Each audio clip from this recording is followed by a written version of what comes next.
Alex Jones, and I'm here to tell you folks, the world has fallen.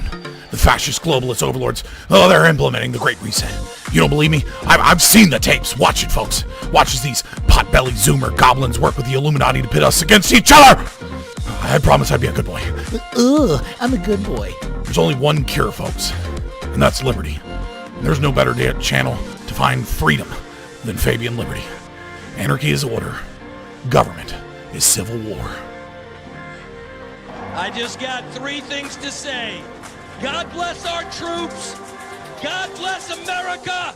And gentlemen, start your engine! I got you, sir. Let me get my shoes. Hold on, you're ready. So we gotta move to the top.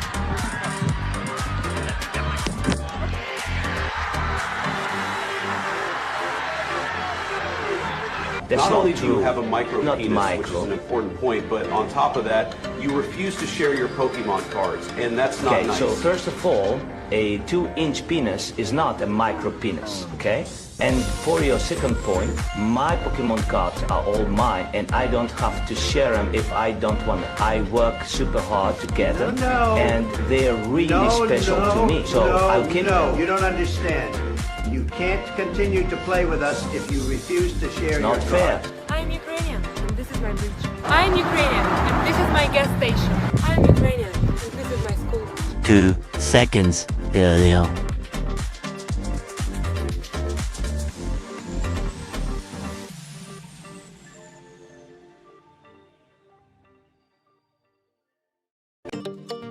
Would you let a Jew work out in your gym without paying if he claimed that the membership was promised to him by God 4,000 years ago?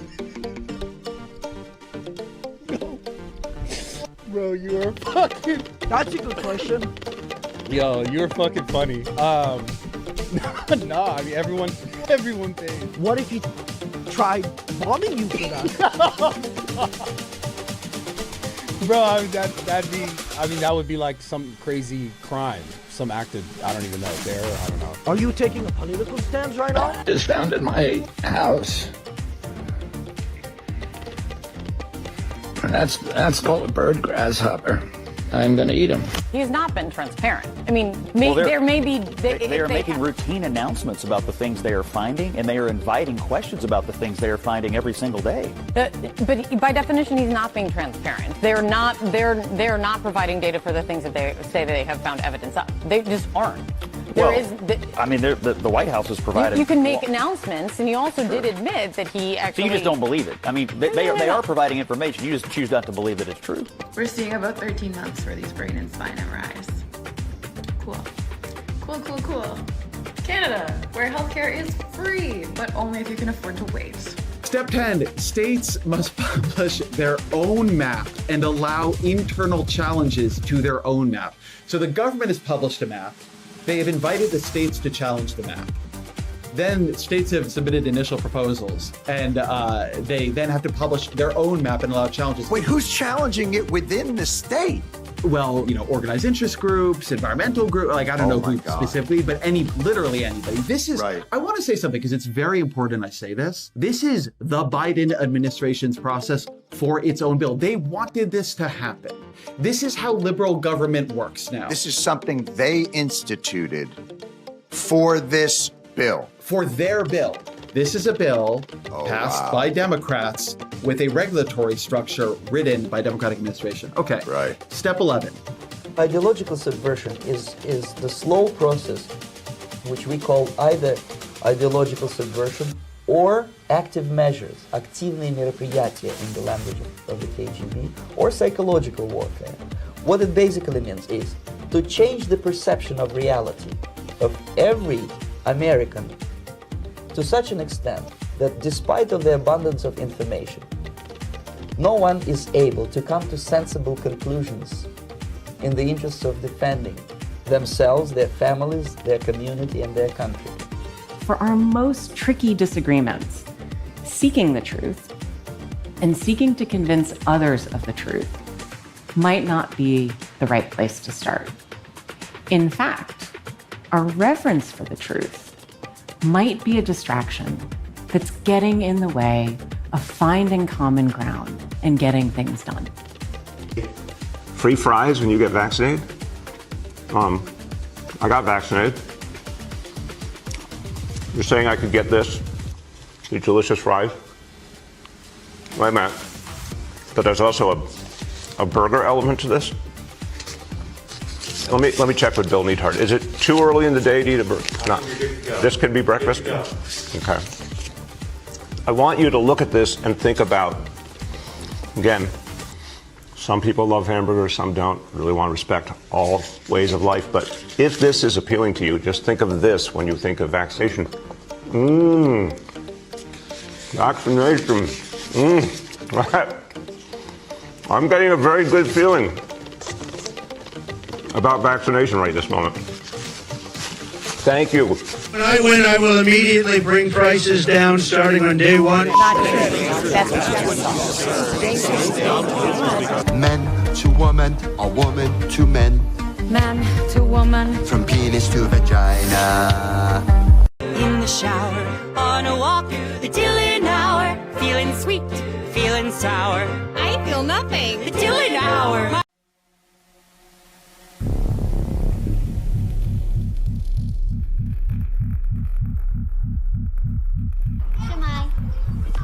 Hello and welcome to Wales. We understand being a refugee isn't easy. They're going through so much. Fleeing your country is difficult, but Wales wants to help you feel welcome. The Welsh Refugee Council is here to help you. Tell me you love me. Say it like you mean it. Say it like you mean it. Message one other guy ever again whether we're together or not. You understand me? But if you're a man who's stuck with a woman and you don't even get along with each other and it's a show marriage and you have to be together and you argue all the time and you're sexually repressed and you're being promised in secret that you can go to an island and finally be pleasured and satisfied, no one's ever going to find out, that's how you end up on the island. So this whole monogamy garbage that's being pushed by the West, especially amongst our elites, is the reason we have the biggest problem with pedophilia, and they don't have this problem in South America. The whole point of this is for me to begin to reintroduce myself. I'm doing this both personally for me, but in a professional capacity. Moving forward, the majority of what you will see will be me speaking in a professional capacity. My goal is to continue to help. A lot of my friends are libertarians, and I'm always arguing with them. Hey guys, if no one pays taxes, then who's going to stop the fires? Who's going to stop all the violent crime? Dummies. And then the LA fire happened, and the fire department didn't stop the fire because I guess they ran out of budget for water, and the police didn't stop the looting because I guess they didn't want to get near the fire. And so I guess I lost that argument. My bad.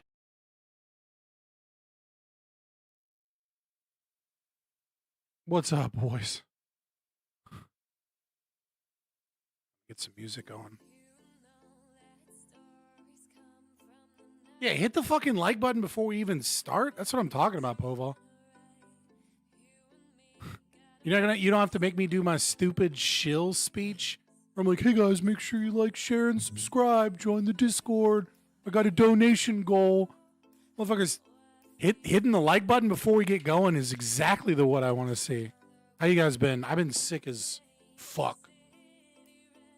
It's been bad. This is why numbers are a little low tonight, boys. It's a Monday night. I've been sick. You haven't seen me in a while. We'll get some people in here. It'll be fine. Can we both at the same time?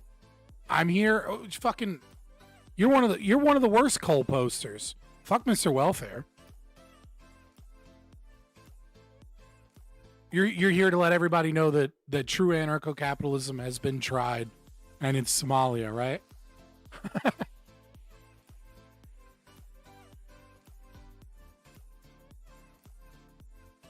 Yeah, the burger does look like a mediocre burger in the intro.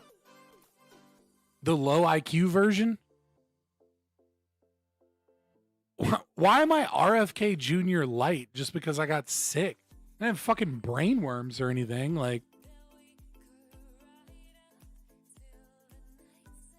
I just, I got a flu and then an ear infection. Struggle was real.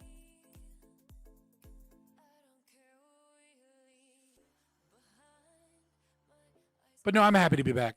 I'm gonna be real with you guys. I have enjoyed not being a part of this whole weird grifting fascistic bent of Charlie Kirk reaction fallout just watching a whole bunch of people that hated Charlie Kirk all of a sudden being like, he was our fucking hero, and now I'm angry. Like, share, and subscribe as we move forward in the fight against demon rats. Like, the Gen X boomer energy that we've had in the last couple weeks in online politics has been fucking wild.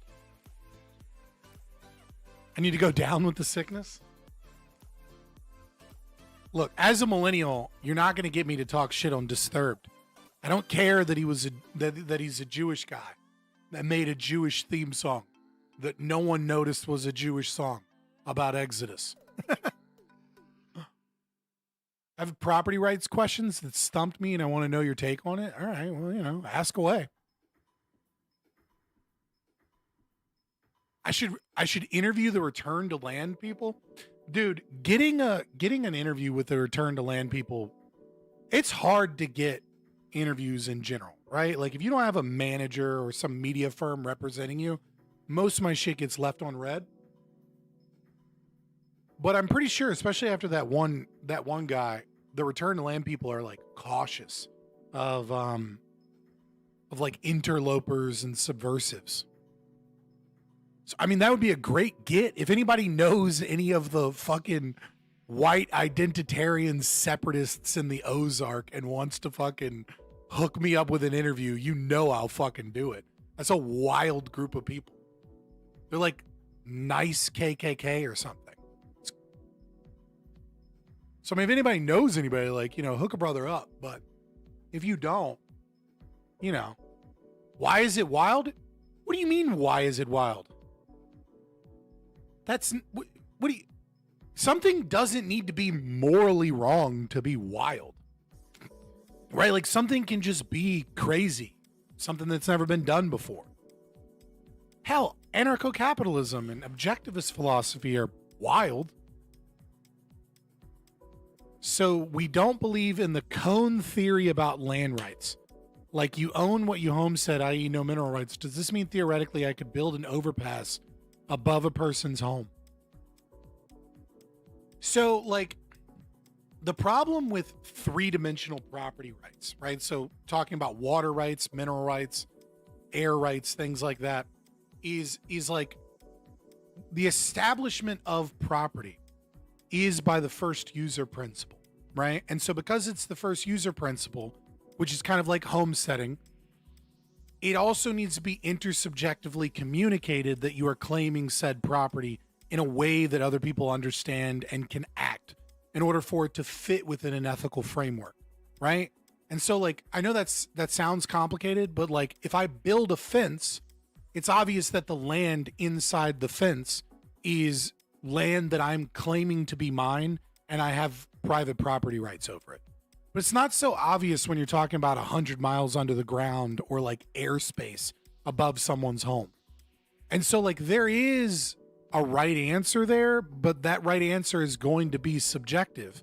It doesn't mean that there isn't an objectively correct answer given all of the context on the ground, but it is going to be up to the community and how that community is communicating their property rights to determine whether or not you can build an overpass over somebody's home.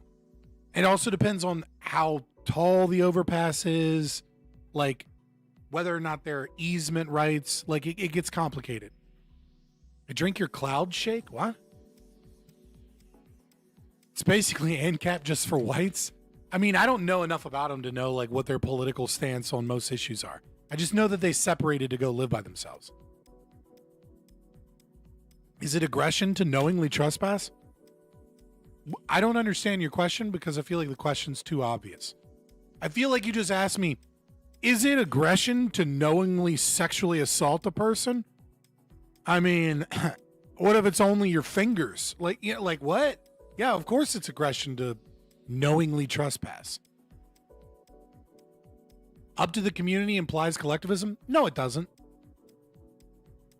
That's the entire point of like you're talking about ethics. And when you're talking about ethics, a community has to hold ethics. And so what is intersubjectively communicative is up to the community because it depends upon, it doesn't mean the community votes on it. It just means that that there is an effective communication for the cultural context where you are. So a fence is a good example, but if I were to go to Vietnam and I was to put up a no trespassing sign in English, and let's say nobody in that area of Vietnam speaks English, then I'm not properly effectively communicating my property to other people. And so it's like there's no guarantee that there won't be conflict created because different people want to use a scarce resource towards opposing means, because I want to use what I believe to be my private property, but the people in the community have no idea that it's my property, and then they could then end up homesteading it, you know, after I attempt to homestead it, and then conflict occurs. Good luck doing this in a multicultural society then. I feel like you just threw out the word multicultural. Like that's not, like that doesn't apply to what we're talking about here. Like groups of people with different skin color and religions is not like an issue here in what is intersubjectively communicated within the community.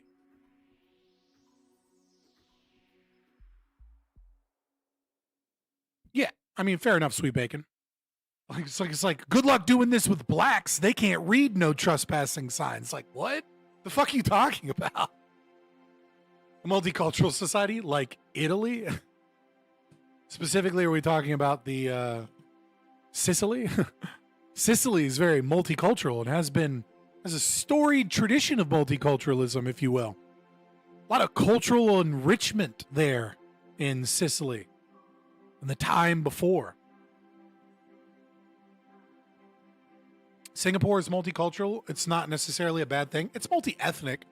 I wouldn't consider it necessarily multicultural, though.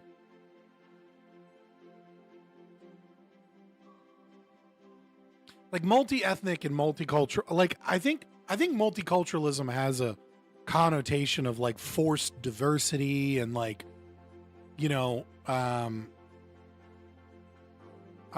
God, what is moral relativism, things like that. Right? Singapore doesn't have that. Like they don't have they have a rule, they have an iron rule of law. Like in Singapore, if you get caught stealing, you might lose a hand. They have really good private property rights, but they do not fuck around when it comes to crime. Like they are serious about their crime. It's an interesting like experiment. We'll see now that they have like a council as opposed to like one specific king, whether or not it continues to thrive. Especially as China tries to like make them more and more a part of BRICS.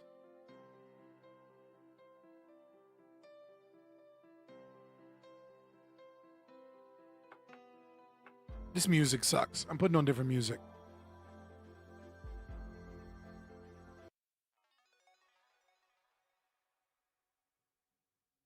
Hair and beard trim look good. I mean, I appreciate it. I just didn't want to deal with I don't like dealing with hair. Like I'm not saying I want to be bald, right? Because like I'm already fat. I don't need to add bald on top of that. Like I've got enough problems. But I don't like dealing with hair.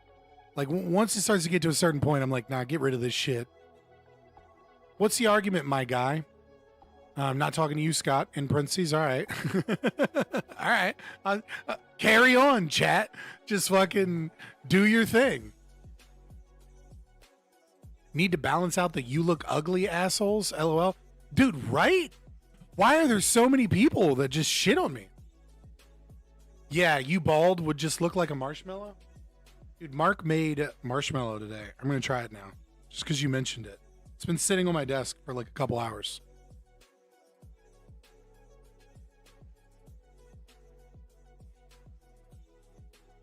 Looks like bricked up cocaine, but I promise it's marshmallow.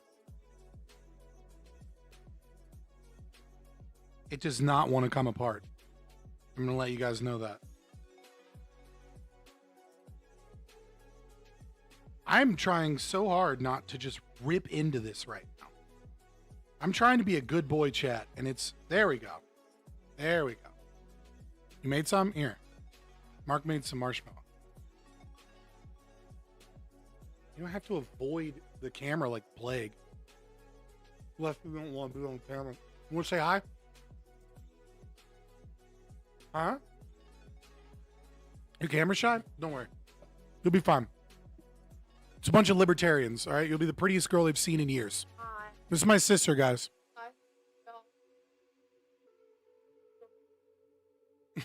You just wanted fucking marshmallow?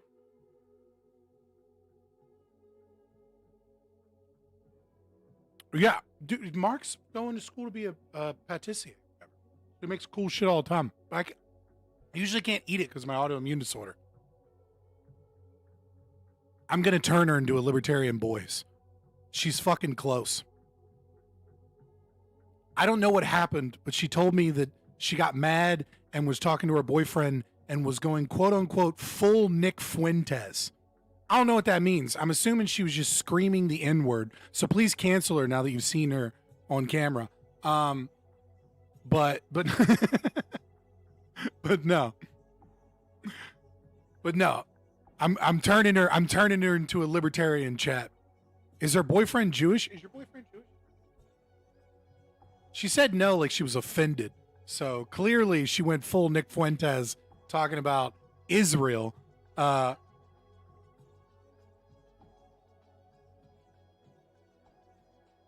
mom's Jewish?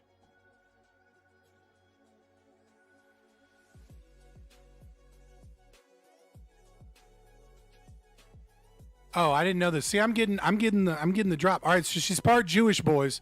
All right, so this must be a Mossad plant. All right, so be careful.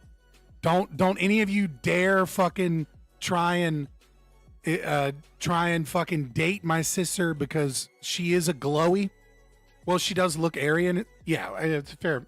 You know, my dad's blonde and shit. I get all the black and Lebanese from my mom's side of the family. She's got a different mom. Technically, she's my half sister.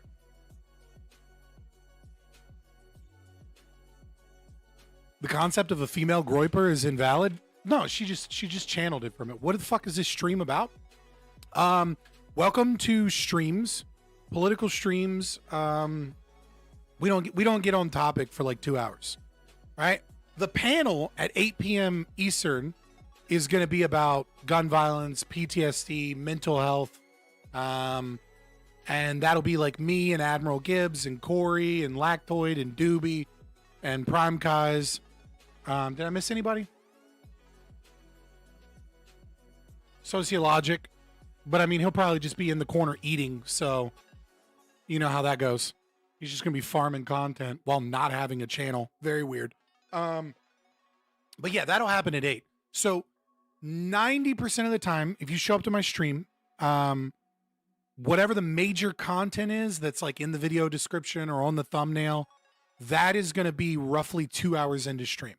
Unless I have like a weird interview with like someone from the UK, so I had to do it at a different time or something. If we start somewhere between like 5 and 7 p.m., then you know the actual like content that's advertised is going to be like 7 to 9 p.m. Guns are good for everyone to have regardless of skill and training. That's a terrible take. I'm new, my bad. No, I'm not judging you, brother. I'm just telling you like so you know what to expect when you hop in, right? So like I do it this way because there's a lot of you guys that just want to hang out, talk, watch a funny video, listen to the Fuck England segment. We'll get there, don't you worry. And then, you know, and then they kind of don't want to be here for like a 4-hour panel. And then there are other people that want to be here just for like a panel or for the 1v1 or 2v2 debate I'm doing or for the video that I'm reacting to that I put up. And that way, like everybody can kind of get what they want. And then I make it kind of normal. So if you just want to show up for the panel debate, then show up to stream 2 hours late. It's fine. It's whatever. If you just want to hang out and talk and have like a live stream thing after work, then show up when the stream starts. And then like, you know, 2 hours later, you can dip out when we're like knee deep in some fucking content or some debate or like some philosophical breakdown of a 20-minute video that takes 2 hours. You know what I mean? Like it just is what it is. Why does Streamlabs automatically give a script when a keyword is used? Because I programmed it to do that. Because you get like new people that come in that don't know what the nap is, and it's like, there you go. Or they don't like violence. Like there are certain things that just come up all the time so that when that keyword is said by like some new person that comes in, like it gives them some shit and I don't have to like I don't have to explain the concept of the non-aggression principle or what ANCAP is or some shit like that. It's got a timer, so sometimes it won't always show up.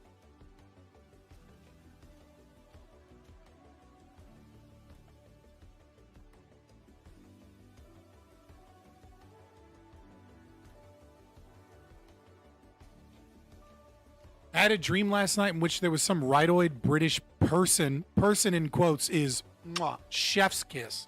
Thank you. We are xenophobic against the British here. Fuck all British people. If I hear an English accent, I immediately think of you as a bad person. Continuing on, who was angry with his government and wanted to move here, and I was like, oh hell no. So you channeled your inner black for that. Oh yeah, thanks for the gifted subs. Thank you, little bits. I appreciate it. So right now, subs or what is it called? Memberships on YouTube. They're only $4. They give you a cool little coin next to your name, give you some emotes. That's about it. Why don't I do more YouTube videos? Because I'm not a good editor, and I don't really have the money to pay somebody to edit my videos. And that's really all it is. Like, I don't like splitting my time between live streaming and then doing videos. Because, like, to get a video out, I need to take, like, 3 or 4 days off of streaming. And it's like, yeah, if the channel grows and we get a little bigger and I can pay an editor, then, yeah, I'll put out more YouTube videos. But as of right now, I just prefer to live stream. I'm just more talented at it. You'll edit for a cut? I promise you, my videos make no money. All of my videos are demonetized. So when I put out a YouTube video, that video makes, like, 30 cents. Like, because they're ad limited and they don't go anywhere in the algorithm. Nah, he just can't finish his script. Also true. You know what I mean? Like, also true, to be fair.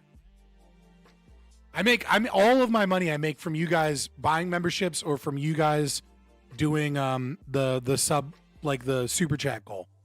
Right?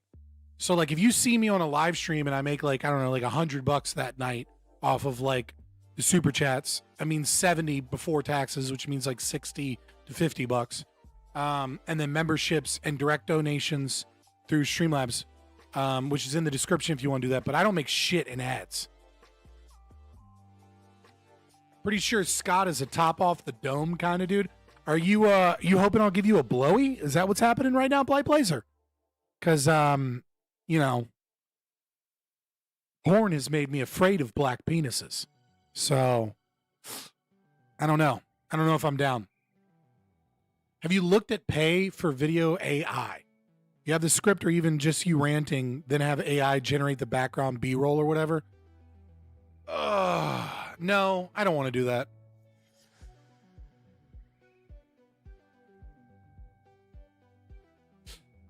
Maybe if it gets a little better. I don't know. I'd rather just live stream. I'm anti-clanker. I'm not anti-clanker. Don't you put that on me, sir.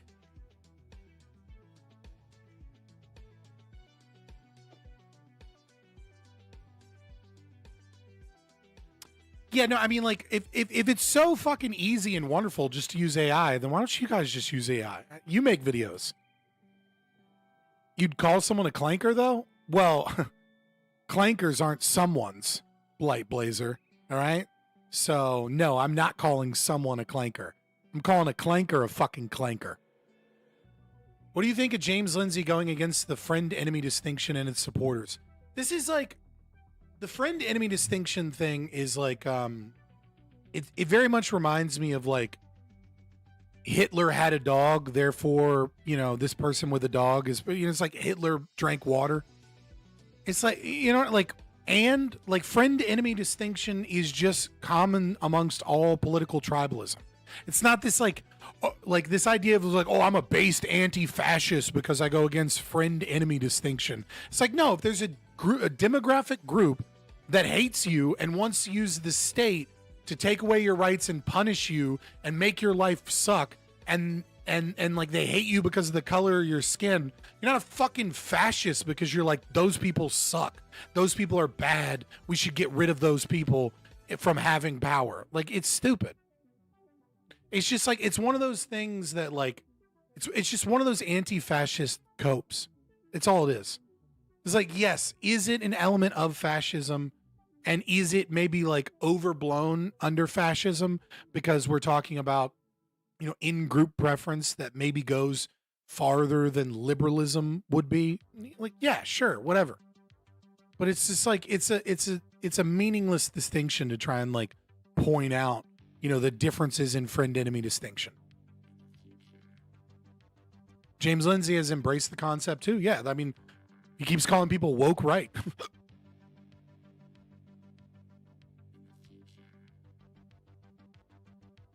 That's Slenzer. That's a perfect example of James Lindsay, right? He bottled, for those in the chat, he bottled lightning going after the left. Now he's just standing in the rain with glassware. Absolutely. It perfectly describes James Lindsay. Oh shit, I'm on top. I'm only on top chat. Sorry, I'm like missing some of your chats. What time? 6:33. But yeah, guys, I'm still not 100%, but I'm close enough. Dislikes you? You guys started off stream with a great like ratio. And now that like another 20 of you have popped in, the likes have gone up by like 5. What the fuck, boys? Like, share, subscribe. Soon hit that hype button. But most importantly, join the Discord. Make stream clips. Put them in the stream clips section of the Discord. All you gotta do is hit those scissors at the bottom. I'll turn them into YouTube shorts eventually when I get around. I made one today. And then my sister came over, so I only made one. You know, join the Discord for other reasons. Follow me on Twitter, Zitter, X, whatever. Game over? What's game over?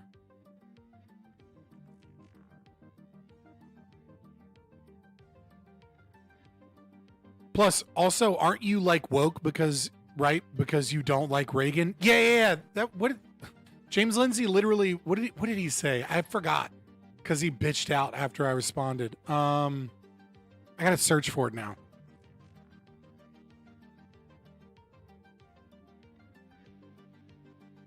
See if I can find it. Oh fuck! Hold on, I gotta do advanced search. Give me a second.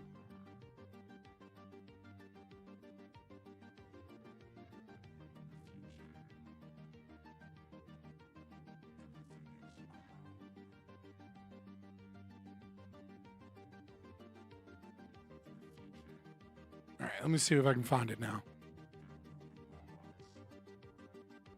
Dude, it literally doesn't come up when you search both of our ats. It's literally just only shows James Lindsay tweets and none of mine. And then it just starts showing a couple of my tweets, but it doesn't show him where he quote tweeted me calling me fucking woke right because I agreed with the fact that Reagan's a shit. What the fuck happened to the viewers? 12 of you left. What is happening? You guys getting ads on YouTube and your fucking ad blocker kicking you out of chat again, you fuckers? Buy premium. I don't know what to tell you. You DM'd me an intriguing video to pull apart? Where? Over Twitter or over Discord? Because I'm not seeing a recent DM. Unless you sent that shit to me a while ago.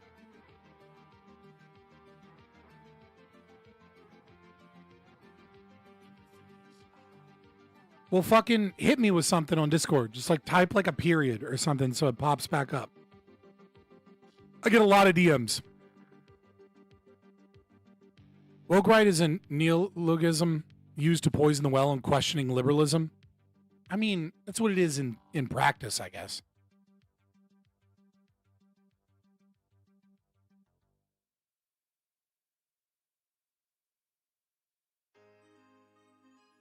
You pinged me? Dude, I'm not ping. What do you mean you pinged me? You didn't DM me. Did you ping me somewhere in the Discord server? What are you doing right now?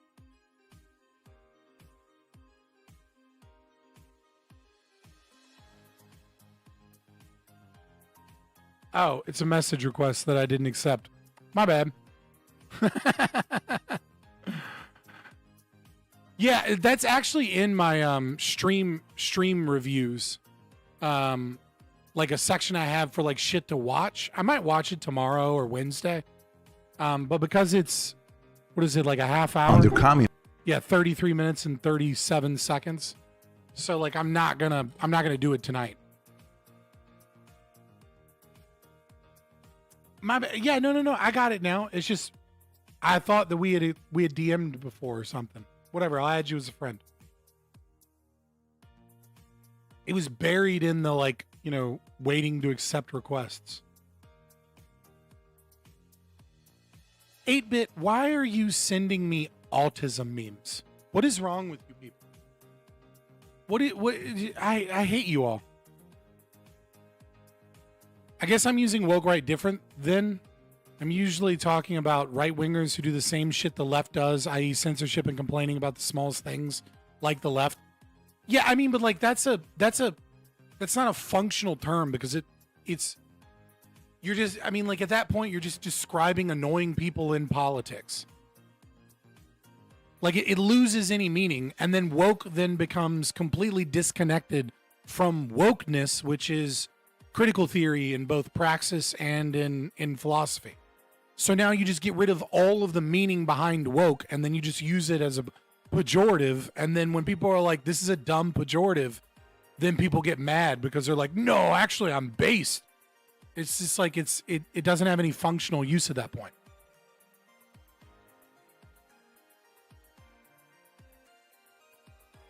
When a black woman speaks about Tylenol, listen and learn. Is that what you're talking about? When I said autism, look, people sending me autism memes in the Discord. You love us? I love you guys because financially I depend upon you. Let's be honest. I like some of you. I'm not going to tell you which ones.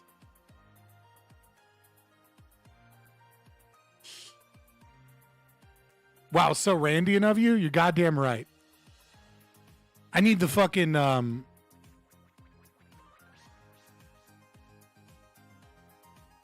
autism detected.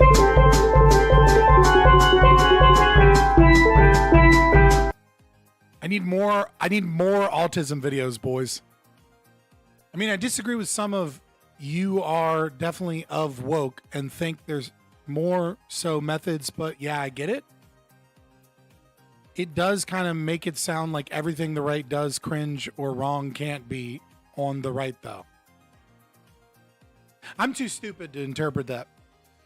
So I'll just say, like, yes. When a black woman speaks about Tylenol, that's the name of her son.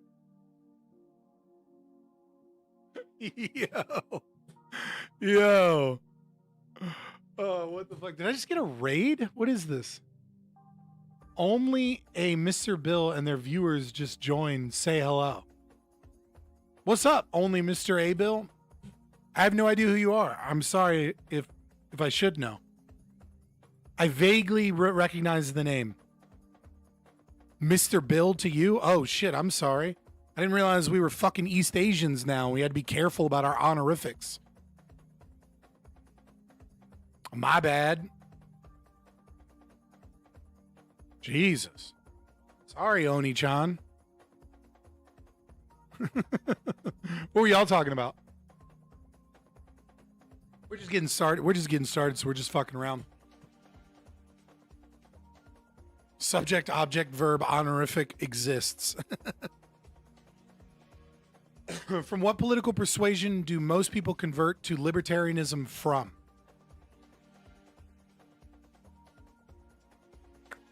I don't know because it's changed a lot over time. I was a communist, right? Like I was a leftist of a full-blown variety, and then slowly kind of became like lefty center. Never was really like a lib, but like maybe I got like a little lib in me, but it was mostly like libertarian with a lot of left-wing views. And then I was just confused and kind of all over the place. And then eventually became a minarchist libertarian. And as I got older, became more right-wing and more ANCAP. And then objectivist. So I had a weird fucking all over the political compass journey. And But I would say most people, I think, it also depends on how you're defining libertarian. Because if you're defining libertarian as like this big tent, then I would say like constitutional conservatives and like right wingers and stuff make up a large portion of those that become libertarians. But if you're talking about ANCAPs, man, most people become ANCAPs because they read a bunch of Austrian economic literature, historically speaking. So like, who the fuck knows what political persuasion they come from? It's just autistic people that read about Austrian economic theory. So it's like, yeah. Do we have hope as finding a wife as libertarians, or are we too autistic? The answer for most libertarians is going to be an Asian wife. That's going to be the answer. I don't make the rules. Those are just the rules, right? Awkward, kind of autistic white guy that's really into economic literature and like liberty, finds Chinese girl who, you know, likes big white cock for some reason, as opposed to what will make her family happy, wants a little bit of a rebel, but the kind of rebel she's looking for is not the dangerous kind. She's looking for the kind of like weird, nerdy rebel that's different and cool, and she really likes, you know, logical thinking and mathematics in the same way that the autistic libertarian is, right? Like it's not like you have to date an Asian. I'm just saying most of you are going to find better luck with Asians than you are with like typical girlfriends in the dating market. That's just kind of how it falls out. Yeah. So the chips fall where they fall, and it's usually white guy, Asian girlfriend. Asian women are superior? Oh, get the fuck out of here. Yeah, superior at being fucking weird looking and not knowing how to drive. Am I right, boys? You said white. Damn it, I'm Hispanic. Oh yeah, you're a Hispanic libertarian. I don't know the rules for that one. I don't know how that shakes out. Our ideology is like 95% white dudes. So, you know, I was going with general advice to the audience. I have no idea what you're going to do, brother. And Jews? Listen, when Jews are libertarians, they're basically white people. All right? Because you know how like Jews sit in this liminal space of like being white and not being white whenever it's convenient for them? But like, let's be honest, you're white adjacent, you're white, you get all the anti-white hate if you're going to be like a libertarian. The only time you get to be not white is when you're like, you know, a college professor or a journalist or a scientist or someone who works in government or a banker or someone who works in Hollywood or all those Jews. The libertarian Jews, they're basically just white people.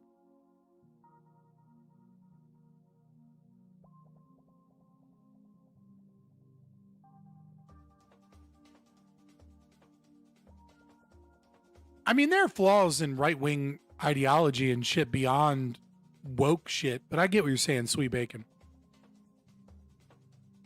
Contacting my friends at the ADL to shut you down for that comment. I'm related to them, probably. 23andMe says I'm at least 40% Ashkenazi, so I clearly have connections at SPLC. So the perfect libertarian society would be composed of Wasians? No. The perfect libertarian society would be multicultural or all white or something else. It doesn't fucking matter.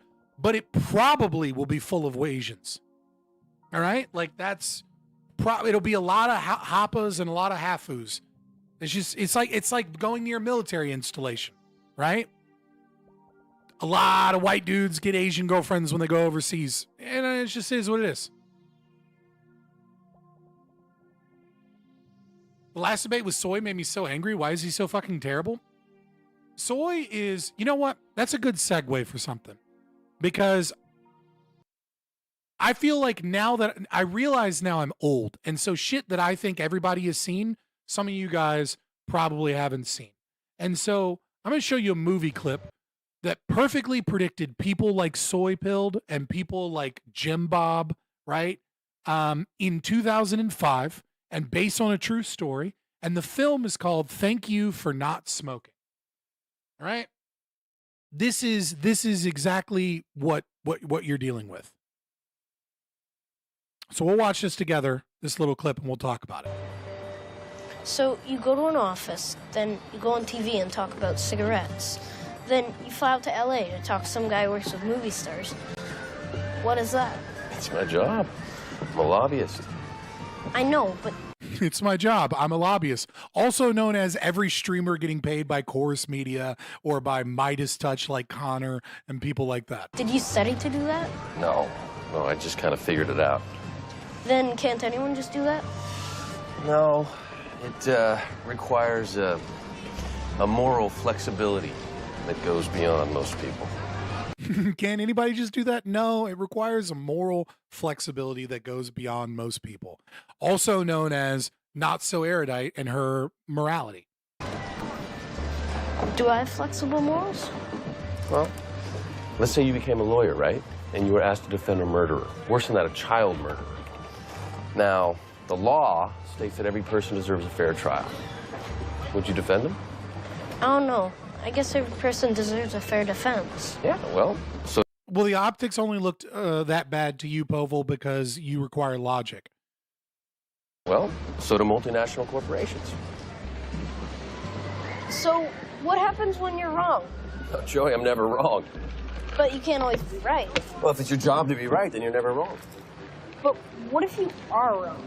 Okay, let's say... All right, so here we go, boys. This perfectly and adequately describes the debate tactics of most of the people in the street, in like Twitch poll, YouTube poll, right here. Right? So what if you are wrong?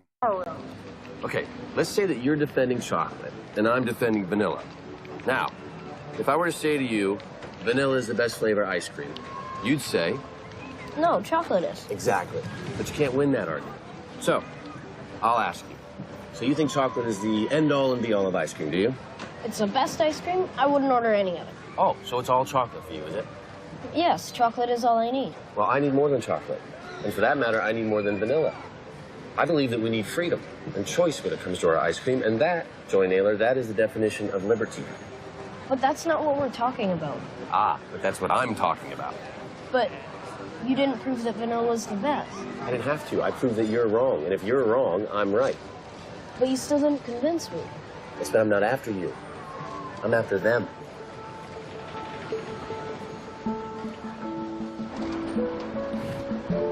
And they both got vanilla ice cream at the end.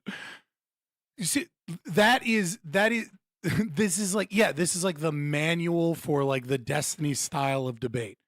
You don't have to prove that you're right. You don't have to give definitions. You don't have to argue in a balanced kind of like Plato's tripartite of logos, ethos, pathos, right? You just subvert the other side, you undermine them, and you make them morally repugnant to the audience in some way, and then you're right by default because the other person is wrong. That's precisely what Andrew Wilson does too. Yeah, it's what Andrew Wilson does, Jim Bob. It's what all the Ortho Bros do. It's what all the Destinies and do.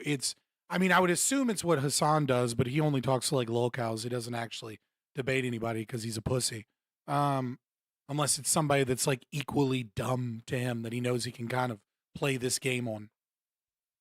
That only works if up is down and down is up. Well, it is for a lot of people.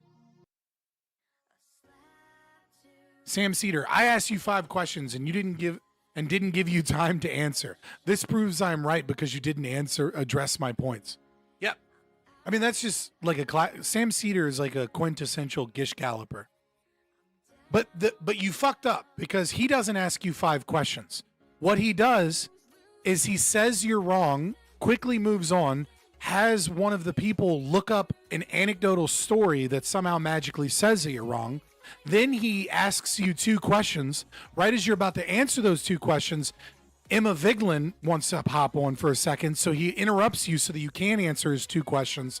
And then Emma Vigeland makes the dumbest point you've ever heard in your entire life that is a complete and utter straw man that has nothing to do with the conversation whatsoever. And then it goes back to him, and then he asks you 2 more questions, and then you try and answer one of those questions, and then he talks about how you didn't address Emma Vigeland or his 3 other questions or the anecdotal thing that one of his producers put forward. Also, don't forget that you were muted multiple times during that interaction, so you weren't able to interrupt or actually say why it is important for you to go through these things one by one. Ezra Klein demolish him? Ezra Klein demolish him because Ezra Klein is a socialist. He's just like he's a progressive. So he demolished him because he spoke his language and because he wasn't able to use a lot of the really fucked up tactics he uses on people on the right or libertarians, etc. Because it would be like too difficult. Like he would look like the bad guy. So he had to have like a genuine conversation with him, and he had to allow Ezra Klein to interrupt him every time he said something completely retarded about housing.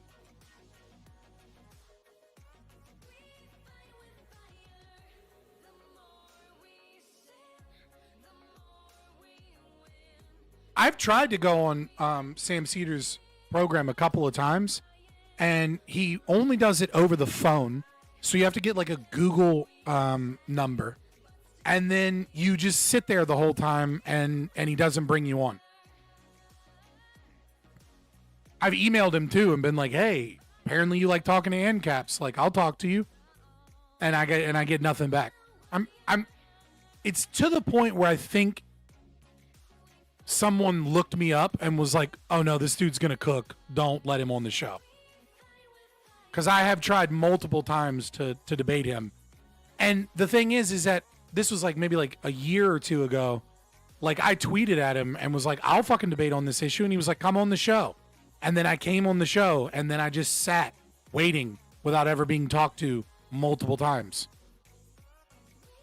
And I was like, okay, got it. So he wants me to come on his show at his time with a fucking over the phone.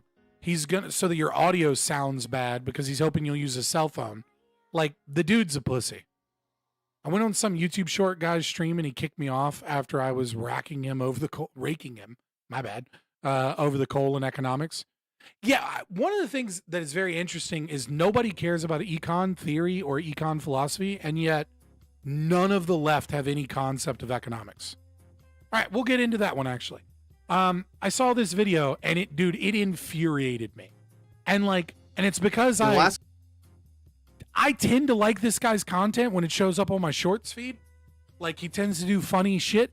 And then this guy started talking about econ and the gaming industry, and I was like, oh, this man has zero concept of any idea of what econ is. And this is what normal people think of when they try and understand economics. Like, this shit is hilarious. Last couple decades, but especially in the last 5 years, we've seen a lot of people with a lot of money. Same with Destiny. Scott will never get a full debate. Number one, I debated him on those Asmongold tweets, and I cooked him so hard that he got to the point where he said that A could equal not A if one of the A's was lowercase and one was capitalized. And then he made fun of me for being a philosophy bro. Second of all, I'm never doing a full debate with Destiny unless I'm like invited to some event or something. Just because I don't want to be on camera I have a daughter. I don't trust myself to talk about shit. Dude's a sick sex pest.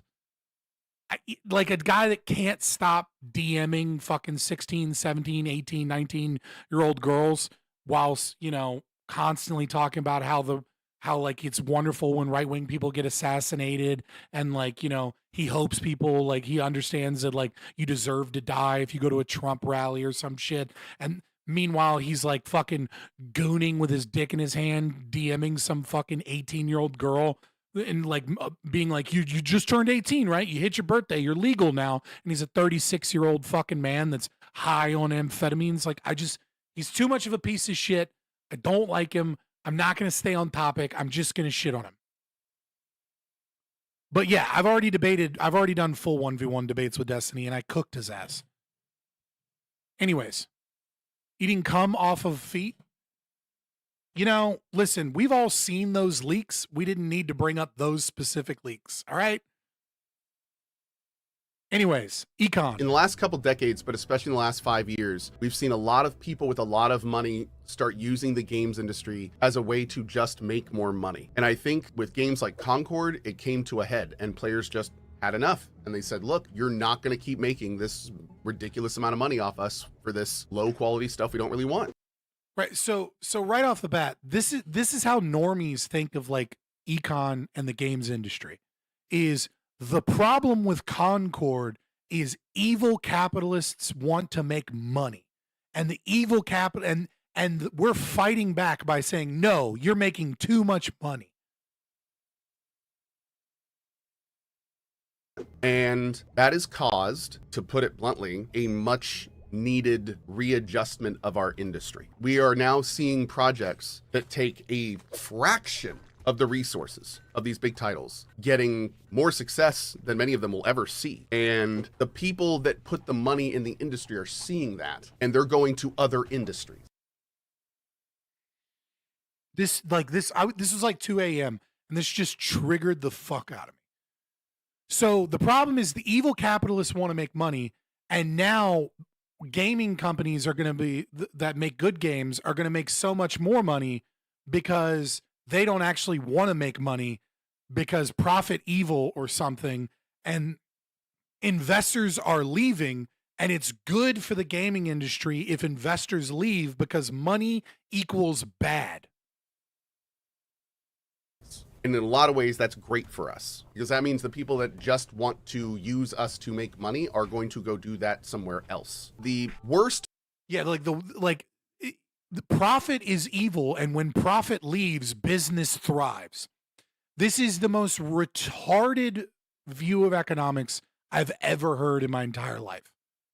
Is that the concept of profit and is what's going to kill anything, and that the business will thrive once investment and profit go away. Part about all of this stuff is the fact that the people that are affected most by it are the people that aren't making the decisions that led to these failures. So no, let me explain for the people that have never heard any understanding of business or econ ever. Co being one of those people that has no concept of econ or business whatsoever. Okay, there's basically there's 4 or 5 ways that you can increase profit when you sell commodities, right? And games are a commodity, even though it's digital, it's fine, whatever. Okay, let's not get in the nitty gritty of the different types of commodities. Okay, brand loyalty is one way that you maintain profit, right? A lot of companies that make bad decisions are losing brand loyalty, right? So Blizzard is losing that brand loyalty.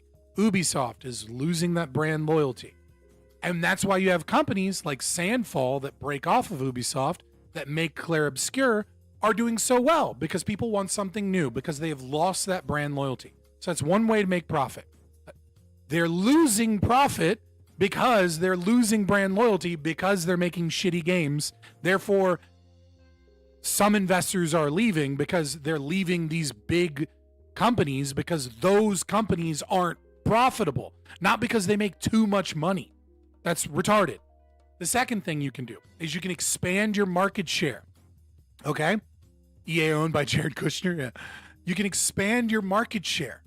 Okay? So you can only expand your market share so much, especially in a highly competitive environment, right? So games like Blizzard did this with World of Warcraft, right? Make the games more accessible to more people. Now you have a larger market share.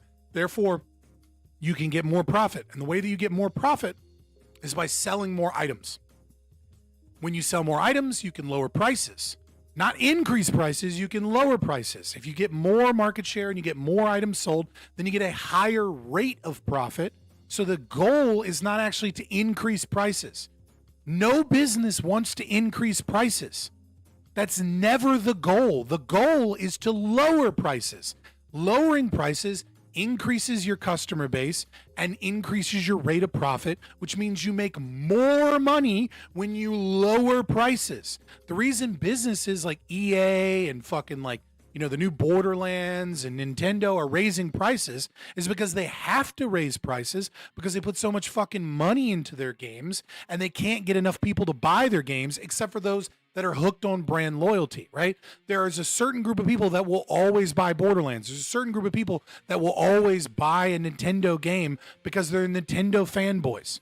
And so they increase the price because they can't get a larger group of people to buy their product. Therefore, they can't get that higher rate of profit. Instead, they need more profit per item sold. And so they raise the price so that they can recoup their costs.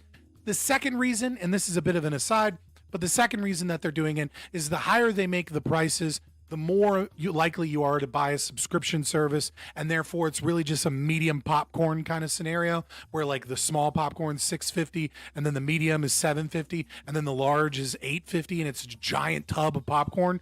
You're not actually meant to buy the medium popcorn. Nobody buys the medium popcorn. It's just there to make the large popcorn look like a good deal when it's not actually a good deal because it's a good deal by comparison.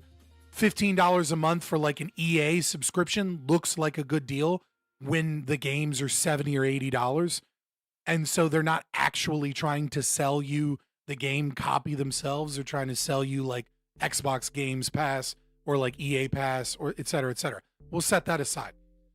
The next way that you can make a profit is by, what did I say? I said rate of profit via brand loyalty, via another way that you can make increased profit is that you can create a superior quality product. Okay, so the way that you can create a superior quality product is like Claire Obscure did. The gaming companies aren't able to do this. The smaller AA, single A studios are able to do this. And so what happens when you have a superior quality in a competitive market is that people will spend money on your product versus spending money on another product.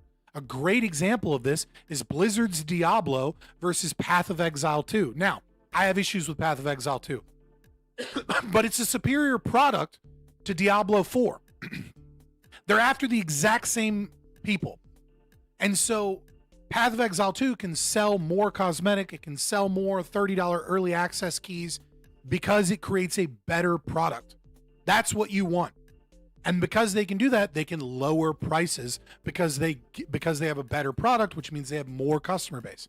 So again, I could go on and on and on. I don't want to beat this, this dead horse, but the idea that profit is the reason that things are bad is stupid.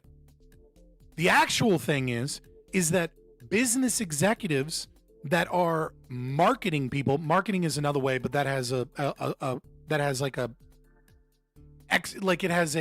asymptote, like it has less return on investment per dollar spent on marketing. So the more money you spend, the less you get for it, which is kind of where companies like Blizzard and EA and Ubisoft, et cetera, are at. But again, it's not the profit incentive. Sandfall made a fuck ton of money. Larian Studios, when they made Baldur's Gate 3, made a fuck ton of a monumental amount of money. When you have Sweet Baby Inc. coming in and wokeifying your fucking games so that you can get investor money, because investor money is all stakeholder capitalism, partially funded by government grant bullshit that is like this mixture of socialism and other retarded ideas, then it fucks up your games. And you're no longer focused. And when the marketing people are in charge of games, as opposed to gamers and people that want to make games, and you make shitty products, and then what they try and do is they try and bleed profit out of rocks. They try and get blood or water out of rocks by using variable ratio reward systems and loot boxes and things like that. It's not, yes, the idea that profit and greed and capitalism is this great evil, and that when those things leave, the gaming industry will flourish, is so stupid. The way to be a good capitalist and to get a lot of profit and to feed your greed is to make good games. Good games make a fuck ton of profit and a high return on investment for investors. AAA studios have been overrun by woke retards and by marketing firm people instead of gamers, and by big money that want quick quick returns by beating their own IPs to death. All that combination of those things have made those companies less profitable despite having a fuck ton of money. And now the barrier to entry is going away because of things like Unreal Engine and like 5.2, 5.3, and the fact that it's becoming an industry standard, so you can outsource a lot of things like Vietnam and things like that when you just need sound effects or small things. But you can also have a small studio that actually looks at their code and does it right, like Clair Obscur, as opposed to Borderlands 4, which we just got, where it's literally crashing people's computers on a 5090 because they had a whole bunch of people just layer code in the worst fucking way possible, and it's just burning your fucking VRAM and your RAM. So no, that is like, it triggered me. I wanted you guys to be triggered with me. Woke devs will ruin the game. Also, I haven't gotten any donations tonight. What's wrong with you people? Is it because it's fucking September 29th? Are you guys broke? Are you all brokies? Prove you're not a brokey by donating me money.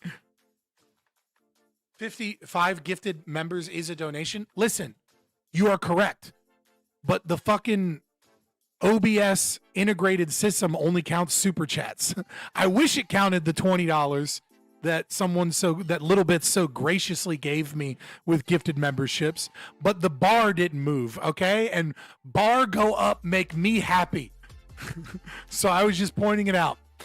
Because apparently I have to beg for money because that's just how that works. 99 cents, bar go up, make me happy. Thank you. The perfect donation, no words. Because you have to donate at least $2 in order to get a super chat in with words. You must earn that money. Dance for me, sexy like. Do I gotta do the Candace Owens thing where I'm like, Buzz can't ask those questions, mommy. We gotta do the blowjob eye contact thing Candace Owens did. Clipping that? Clip it and ship it, boys. We don't donate because investment is bad. Right. Profit is evil. Only once profit goes away will the games industry be good again.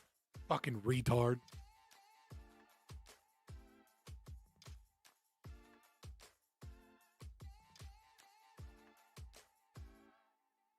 I had another video that I was... Where the fuck did it go?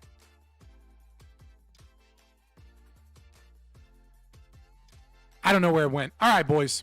You know what time it is. It's that time of the stream. All right, boys.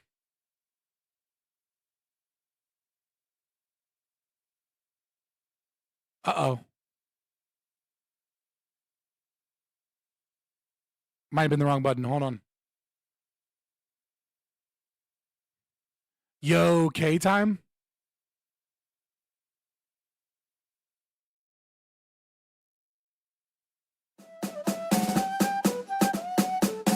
Yeah, stupid ass bitch. This shit too easy, goddamn. You will all have issues in your own country.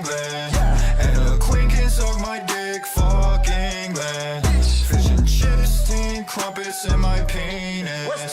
That's a list of what you eat if you from England. So fuck England.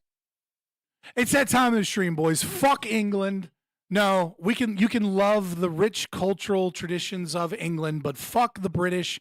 And remember that when you hear a British accent coming to America, that you treat them like Californians and you remind them that they fled their shithole country that is falling apart, okay? Because they voted for socialism and mass immigration. But don't you worry, boys. Keir Starmer is going to crack down on immigration. He has an idea to crack down on immigration being a problem in the UK. Take my money, you filthy capitalist. I appreciate it, brother. And you have a Latino last name. I'm assuming you're from a South American country, and that's like your whole paycheck. So I really appreciate your $20. That's like that. I mean, like you could feed a family of 5 for a month in your country with that money. And so that really, like, everyone should clap for Elliot Castaños, because I mean, he's given so much. Like if he can give $20, you guys can clearly give 500. All right. Kier, we have free speech at home, Starmer. No, I appreciate it. I really do. But anyways, let's get into this. Let's get into our the beginning of our Fuck England segment. You will all have issues in your own countries. But in Britain, it's illegal migration. And I suspect that may be the same in a number of other countries. Illegal migration might be a problem in some countries? No. Too many years, it's been too easy for people to come here, slip into the shadow economy, and remain here illegally. Because, frankly... Brother, you let millions upon millions in your country legally, and you championed this, but like a couple million illegals that aren't supposed to be working but are fucking using Uber and Lyft and fucking Uber Eats and DoorDash to make a little extra money on the side are the real problem, because all the refugees that you give hotels to and you give healthcare to and you give education to and you give welfare to, and you give a cell phone to, all at the expense of the taxpayer, those people working is the real problem. These people are literally anti-migrants working as they go through their refugee asylum cases. It's insane. We've been squeamish about saying things that are clearly true. It's not just that it's not compassionate left-wing politics to rely on labour that exploits foreign workers and undercuts fair wages, but the simple fact that every nation needs to have control over its borders. So all of a sudden, Keir Starmer, in the last couple of months has been, he's really gonna crack down on immigration, because like the good chameleon he is, he's gonna pander to the right whilst, giving essentially their country Democrat policies. And, in their country, that is right wing. Do need to know who is in our country. Our immigration system does need to be fair if we want to maintain that binding contract that our politics is built on. Otherwise, it undermines... Bitch, what binding contract? Like, dude tried to slip in social contract theory with, like, that binding contract. Binding by what? Your guns that your people aren't allowed to have? It undermines trust. Undermines people's faith that we're on their side, and their belief that the state can and will work for them. And that is why today I am announcing this government will make a new free-of-charge digital ID mandatory for the right to work. Yep, boys. They're going to solve immigration by copying India and demanding that if you want to work in the UK, you have to have a digital ID that is tied to all of your documentation. A digital ID. I wonder what, kind of like a social security number. No big deal, right, boys? Imagine free speech mecca that is the UK with digital ID attached to everything. By the end of this parliament, let me spell that out. You will not be able to work in the United Kingdom if you do not have digital ID. It's as simple as that. Because decent, pragmatic, fair-minded people, they want us to tackle the issues that they see around them. And of course, the truth is... Yeah, problem, reaction, solution, 110%, boys. We won't solve our problems if we don't also take on the root causes, looking upstream to tackle poverty, conflict, climate change. We got to tackle climate change. We got to tackle poverty. We got to have a war on poverty, a war on climate change, all of these things. And that requires digital ID and social credit scores and making sure that we can find out who's tweeting what. Issues that aren't just intolerable for those of us who care about inequality and injustice wherever it's found in the world. Yeah, the real criminals, guys, are immigrants working. Those are the real criminals.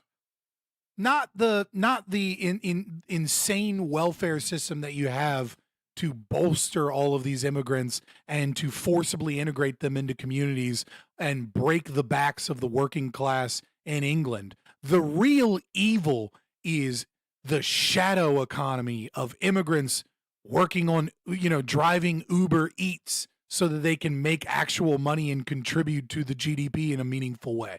No, they're supposed to stay in their hotel like fat cats, being given and hand-fed everything to them at the expense of working class UK people so that they can replace their population with, eventual low wage workers.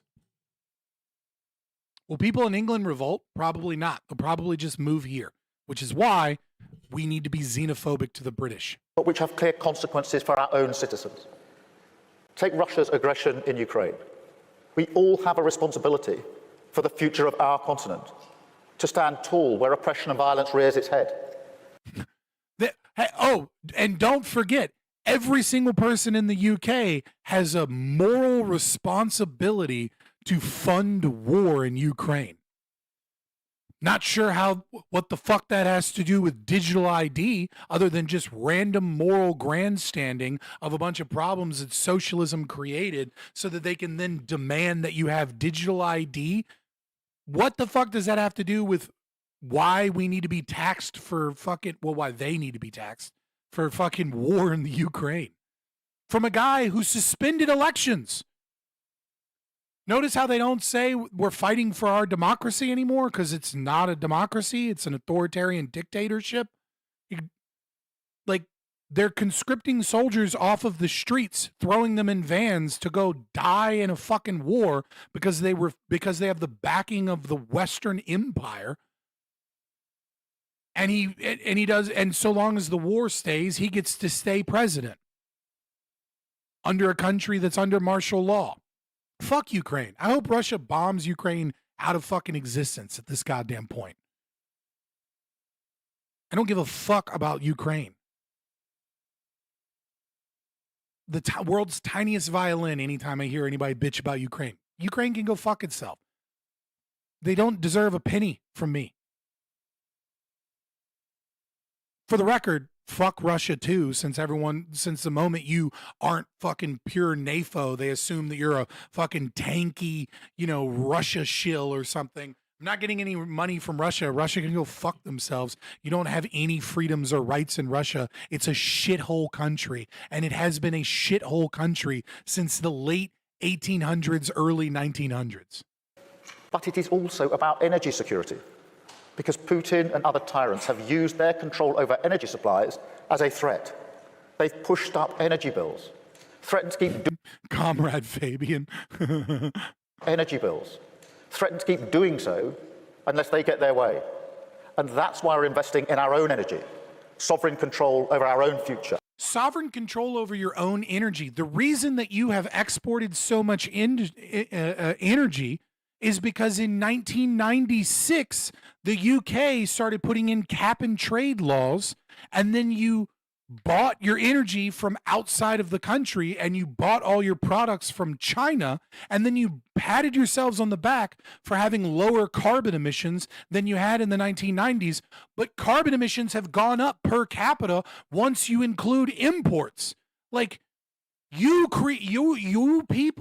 politicians created the problems that you're now saying you need to solve. And what the fuck does that have to do with digital ID? Whether that's nuclear, wind, solar power. Now, this will create good jobs, but it will also take the boot of tyrants like Putin off our throat. So our mission to become a clean energy... Digital ID is somehow going to take the boot of tyrants like Putin off of your throat. What the fuck has Putin done to the UK? You've sanctioned him. You sent Boris Johnson to fucking destroy the peace negotiations between Zelensky and Putin. What has Russia done to you except continuously fight against a non-NATO country? Whilst you, along with the US, promised that you wouldn't expand NATO, and you expanded NATO multiple times. Whilst you fucking set up a coup in 2014 to ensure Western control over Ukraine. What have they done? How is the boot of the tyrant of fucking Putin on the throats of the UK citizens? And in what fucking magical fairy tale land are you living in where demanding digital ID to work is somehow the correct solution to this? These are just words. These are just magic words. It's the fucking thank you for not smoking video we just watched. They're not proving a goddamn thing. They're just proving that you're wrong because you don't agree with him in this speech when he's saying all the based magic words that make people, engage in clapter. That's clapping and laughing combined, where people clap instead of laughing. Become a clean energy superpower is about future-proofing energy supply, bringing energy bills down and protecting the planet that we all live on, doing right by our values and by our countries and our citizens. Bitch, countries don't have values. People have values. You don't get to say that you're doing right by our values when the only thing that you're putting forward is government authoritarianism and the means of tracking your citizens so that you can punish them. Because in this era, we must be the nation builders. We must be the patriots in our countries. We must show working people that we and only we can deliver the pride and belonging they seek. Their communities. Mr. Welfare, Trump tweeted out a whole AI video about the future of hospital beds in which he speaks in it, and it's AI that's doing the speaking for him, and he doesn't even know that he didn't record that. So, like, Keir Starmer writing part of a tweet with ChatGPT ain't got shit on our retarded president. Strong, cohesive, change for the better, taking control of our future. As a matter of fact, no. Politicians and everybody should be using AI to write speeches and shit. If you are going into debates, writing school papers, writing work emails, and you're refusing to use AI because, it's so bad that they use so much water. Oh, they use so much water. That's a closed system that loops the water in on itself anyways. But water bad because vegan propaganda told me how bad it was that cows drank too much water or some retarded shit like that. And that's why you're not using AI. You're a fucking idiot. You're a Luddite. Go fuck yourself. This is the future. Fucking, unless you have the means of building a time machine without the help of AI, mind you, to go back to a time where this isn't the fucking thing, then you're just being dumb. Isn't that a bit lazy and inconsistent and cause sometimes AI spouts the same things? If you're saying, hey AI, write me this speech, and then you're like, oh, looks good, and then reading it, yeah, you're an idiot. Okay, you're no different than the people that use Spark Notes so that they can pass an English exam because they don't want to actually read the fucking story. Okay? But if you're working on something and you're doing research and you're not being like, hey AI, I read this. Are there sources that say that this is wrong? Is this generally accepted? What's up with this? And then it immediately gives you 3 sources that explain why that's wrong. And then you can click and go read that, but you don't want to do that because AI evil. You're a fucking retard. Yes, I agree. You shouldn't be fucking using AI to fucking write a speech or something and then just copy and pasting the shit. Like, that is just lazy. But it's a fucking tool and you get out what you put in. And if you use it appropriately, you're going to be better than the competition. It is a labor-saving device. It is perhaps the greatest labor-saving device ever invented in human history, leagues above the internet, computers, trains, the steam engine, the printing press, or any of those other inventions. And if you're against its existence, you're just an idiot. Their communities strong, cohesive, change for the better, taking control of our future, tackling the big challenges. Trains? I heard trains. Is that like a fucking autism trigger word or something? I put out a tweet multiple times and I never got like more than 2 likes on it. So I'm just going to share it with you guys now. The tweet that I put out was, I want an autistic girlfriend because just like me, she just wants the trains to run on time. And every time I've tweeted that out, I've been like, this is a fucking banger. People are going to find this hilarious. And then nobody likes it. And I don't know if it's because nobody gets it or if it's not funny, but I think it's fucking hilarious. And so I demand money from you guys and claps in the chat. I want clap emojis in the chat to so that I don't feel guilty. Is this a Fuentes joke? No, it's just fucking hilarious. The big challenges, whether that's climate change or illegal migration, not shying away from them. That is how we win. That is how we rebuild. That's how renewal defeats greed. Nah, there are fucking cute autistic girls. There's a fucking autistic girl across the street at the grocery store that I go to, and I've asked her out twice, and she's told me she has a boyfriend twice. Now, hear me out. The only reason I've asked her out twice is because she flirts with me super fucking hard. And then after and every time she said no, I was very confused. I was like, what, huh? And then my son was there, and he's autistic, and she was like, oh, he has autism? Yeah, I have autism too. And then like the scene from The Hangover with the math everywhere, I was like, oh, she doesn't know that she's flirting with me hardcore. Like she's just autistic and is just trying to be nice. Like, because I was like, why is this girl flirting with me so hard with this dummy thick little bubble butt and this cute attitude? Why in the fuck is I thought, and the first time she was like, oh, I have a boyfriend, but I don't know. And I was like, does she want to cheat on me? Like or cheat on her boyfriend with me? Ew, gross. No, I'll try again in 6 months and see if she's still dating. Right. And now I just realized she's just autistic. Like she just has a boyfriend and is autistic. And I'm just the weird dude that keeps hitting on her back.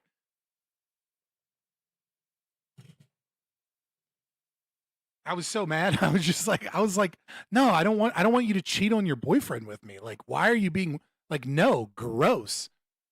But yeah, some autistic girls are cute. It's not funny, but I'll laugh for my second favorite libertarian. How dare you? Your first favorite libertarian better be yourself, because it's only okay to love yourself more than it is to love me. Now we learn about Scott's autism kink. It's not a fucking I'm so sick of Gen Z where everything is a fucking kink or a fetish or a pronoun. Fuck off, man. Sometimes people are just different.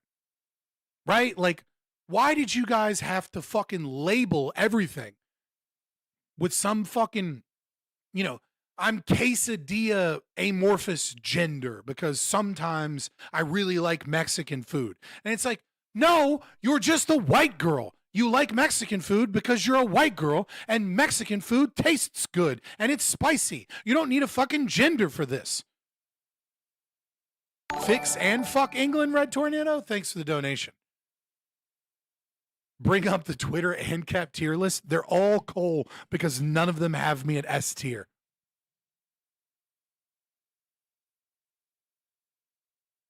Okay, third because it's me, Zulu, then you. How dare you? How dare you, sir? How dare you? All right, so why do they need digital ID? Well, I'll tell you why they need digital ID, so they can track you down for this shit. A post questioning why you wrote, because they're over here, given life of Riley, off the tax us hard-working people earn, when it could be put to better use. Come over here, with no work visa, no trade to their name, and sit down and DOS. And then there's more people being put out homeless each year. This is literally just a guy on Twitter venting his frustrations without a hint of any bigotry whatsoever. Getting 2 years in prison. And priority on housing. You went on to say that you did not want your money going to immigrants who, quote, rape our kids and get priority, end quote. Dude, he says that like it hurt him in his soul. Oh, I can't believe someone would say this about the Muslims who can't stop raping girls en masse. How dare they say reality? This is why they want digital ID, folks. Because you get 2 years in prison for a Facebook comment that is literally just describing reality. Like they didn't even, there's not a slur in there. There's not a slur. There's not like a Muslims are inferior because their religion is evil, like, which would also be true.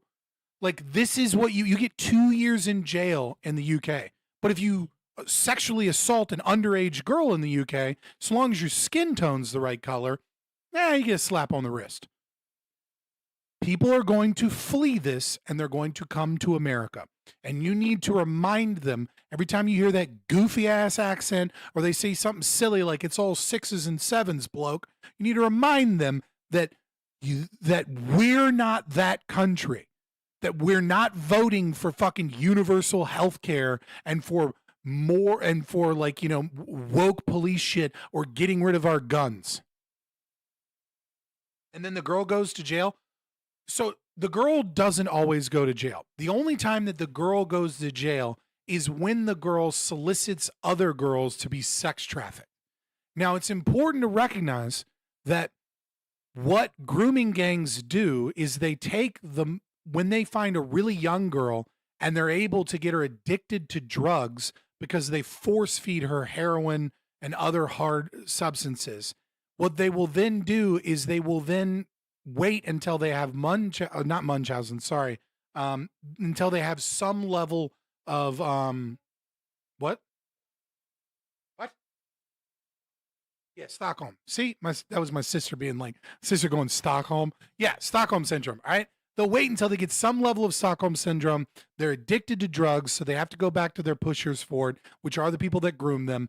And then they put those girls out back onto the street because they know they'll come because they have some level of Stockholm syndrome and because they're addicted to drugs. And those are the people that are going to give them those drugs so that they can then go procure other girls. And then what they will do is they'll put those girls in prison while not putting the guys in prison. I mean, read through the cases in the Rotherham Report. If you've never done it, read through it. It is some of the most horrific shit ever. At one point in the Rotherham Report, there was a man that was arrested for loudly trying to bring attention to the building that his daughter was being gang raped in. And they had sent him messages taunting him that he can't do anything about it.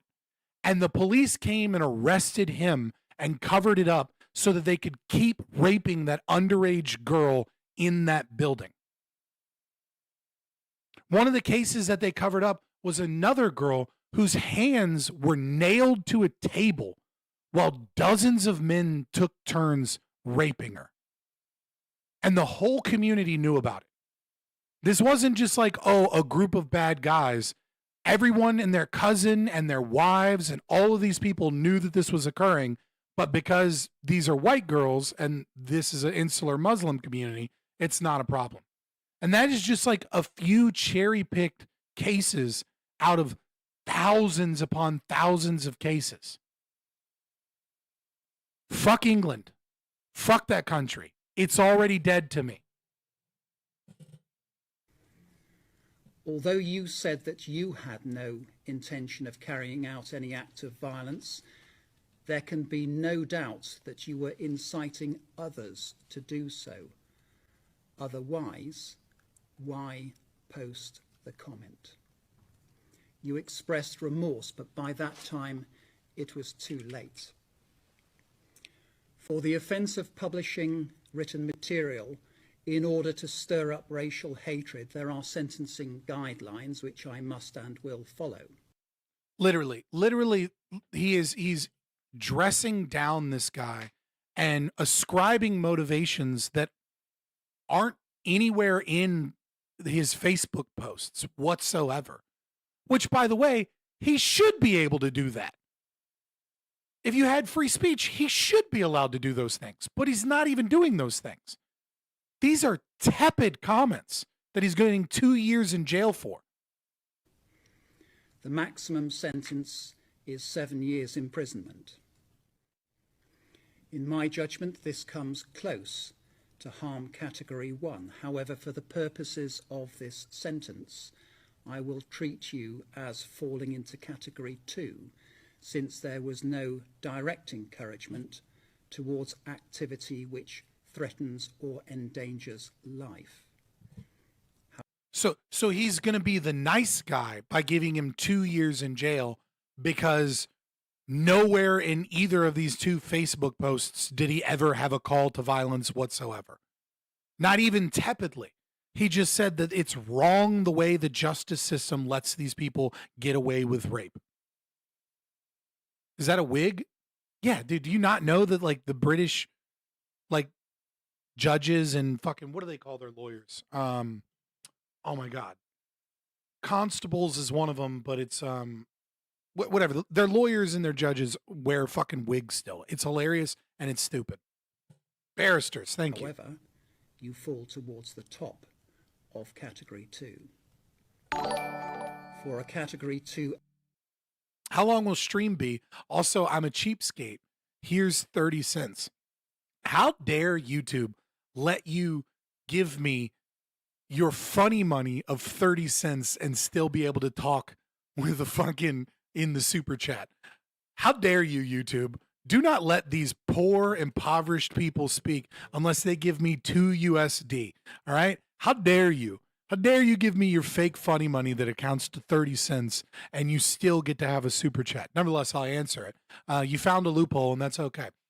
Stream will be until stream ends, but the debate starts in 23 minutes and the debate usually goes until like 11:30, but sometimes it goes to like midnight or 1 o'clock. Sometimes we end at like 11. A offence, the starting point is 2 years imprisonment with a range between 1 and 4 years custody. In mitigation, I take into account your... Well, Poval, we stopped tracking the money supply, which is literally just inflation. The real inflation as opposed to the fake made up commie nonsense where inflation is a market basket of goods. Somehow that magically became inflation over the last 20, 30 years. And we stopped tracking the money supply. So we don't actually know how much money the Federal Reserve is printing. Okay? We just have a guess. plea of guilty for which you will receive full credit. So just guess how fucked the younger generations are from their ability to buy a home because we have no idea what inflation really is. Wait, is that true? Funny? Yeah, look it up. Look, M2.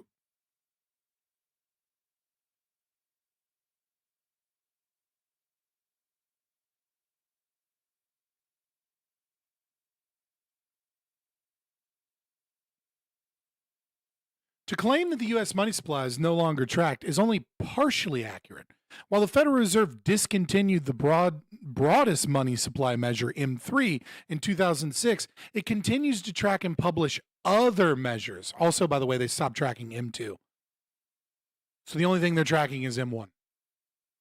Like, we can look at it and you can watch. Look. M2.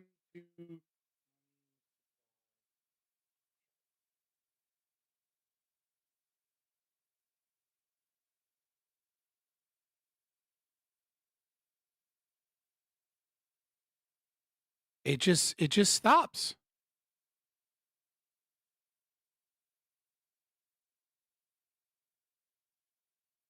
This must be an estimation. What is this one? Athena Invest. Actual money to supply versus 6% target growth rate. I'm not getting that deep into it. Of 1/3 following your earlier admissions. I take account of the contents of the references from your mother, friend, and employer. Scott, do you think England will go fascist side and put all these guys against the wall, or will it go to the communist side? I don't know. Like, first and foremost, it's very, very, very difficult to know when a political revolution occurs, right? If you could accurately depict when a political revolution occurs and how it occurs, like, you would be one of the richest people. You'd be Elon Musk money if you could like invest in businesses tied to those changes, right? The problem that I see with countries that are falling apart like this, where you're seeing fascistic beliefs begin to surge on the right, is that it's a lot easier to move now. And so because it's a lot easier to move, like when you look at, like, you know, World War I, World War II era revolutions, right? Like the poor Russians couldn't just be like, oh, shit's getting bad, let me move to Finland. Like, that wasn't really a thing for like a Russian peasant or a Ukrainian peasant, right? In England, even if you have like a minimum wage job, you could save up money for a plane ticket to America if shit gets bad and like be here illegally or find a legal way to be here pretty quickly. Right. And so it's like, what happens when the citizens that are concerned and can see things occurring ahead of time move via their wallet? They pick up and they move to a different country. So I don't know what a modern revolution looks like. To me, it feels like it's going to be more like Atlas Shrugged. Instead of having like a big communist revolution, what we're going to have is we're going to have nations ping pong to which type of socialism will fix problems and ping pong harder and harder until the people no longer have the means or the ability to have a meaningful revolution in their country, and they're pacified by ping ponging from different types of socialism that's supposed to fix the problem. And then there will be people that flee when the ping ponging gets bad enough. There'll be people that flee to places like America. I think Nepal. Yeah, I mean, Nepal, exactly. Who the fuck could have predicted that Nepal, that a bunch of Gen Z people would get mad about fucking Nepo babies, posting on Instagram, and then they just decide after, a couple of anti-protest, police moves that they're going to fucking take over the country and then elect their president via Discord poll. Like, what the fuck? If you would have asked me if that was possible, I'd have been like, I guess it's possible, but that's not happening. You know what I mean? Like, so, and then my other question is, to what degree was the CIA involved in that? Because they were involved in the Arab Spring. They were involved in the 2014 coup in Ukraine, right? Like National Endowment for Democracy and Foreign Relations and all these other fucking, arms of the intelligence state and the apparatus of like Western Empire. To what degree were they funding different movements and activist organizations, or, construction projects being shut down and all these random things to attempt to pull the lever to create discord in Nepal? I don't fucking know. It could be zero. It could be completely their fault. It could be somewhere in between. I don't fucking know. So yeah, when you have all these factors at play and a lot of unknown variables, like there's just no way to really know. These can only be of limited value in the current circumstances, as can. What have I heard of Peronism? Like, dude, we're libertarians here. We've talked about Malay before, right? Like, if you were a libertarian in the dark about Peronism, 10 years ago, totally understandable. Nowadays, like, come on. And the contents of the precinct. Great Discord in Nepal. You appreciate that? I thought it was just going to be Mark that got that joke. I take account too of your expression of remorse, your lack of convictions which are racially aggravated, that you are in employment. Malay's fall off has been wild. No, it's Malay. People's anger towards Malay is the dumbest shit ever. I'm sorry. It's philosophical masturbation is what it is. It's a whole bunch of libertarians who are super fucking excited that the guy who's a president that has a coalition government with conservatives who just lost an election isn't doing full-blown anarcho-capitalism. And then they're like, see, he's not a real ANCAP who fucking, fell for it. Here's your fell for it award. It's like, shut the fuck up. Of course he wasn't going to do full-blown ANCAP. He didn't get a fucking ANCAP government coalition. He got a conservative coalition as an ANCAP with a couple of seats for his party. Yeah, there's going to be socialism in that country. There's going to be funny stuff with tying the dollar to investment corporations. This idea that like, corporations and the American government and, the World Bank and IMF had to fucking, bail out his failed austerity project. Meanwhile, he's brought inflation from like 250% down to like 30% inflation. It's like, dude, he's doing what he can and he's doing an insanely good job. And the idea that he's not the perfect ANCAP, it's like, all I can think of when I hear those libertarians is Wyclef Jean did this song, and it was on the Chappelle Show. And it was, if I was president, I'd be elected on Friday, assassinated on Saturday.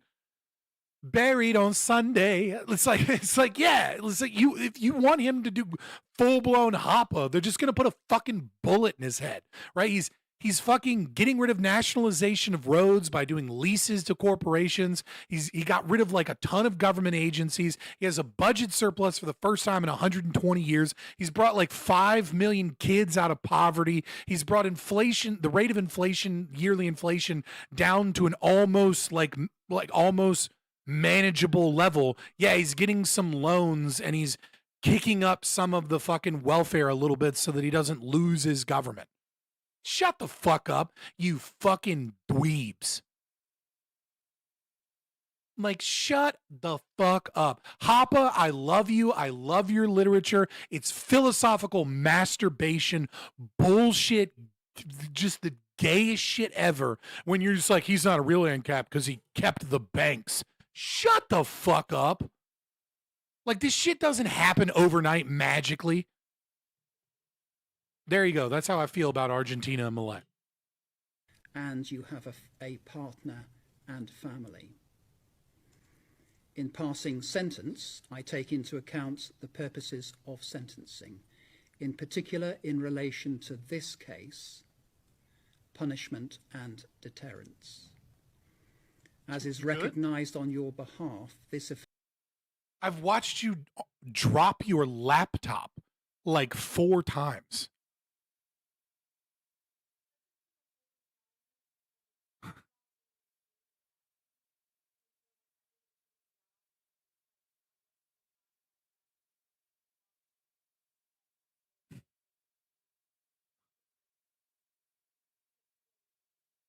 We'll get back to shitting on England in a second, all right? I got distracted. I'm ADHD, and I watched my sister drop her laptop, which is, by the way, the hardest thing to do because it's in your lap. Like, how do you drop? I love you, sis.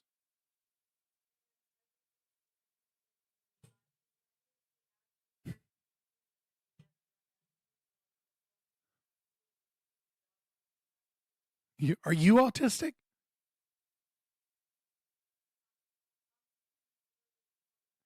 I'm laughing because you're just like, you immediately go into like your homework assignment. Like, I'm not streaming. I'm just teasing you for a second. I'm not going to have a whole conversation about your homework assignments.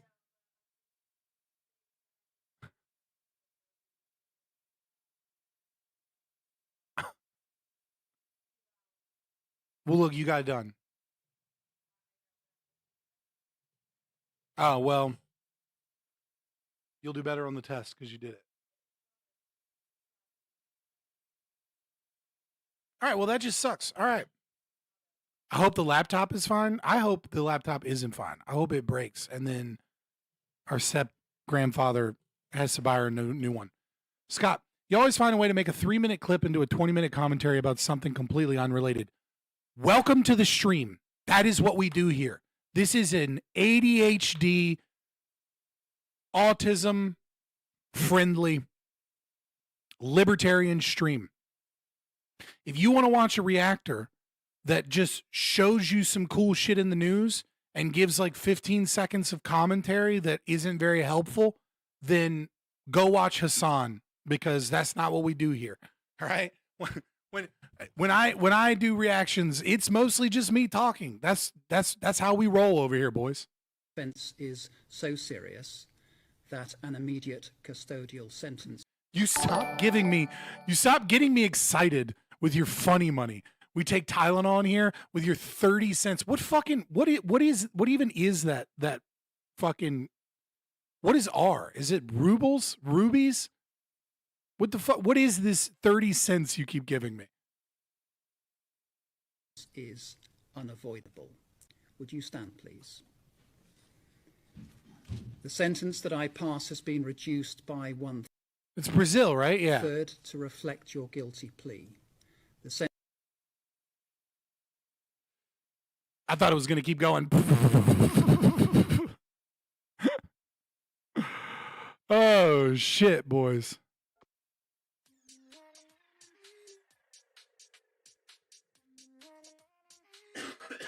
Look up Chip Buddy.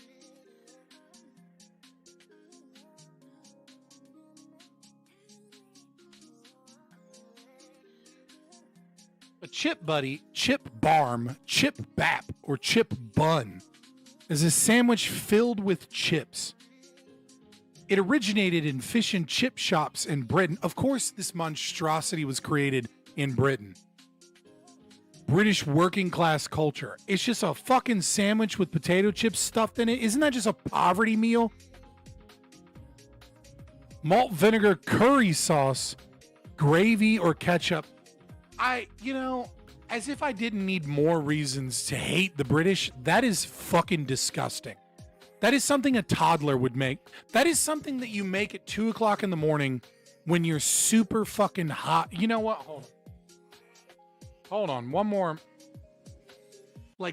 You inspired me to play it again. Yeah. Stupid ass bitch. This shit too easy, goddamn. Fuck England. And a queen can suck my dick. Fuck England. Fish and chips, steamed crumpets in my penis. That's a list of what you eat if you from England. So fuck England.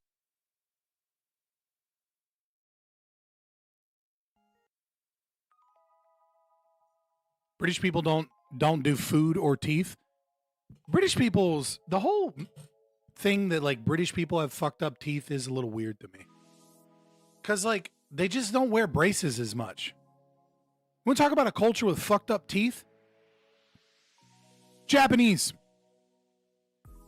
people have like how did we just glaze over Japan to talk shit on the British about their teeth? When the girls laugh like this, that's not a cultural thing. They're lying to you. That is bullshit lies that they have made up because they're covering their fucked up mouths.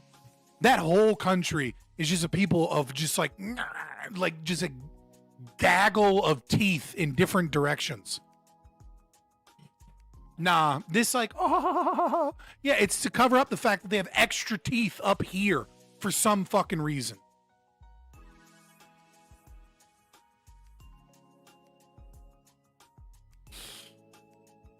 You know that phrase, you'd be prettier if you smiled? Not true in Japan. Don't let those girls smile at you. They'll be uglier. I thought China had the bad teeth.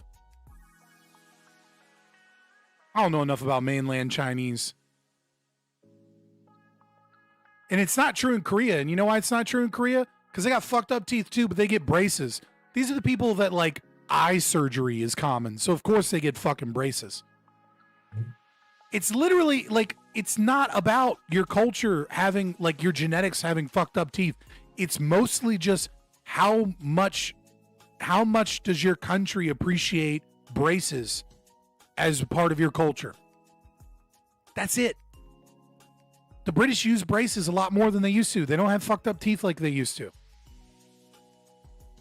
A mild case of snaggletooth can look cute. Yeah, I mean like a crack in the Liberty Bell kind of situation. Imagine the head game with them teeth. Well, no one's ever seen a Japanese blowjob, right? It's pixelated. It's to hide the teeth. It's not to hide the genitalia, boys. How much red meat do you eat? A lot. I eat mostly red meat. South Korea has a surgery for every imperfection. South Korea has a surgery for everything, regardless of whether or not it's an imperfection. You don't have to have an imperfection for the South Koreans to want to fucking nip tuck on your ass. Making libertarians mad by dissing Japanese women? Fuck you guys. About to go into this debate. I'll bring you all back. You just found out that eating red meat means you're a fascist? That tracks.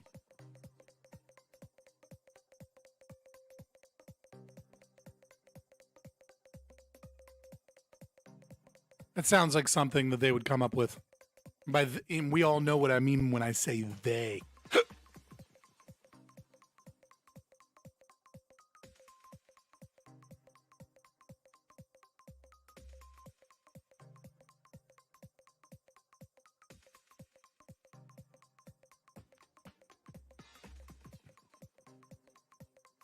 Testing. What the fuck? Why are you doing this to me?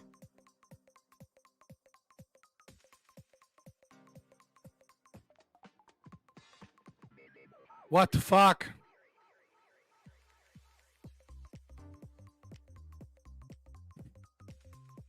Why won't it let me select my audio? What the fuck is this?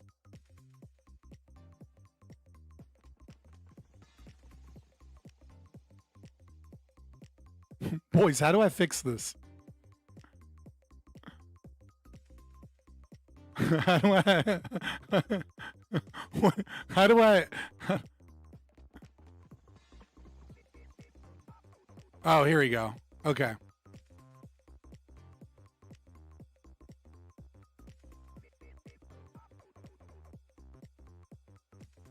Testing, testing. Okay, well, it let me... What the fuck? Maybe if I refresh it now that I've given permission, it'll pop up.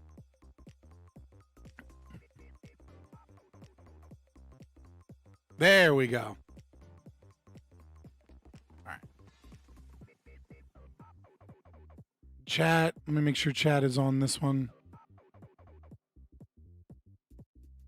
Sonar chat is...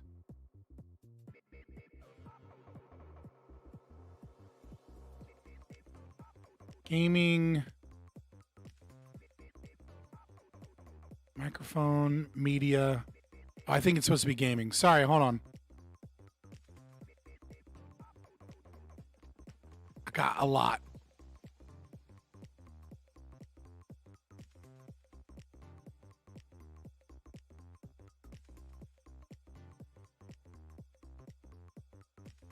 You good on audio? Yeah, I think it's good. Just had to make sure it was working. Was Kamala a disaster? What? All right, boys, I'll be right back. I'm going to use the restroom, and I guess, I don't know, my sister might have left or something.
I was watching you boys.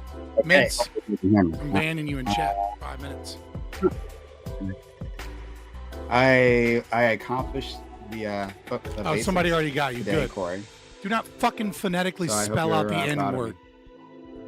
Do not do that shit again, or I'll ban you for 24 hours. I I'm can't not hear getting you, Corey. banned on YouTube. You're muted. Okay, it's not happening. Yes, you are correct. Thank you for correcting me.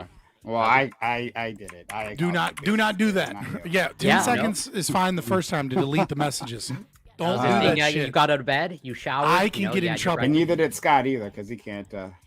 He's muted as well. What can I not do? Sorry, I was talking to chat. Oh no worries, no worries, friend. But glad to have you all here.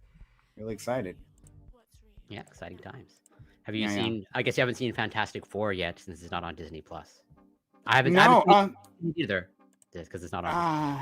If it comes out on video on demand, It is on, I believe.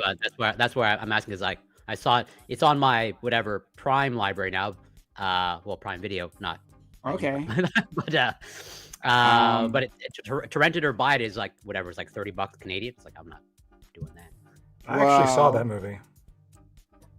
Oh, really? Yeah. It's wild that Did saw a you movie. unintentionally see it, or you intentionally saw it? No, I intentionally saw it with friends. Awful movie. Awful. Too woke I for you, don't. probably?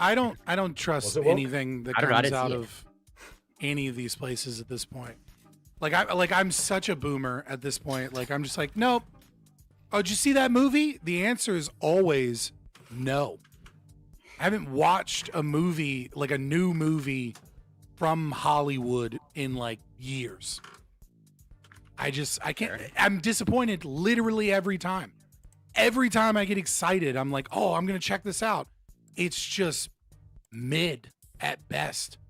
And that's assuming it doesn't have like random, like anti-capitalist or like fucking anti-white themes as like a major part, or like some add-in that they had to throw in just to remind you like, ha, you're a piece of shit because you're white, right? Like, which is already like half the goddamn things.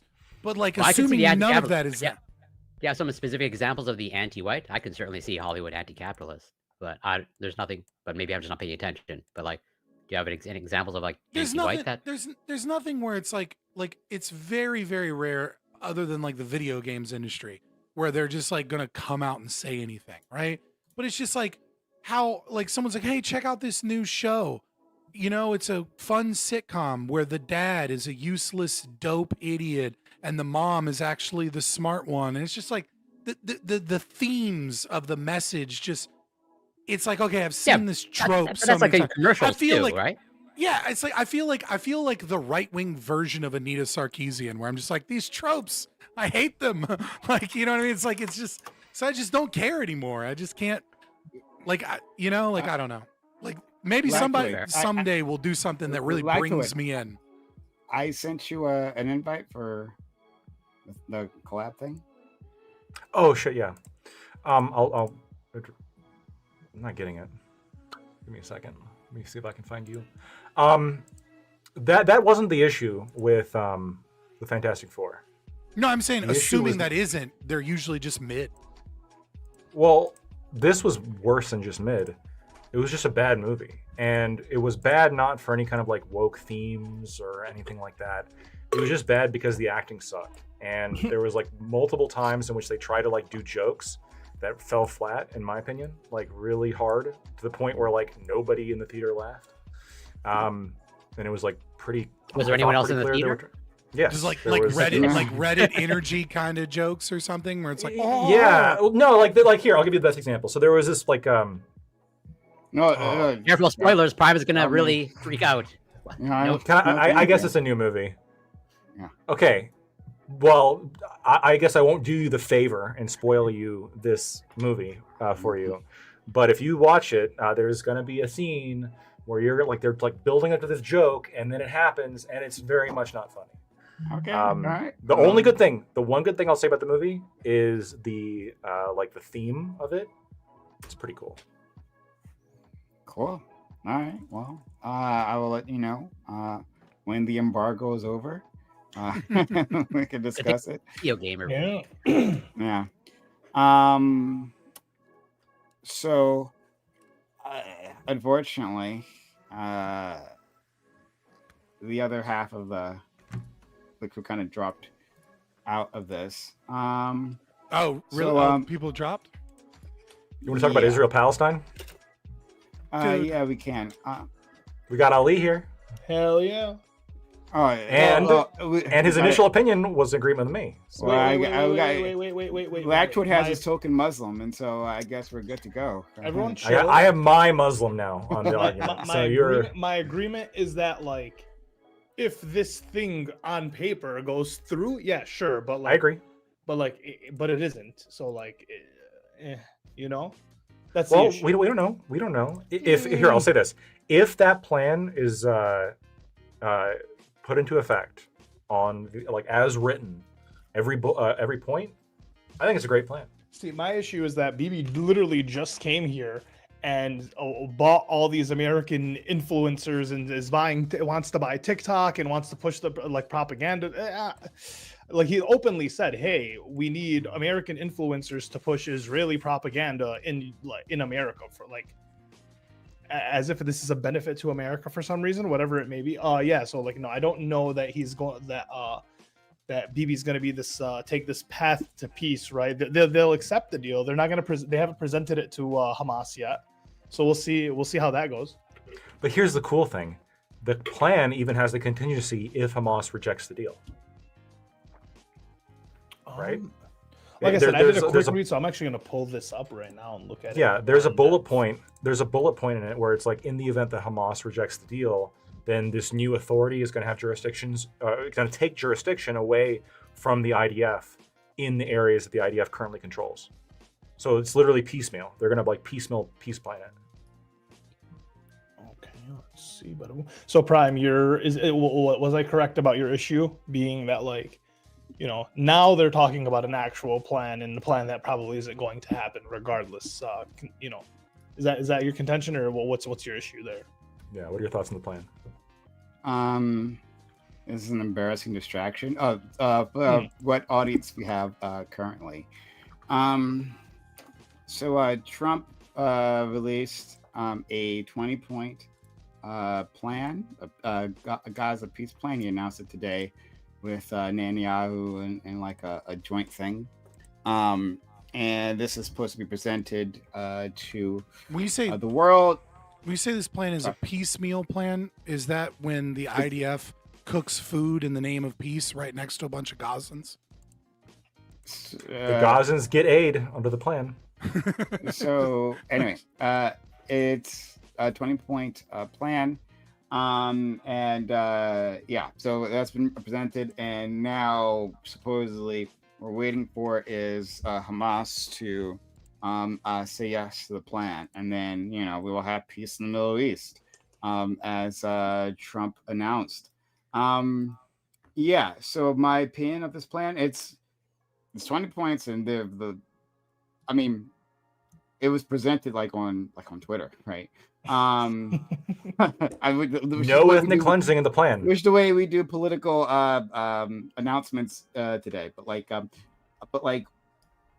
assuming there's nothing more to this plan, right? Like I'm working off what's actually been presented. The structure of it, yeah, that sounds fine. But like this is just a completely and utterly embarrassing distraction. So par for the course.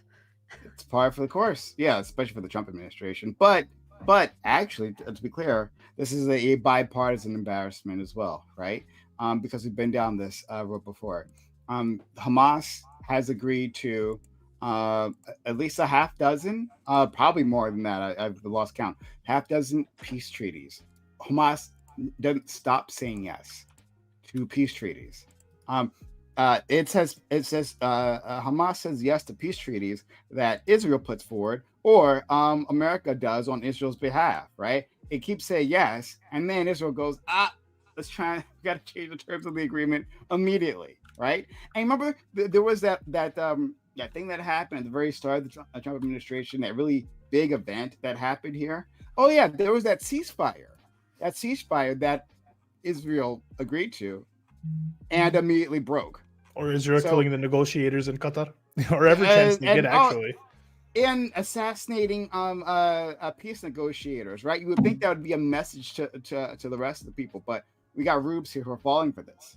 So no, I'm not. I don't give a fuck about this plan. Like, I want most of what the plan entails, right? I want most of that. I'm going to qualify it, right? But I want most of what that plan entails. But it's like not going to happen. Why are we doing this a song and dance, right? Why do we understand that I think the first point of the plan talks about, I don't know why you're raising it. We'll talk later. It's just discussing. But the fourth point of the plan talks about like a hostage exchange, right? This is the thing that shows it's fanciful because the Israelis, the Israeli government, doesn't give a fuck about the hostages. They've been very clear about that the entire time, right? Not with their words. They'll say, "Oh my God, if this would end, if only Hamas would give back the hostages." Hamas has agreed to give back the hostages many times before, including in that ceasefire that happened earlier this year that Israel broke, right? Hamas has agreed to give back the hostages. They can't stop agreeing to give back the hostages. But Israel keeps breaking this. Israel doesn't want it. Now, the Israeli people, they feel differently. I think they generally want the hostages back, right? But this is a great piece of propaganda that they can be, that the Israeli, the government can use to manipulate them, and they do it all the time, right? And also the foreign audience, right? Because idiots online on Twitter, right, will also say, well, why don't they give back the hostages? So there's that, right? And there's the other parts of the plan, like unless I'm missing it, I did read the whole thing, but unless I'm forgetting. Yeah, I'm just reading through it now. Like Lactoid said, there is a provision if Hamas does not follow through, right? But I don't remember. And if I'm missing it, then I do apologize. But I don't remember a part that has some sort of enforcement mechanism if Israel doesn't follow through, right? Israel, the one who has a track record of breaking these agreements. So how is this real? Israel, who had if Trump thinks this is a real plan, right? It's hilarious because Bibi's going to pants him. He's pantsed Biden before him, right? He's going to get you all hyped up, right? Biden did something similar, right? He's like, oh, we've got a great plan. And the Israelis, Biden has done this thing that we're seeing right now. He's done exactly this in the past, right? And then it led to complete and utter humiliation. So I don't know why we should expect any different. I want it to be different. And if it is different, okay, right? And I'll come back and I'll give Trump his flowers. I will, right? Hold me to it. But I have because I can look at past evidence, recent past as evidence, right? I can do predictions and I can say this is complete bullshit. That even if they do agree, the Hamas agrees and they do some sort of ceremony, right? Guess what's going to happen? This is going to find a reason to break the deal. So we'll see.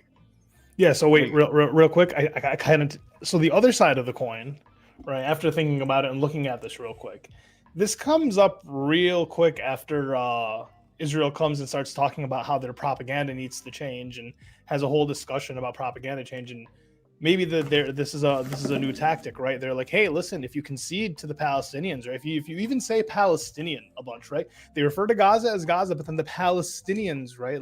They understand that people probably have an issue with calling them Gazans or whatever it may be. I feel like this could also just be another one. It's just a play, right? They placate the Palestinians, the pro-Palestinians for now. To Prime's point, it's a distraction. And it's just a tool to prove that Trump isn't owned by Israel or that we aren't owned by Israel. Look, we're even conceding a few points. We're conceding a few things. It says at point 19, right? Which the Gaza, we recognize the aspiration of the Palestinian people to be what? To be that they want a state. They want self-determination. So I don't know. It could just be a little ruse as they say. I don't want it to be. And if it's not, and if this actually goes through, fucking kudos. But yeah, to Prime's point, there's no like hold to Israel's obligation, right? Like, what happens if Israel doesn't fall through? Is there any intervention on that side or no? Well, I'll answer the question, and then I'll ask you another question. I mean, the first point on, I'm sorry, I'm reading through it, for having utterly and completely won this conflict. I think Israel's made a lot of concessions here in terms of the disproportionate amount of hostage provisions, retreating from occupied areas. It's going to happen.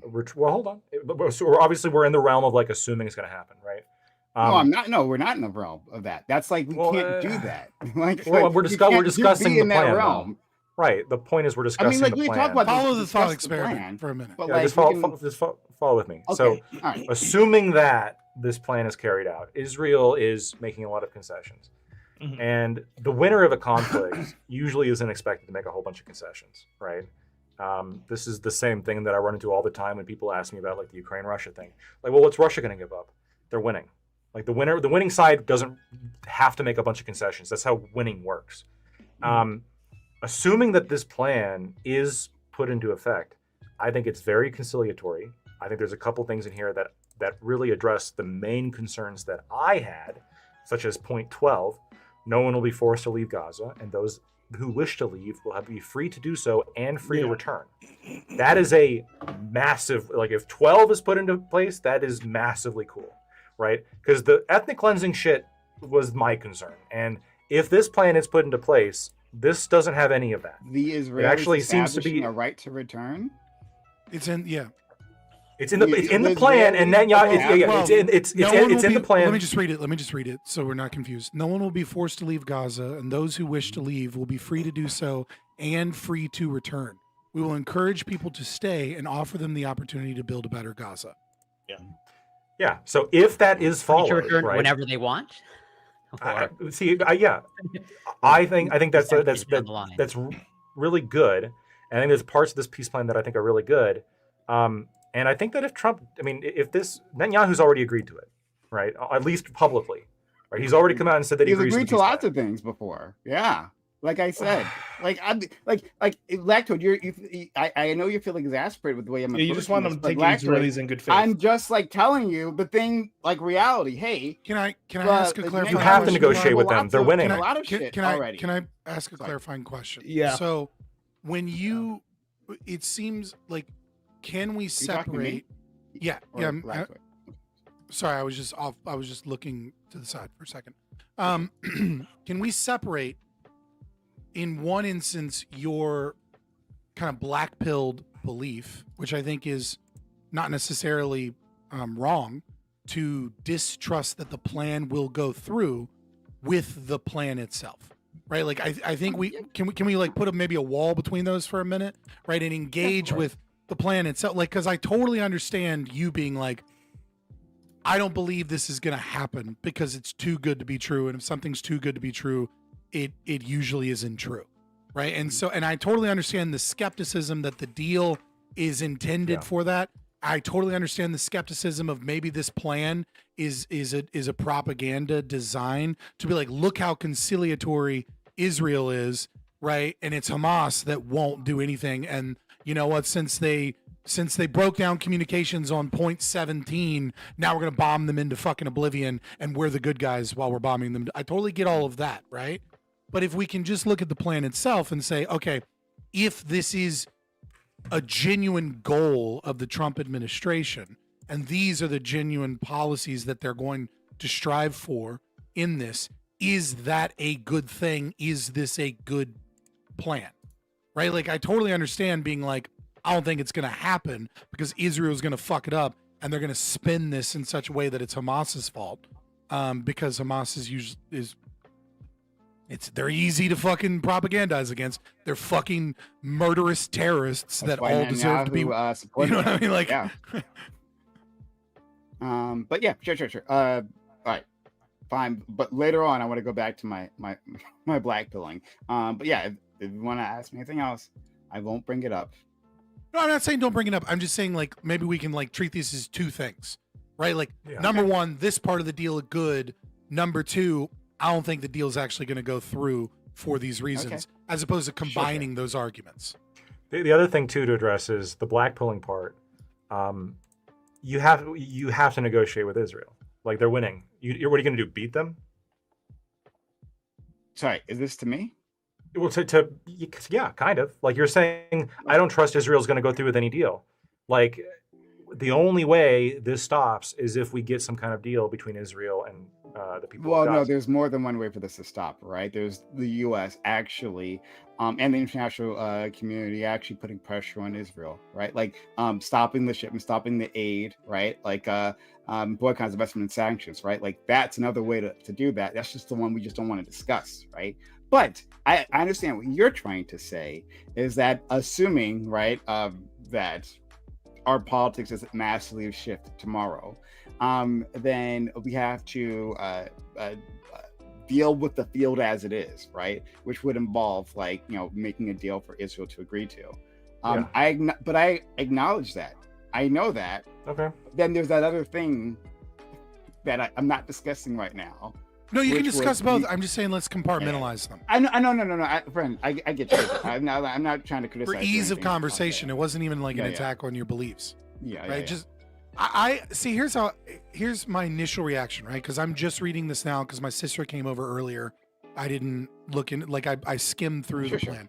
My initial reaction is this: is Israel is too conciliatory in this for me to buy it. It's so listen, Israel, in terms of nations that have warred against people within their territory, right? They have been historically the most conciliatory nation in the world, throughout history. Like no nation has been more concerned with public opinion about them being the good guys compared to Israel. I'm just not saying Israel's a good guy here. I'm just saying that Israel is more conciliatory than historically basically any other nation. But even still, it's really conciliatory. And that puts alarm bells in my head that the goal of this is a pipe dream. Like you couldn't get the Camp Casey Accords to go through. This is better than those. And so, like, that's weird to me that you're winning a war and you're putting I have a hard time buying that they care that much what other nations think about them in that regard, or that they feel that pressured by nations when they still have so much lobbying power, so much social media influence, so much money, so many politicians that like call it anti-Semitism to fucking boycott their products. Like, there's a lot, you know what I mean? Like, they have a lot of influence and power in politics and in media, and it's really conciliatory. And it's just, my alarm bells are going, they're going to find a way to make Hamas break this deal. And then when it happens, they're going to treat that like they have carte blanche to start another bombing campaign. I don't know about that. But maybe I'm wrong. I want to be wrong. I want to be wrong. Look at 13. I think point number 13 gives Israel really what they're looking for here, right? Because let's look at what actually the end goal is for Gaza after this plan. They have to decouple politically, and they also have to give up their weapons. Hamas does. Well, hold on. It is the complete removal of Hamas from any kind of political power. It is the complete demilitarization of the entire strip. It is the does it? Where's the demilitarization of the whole strip? 13. I think it just said demilitarization of Gaza. Yeah, specifically, Hamas and other factions agree to not have any role in the governance of Gaza, directly, indirectly, or in any form. Okay, so Hamas is gone. All military terror and offensive infrastructure, including tunnels and weapon production facilities, will be destroyed and not rebuilt. There will be a process of demilitarization of Gaza under the supervision of independent monitors, which will include placing weapons permanently beyond use through an agreed process of decommissioning and supported by an internationally funded buyback and reintegration program, all verified by independent monitors. That right there gives Israel, that gives them a lot, right? It means that Gaza... I was reading the other one where Hamas had to give up their weapons, but complete... I'm actually now against this. Hold on, before you're against it though, it's a lot more realistic now though, isn't it, in terms of the Israeli side? Yeah, I mean that. Yeah, I agree with you because I mean being able to get rid of weapons from all of the Gazans is, yeah, I mean that is something Israel would obviously deeply want. Mm-hmm. I mean, because I mean, yeah, I don't know. I endorse this plan. I've heard enough. I endorse this plan. Full-throatedly endorse all 20 points. I hope Trump gets it done. I mean, I'd have to go through it. I'd have to go through it like on my own and really think about what each one means. But on its face, I'm worried that it won't go through. Still, I am a little black pilled on that, but I don't know how I feel. I'm like 50-50 on whether or not I like it. It looks. I'm leaning towards liking the plan more than disliking the plan. But I definitely think that like if I go through line by line and be like, what does this mean? I'm gonna find issues with it. Like right off the bat, I don't know that I like getting rid of every gun from people, right? Like that's a human right. But I also understand why Israel would want to fucking get rid of their guns because they can't stop using them on them. Yeah. So, I decidedly like the plan more than I don't like the plan. It's just like, you know, like looking at it through a real lens. I mean, like the point that our friend Scott just made, not about the necessarily human right part, but the idea of the militarization here when I mean the occupation is still happening, right? Like this isn't demilitarization with also, oh yeah, we're going to pull back 1967 borders, right? And that's the end of the settlements, right? Like the conflict isn't over, right? The conflict doesn't end here. And that's when you would think the opposing force would demilitarize. No, this is demilitarized like right this second. And just assume that international community that has abandoned you, right? As the genocide has been unfolding in front of them, assume they'll all have your best interests in mind. Well, right? hold on. Point 15, right? So the United States will work with Arab and international partners to develop a temporary international stabilization force to immediately deploy in Gaza. The ISF will train and provide support to vetted Palestinian police forces in Gaza and will consult with Jordan and Egypt, who have extensive experience in this field. The force will be long-term internal security solution, right? So, I mean, if you're talking about the concept of settlers moving in, when the plan has right to return and the plan has an internal security force that is involving Egypt and Jordan, that is at a minimum a very much slowing down of like settler encroachment, because that makes settler encroachment much harder when there's an internationally recognized internal police force. Yeah. So West Bank is where most of the settler activity is happening, and the thing that will ensure no Palestinian state. Yeah, but this is a plan about Gaza. This is not a plan about West Bank. Like I said, the conflict isn't over, right? That's why I'll introduce this, right? I said, hey, like the issue of the occupation has not settled, right? But in that environment, you're saying this other side should disarm when the conflict isn't over, right? The conflict wasn't just about Gaza. Why did the attack happen in the first place, right? Like there's a larger plan here. And then, all right, which sides do you say? Which sides will we will consult, right? Which nations, right? Oh, Egypt and Jordan. You mean Israel's close allies, Egypt and Jordan, right? Just because they're Muslim doesn't mean that they're all on the side of the Palestinians. Egypt and Jordan, right? I'm talking about specifically their government officials, right? Their people feel differently. Yeah, like who backed Israel the entire time? Yes, I'm sure they'll have plenty to say. That doesn't mean though that I think that necessarily if Egypt and Jordan were involved, right, then this would just be a disaster. This would be another a repeat of the GHF, right, the Gaza Humanitarian Foundation, right? That's the fake aid situation they set up in Gaza after they got rid of the UN, right? Distributing aid. They set that up and using it as a killing field for Palestinians. I don't think it necessarily will end up like that, but I'm just saying, like, these are specifically the ones they called out are specifically Israel's allies, right? The most staunchest allies within the area. So, I mean, something to consider, right? And like, look, so this is like my smallest gripe, but also like it's endemic of the rest of the problems. 18.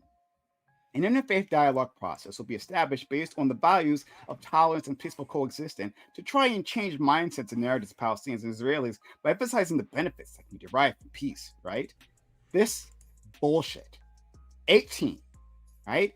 Now, again, like, it sounds great, right? Hey, we want a dialogue and we want to, turn towards peace, right? But this is like liberal nonsense, like distilled, right? And it shows like how the rest of the plan is separate from the conflict at large. This conflict is about power. It's not about like Israelis and Palestinians who just don't understand how to get along. If we could just get them down to a table, right, and sit across from one another, they could just work this shit out. No, it's about land, it's about resources, it's about power. That's all it's ever been about. And like this combined with like the other parts of this plan kind of shows that like this is simply a PR stunt, like for the world, for specifically America, right? For the American people. Hey, look, Trump is doing a thing, right? And this can be played on Fox News for months now, right? Talking about the great conciliator, Donald Trump, right? Irrespective of like whatever happens to the actual plan. I don't believe. What would you? Like, at Right, all. okay, but like, again, I understand your skepticism.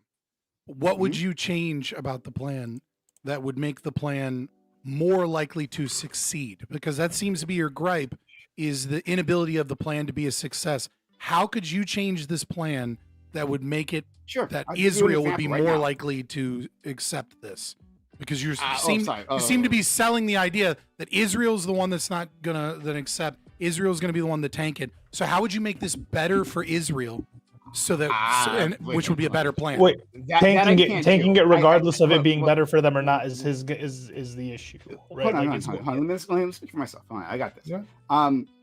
I can't do what you just asked, right? I thought you were gonna ask me something different there. I can't Israel has had there's been a whole list of plans that Israel's rejected that have been amazing as well, right? In fact, better for them than this plan that they have rejected. And so when you're saying give them if all the Palestinians agree to a suicide, well then yeah, I think that's pretty much what they would like, and that'd be the best plan. I think they'd sign on the dotted line on that one. I mean, that's a good quip, right? But that's not. I'm not we're not trying. talking I'm not seriously. trying to be calling. I'm not trying. I absolutely am talking seriously. Please don't mistake me for not talking. I take this. You think the Donald Trump administration could realistically put a plan that says that all Muslims must kill themselves? No, I'm not and then saying Israel that. would That was accept that obviously plan. sarcastic. I'm saying That's what I said. I not said real that's a good plan, quip, obviously. but that's not a real plan. Hold on. I'm not quipping. I'm saying, hey, what you're asking me for is utterly ridiculous, and I gave you a ridiculous plan to show how ridiculous that is. That's what I'm saying. I'm taking this extremely seriously.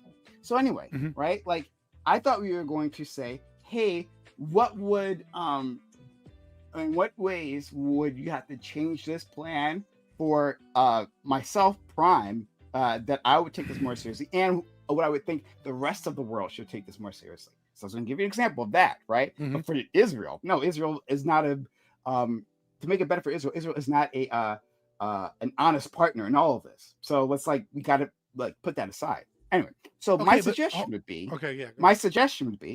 please, just looking at 18, right? We can go back to that. They're talking about, hey, let's have a dialogue, between the faiths, right? And kind of work this out. Well, this is not a problem between the faiths, right? This is, again, misunderstanding the conflict, as many Westerners do, right? Because of propaganda. This is billed as a fight between Muslims and Jews. They just can't get along. It's been like that for thousands of years. No, again, it's an exercise of power, right? What I would do in place of 18 would be put an honest to God Truth and Reconciliation Committee, right? Like one where, hey, Israeli crimes would have to be like put on display, where people could confront their abusers, right?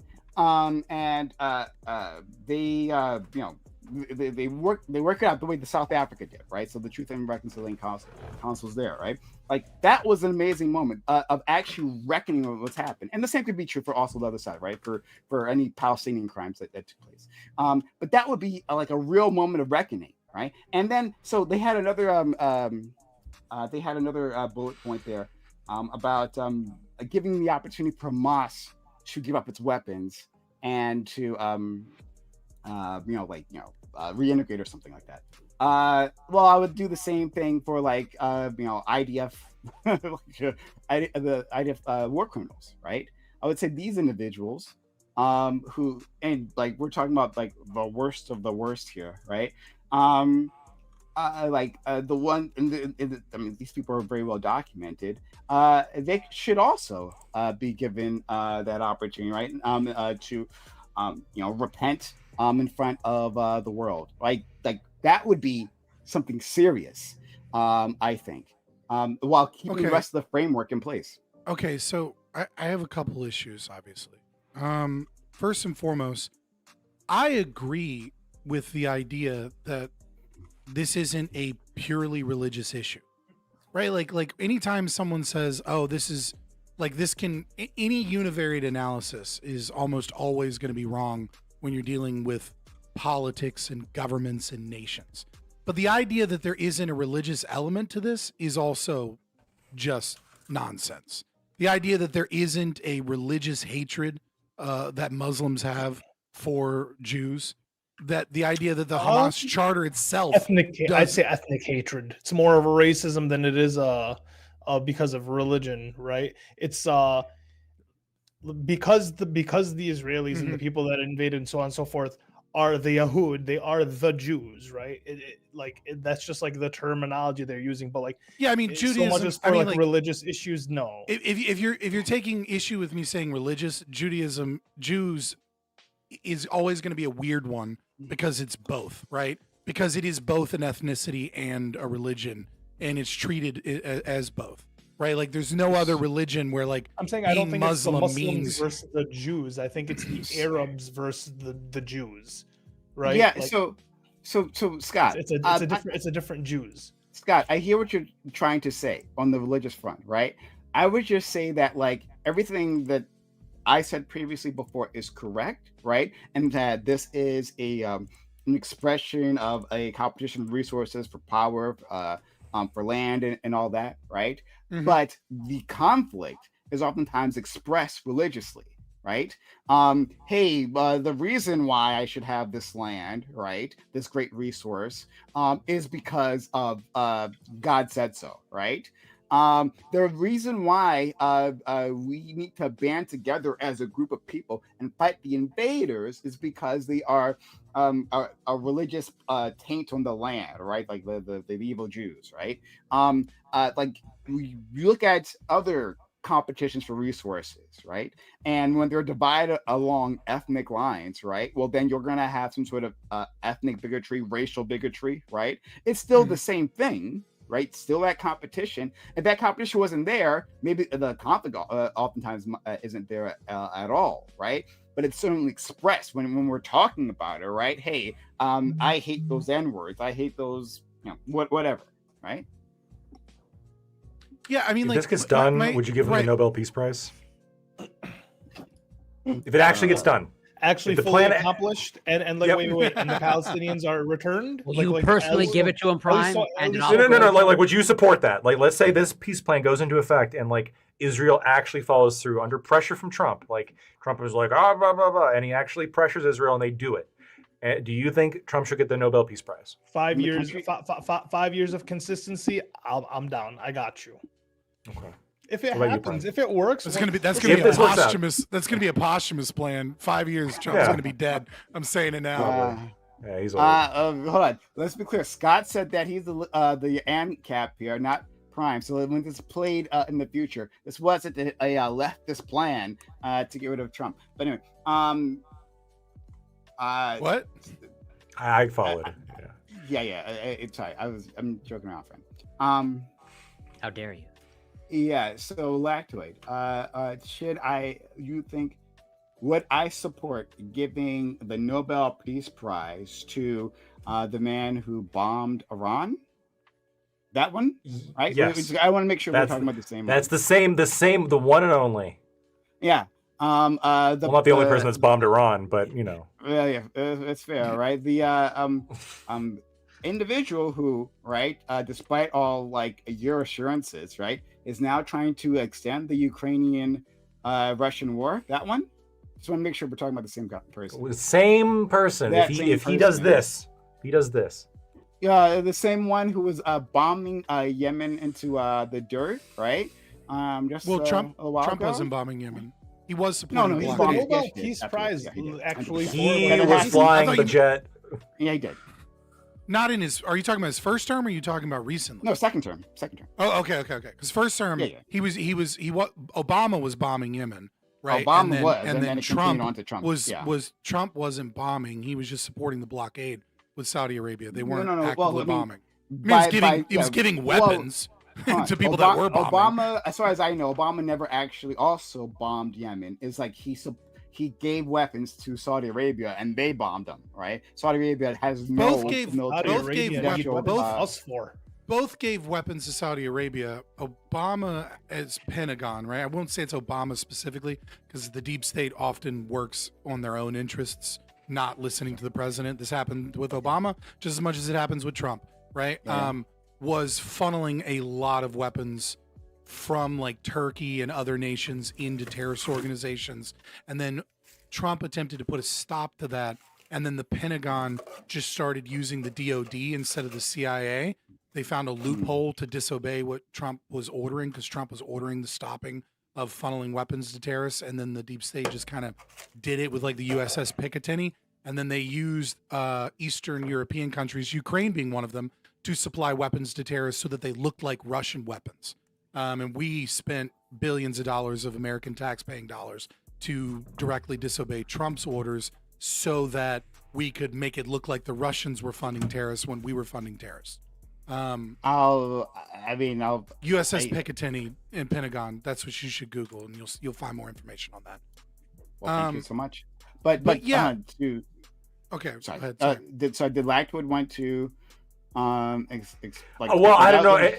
If you wanted to go on and making sure we're identifying the right person, I think we're talking about the same person. Oh, okay. But that one. He's orange. He's the president. You know that one. Okay. Yeah, sure. Well, that should one, he right? get the Nobel Peace Prize if he ends the war in Gaza under this plan? No. Okay. Like, no, right? Like I think that still is what what the Nobel Peace Prize like is. I'm kind of with you, but it's already trash. It's already just. I mean, like Obama won it. You know what I mean? Like Obama. That's true, and that's also droned trash. fucking weddings. That's awful. Like, yeah, I mean, but if Obama could win it. So I have a question about. I think you had mentioned earlier, Prime, that Israel had rejected several better peace deals that were better for Israel than the current deal. And as we go through the deal looks pretty good, and you seem to have a lot of issues because it doesn't stop the conflict. It doesn't stop. So what would you say was a better deal for Israel that Israel rejected in the past, and why is that deal better for Israel than this presumed 20-point plan? My problem for the deal isn't that it doesn't stop the conflict. I mean, like if the deal went through, right, then it would stop the conflict. My problem is that it's unlike that. This seems like a PR stunt. Right. But assuming it's not a PR stunt, what you made the claim that this deal is worse than other deals that Israel has rejected. What is a deal that Israel has rejected in the past that they were the ones that made it fall through? that is Sorry, I better don't than have- this deal. Understood. Yeah, I don't. 'Cause I have don't it, think that's pulled true. up. I'm gonna have to pull up because there was an IDF negotiator. Let's see, negotiator. I'm searching through my notes. 'Cause I have extensive notes on all these things. Yeah, it's not like my area of Gershon- expertise. I've just never heard of a deal better than this that Israel themselves rejected. Gershon Baskin is a hostage negotiator, and Middle East director for the International Communities Organization. Morgan debate panel, and he said the following: I received from them Hamas in August last year a commitment to end the war. Israeli captain, negotiator, and activist Gershon Baskin says that as early as August 2024, Hamas offered a written ceasefire deal to end the war on Gaza and release all Israeli captives twice. The Israeli government refused. That's not a better deal for Israel, though, right? I mean, not when well- this deal has like demilitarization, getting rid of Hamas as a political structure. Like, this is very clearly a better deal than that deal for Israel. So, what is the better deal? Summary of ceasefire. Jeremy's got a summary of ceasefire negotiations of received book comments. If this one has a summary. Bless Thank you. Not all these the texts have been revealed, but some, I believe, some of them have. But I got to search for it. A few notes. I mean, I don't deny that it might be possible, but like I'm looking Yeah, for like I'm looking. I have to look for the text. Before. Yeah. Well, you said Yeah. that you that they had rejected several that were Well, no, better. they definitely for them. no, they've absolutely rejected several deals. But I'm Well, like, no, you're asking me for the text. That wasn't I don't the have claim. the text. The claim Sorry. that you made was that they rejected several deals that were better than this deal for Israel. And this deal seems a lot better for Israel than any other deal that I've ever heard of or presumed, plan that has been put forward, in the sense that this doesn't just end the war temporarily. This would get rid of Hamas as a governmental structure. This would put in an impartial policing system so that they don't have to worry about policing and all the bullshit that they get because IDF fucked up and hit some kid, or somebody threw a rock at them and they fucking responded in a crazy way. They don't have to do any of that shit, right? And that it demilitarizes the region and then puts forward peace plans and negotiations. This seems like there much was better another deal. If I again, Mm-hmm. like that's what I'm saying, I have to find the text of the deals for you. But there were other deals where Hamas, like in this deal, Israel has to leave completely, right? Well, almost completely, right? There's like a slight buffer zone. If you look at the map that they provide at the bottom. Yeah, but I mean, There's they've like been a- fine with leaving for a long time in Gaza. Yeah, and they pulled you're out right. before. Yeah, Like deal. they, If I remember, hold on. I understand. There was another deal where Hamas didn't agree, said hey, we will allow an Israeli presence in Gaza. But again, I'm looking for this, looking for the stuff. yeah, I mean, if you can find a deal that Israel rejected that said that they would have control over all of Gaza, or that they would have a presence, maybe that would be a good argument. But I still would say that this deal that says Hamas is no longer a political entity in the region, and that it would be demilitarized, and that they would use gun buyback programs to get rid of weapons and tunnels, is very clearly a better deal than just having the IDF there, which is already a problem for Hamas and Israel. I just don't see a better deal. And again, like I said, I have to find the text of the deals. Hear me, maybe I'm wrong on this, right? Because I don't know the mind of Israeli politicians, right? But Israel has been out of Gaza for a decade before October 7th, right? They pull out. They like it's a dead area to them that it feels like, to me, what they want is they want them to go their own way. Like, they don't want anything to fucking do with Gaza, because Gaza is always a problem for them one way or another. And that they're not trying to establish settlements there, separating West Bank, right? Separating, Golan Heights and things like that, right? Just talking about specifically Gaza, that they don't want to fucking be there. They want that, but they see it as a constant threat and a problem, because there are attacks that are launched from there, because they're always getting bad PR when they fuck up, when there's some parade or some protest at the border, and then they have snipers there, and then they're worried that one errant shot is going to be another fucking international desire for. disaster for them. Like, they want out, right? And this allows them to get out and ensure that there isn't either a political or military threat from that region there, and that they're not the major party player that's in charge of that, so they don't get blamed on that. This seems like a sweetheart deal, better than anything that has been offered in the past, specifically pertaining to Gaza. Maybe you could make a better argument about two-state solutions in like the 60s or something like that fell through, you know what I mean? Like, but like when we're talking about this region, I don't accept the argument that you're having unless you can provide evidence, and I know you're looking for it, right? Yeah. That there were multiple better deals offered to them, to me just does not ring true with everything that I know. But again, I'm not an expert on Israel-Palestine. I'm not like most of these grifter streamers that the moment something became big news, all of a sudden, I've actually known about this a long time, and I've totally read a ton of books about this, because they're fucking Wikipedia warriors. Like, but nevertheless, I'm not buying that. So I'm just skimming through it again. Who's going to control the water, the electricity, the so on and so forth? Does it say anything about that going forward? Because that's a big issue in terms of, if we're talking about like relinquishing control. There was something. I think that would be like the governance committee. Yeah, the governance committee, and also the idea that Tony. Wait, real quick. Governance committee will do what? I'm looking govern There's the a area. technocratic committee in one of the points, right? He's point 9. Yeah. Okay.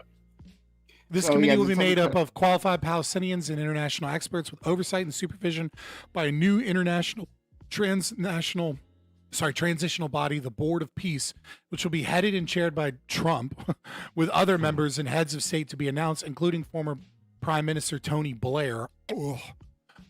This body will set the framework and handle the funding for the redevelopment of Gaza until such time as the Palestinian Authority has completed its reform program as outlined in various proposals, including President Trump's peace plan in 2020 and the Saudi-French proposal, and can securely and effectively take back control of Gaza.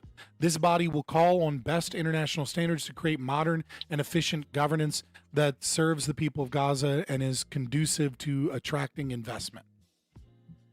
And very specifically, at the beginning, it states that this committee will be responsible for delivering the day-to-day running of public services and municipalities for the people of Gaza. Yeah, but like the issue is there's no. Well, I guess the idea would be they're building infrastructure for like electricity and water, right? Yeah. That would be. I just don't see that anywhere. But yeah, that's public services. Okay. What else could that mean, right? Roads, right? Right. Yeah, roads, water, electricity, stuff like this. Yeah, fair. Right, and it also says for point 8, which is especially if you're talking about like food and water, right? Entry of distribution and aid in the Gaza Strip will proceed without interference from the two parties through the United Nations and its agencies and the Red Crescent, in addition to other international institutions not associated in any matter with either party. Opening the Rafah crossing in both directions will be subject to the same mechanism implemented in January 19, 2025 agreement, right? So it also ensures that the UN, that a bunch of NGOs that are going to make money off of this, let's be honest, will be able to bring aid into the region. So even if there is like an infrastructure issue of bringing in water, right? Like it is neither the Israelis or the Palestinians will be able to control relief aid organizations and their ability to come in and bring in food, water, clothing, etc. Also, Ali, very, very directly answers your question. Sorry, I don't know why I missed this. Yeah. Number 7, upon acceptance of this agreement, full aid will be immediately sent. At a minimum, aid quantities will be consistent with what was included in January 19, 2025 agreement regarding humanitarian aid, including rehabilitation of infrastructure, parentheses, water, electricity, sewage, rehabilitation of hospitals and bakeries, and entry of necessary equipment to remove rubble and open roads. So that's all of it right there. No, well, yeah, fair. I'm just saying because I think the issue like was like Israel was able to cut off their water and electricity, right? Implying that they didn't even have the infrastructure to rebuild for it. But like the rehabilitation of it is right there. That's fair. It addresses it. That might not disappear. So from what that sounds like to me, and I could be incorrect, right? What that sounds like to me is that we will rebuild the infrastructure the way it was before. And in that sense, yeah, Israel still had the possibility, like Israel has central control of all of that, of all the utilities, right?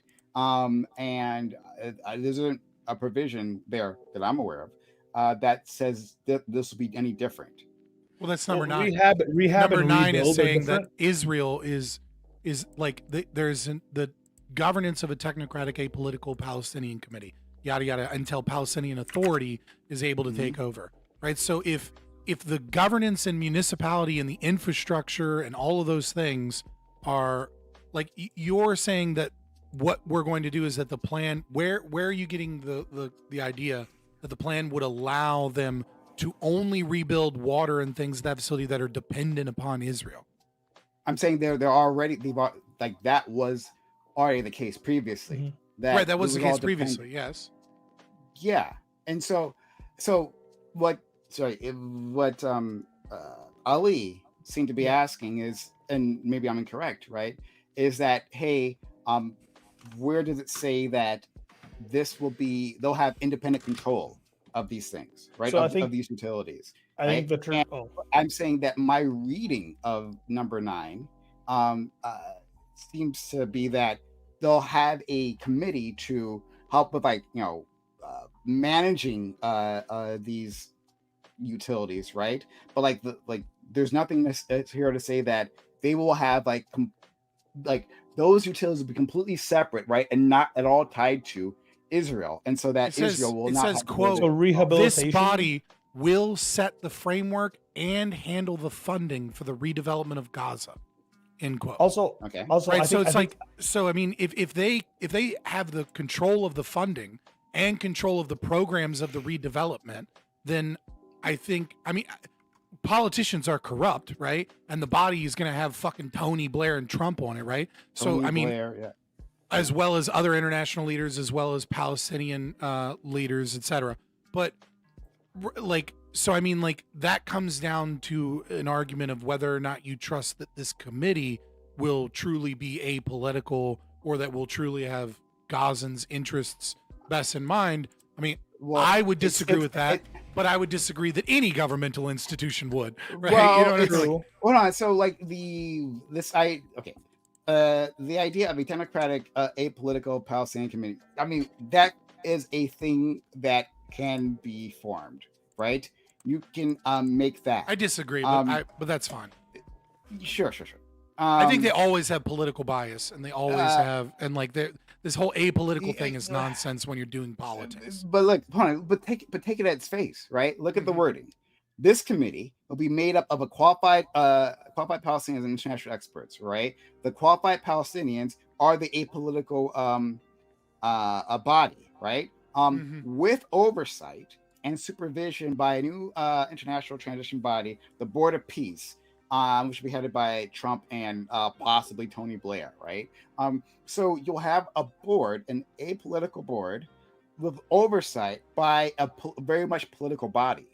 So, what is that? What is the relationship there? Like, is this board actually just making a decision? Like, is this oversight board like, can they just override these things, right? Like what does that actually look like? And yeah, so like I would not assume that with just what we've learned so far, that Israel's allies, not Israel itself, but its allies, wouldn't have an outsized amount of control on this board. Someone says you gotta stop saying Tony Blair. I'm eating. Oh, fair enough. But you understand what I'm saying, right? Yeah, no, I mean, like I obviously have a deep distrust for politicians, right? Yeah. But like, you know what I mean? Like, but I'm trying to set my ANCAP skepticism to the side for a moment, and just looking at like its ability towards relative success. And relative success means, to me, the region is demilitarized, is something that I would very much like, but I don't like the idea of individual weapons being taken, right? Like, but I'll set that serious gripe I have aside, right? I mean, I have the same gripe. Right. I'm trying to, but I'm trying to deal with the details, right? Instead of just being like, oh, it has this one problem and therefore I'm against it. It's not really like fine, but then the conversation doesn't continue, right? So setting some of those gripes apart, my definition of relative success would be that Israel stops bombing, Hamas is no longer in power, that there is another entity that is policing and giving protection to Gaza, that Gazans have some level of control over, that is internal, and that the PLO, which is, as far as I'm concerned, just a commie organization that I hate anyways, right? But the PLO, Palestinian Authority, whatever, is able to gain that control over that region. I think that moves us much, much, much closer to at least a presumed two-state solution than where we currently are, and it stops the killing of fucking babies. And like, that's a win to me. As much as there are a lot of things I have issue with it, that would be a fucking win. I'm coming from a place of I need some type of resolution, right? I can't keep going as far as going. There's some promises here that seem, once again, if I take it at face value, whether or not I think it's actually going to happen, no, but I want to take it at face value. I want this to happen. The fact that there's like some type of recognition of a Palestinian state, right? They at least recognize that that's what the aims and the goals are. The return of the hostages in the right to return is a huge one too. Right to return is a huge dub. The release of the hostages from Israel, number 5, 1700. Yeah, that's good. That's, you know, once again, at face value, this goes through. Brother, I don't think you're getting a peace prize. You're getting a Trump third term. The Arabs and if this happens, right, and then you have 3 years and 3 years of he won the vote in Dearborn, Michigan, boys. Yeah, like I'll tell you that much, man. Listen, people, all people want is some type of solution to this problem. They want a Palestinian state. They want a Palestinian country. They want recognition of Palestinians, right? And if you know, once again, the verbiage on this, they kind of nailed it. Talking about Gaza, but still referring to them as Palestinians. Whoever wrote this. Like, I don't think it was Trump, right? Whoever wrote this, fucking kudos to them. I will give them a lot of credit for how they wrote it. Now,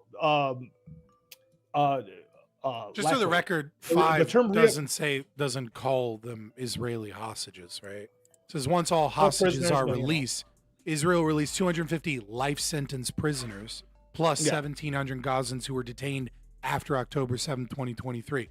It's very careful with the language here to not support the Palestinian narrative, the Palestinian narrative that these are Israeli political prisoners or hostages, and also not to necessarily support Israelis' claim that these are murderers and terrorists who have been convicted with terrorism, right? It doesn't say it one way or the other, which I think is probably a boon to the way that it was written.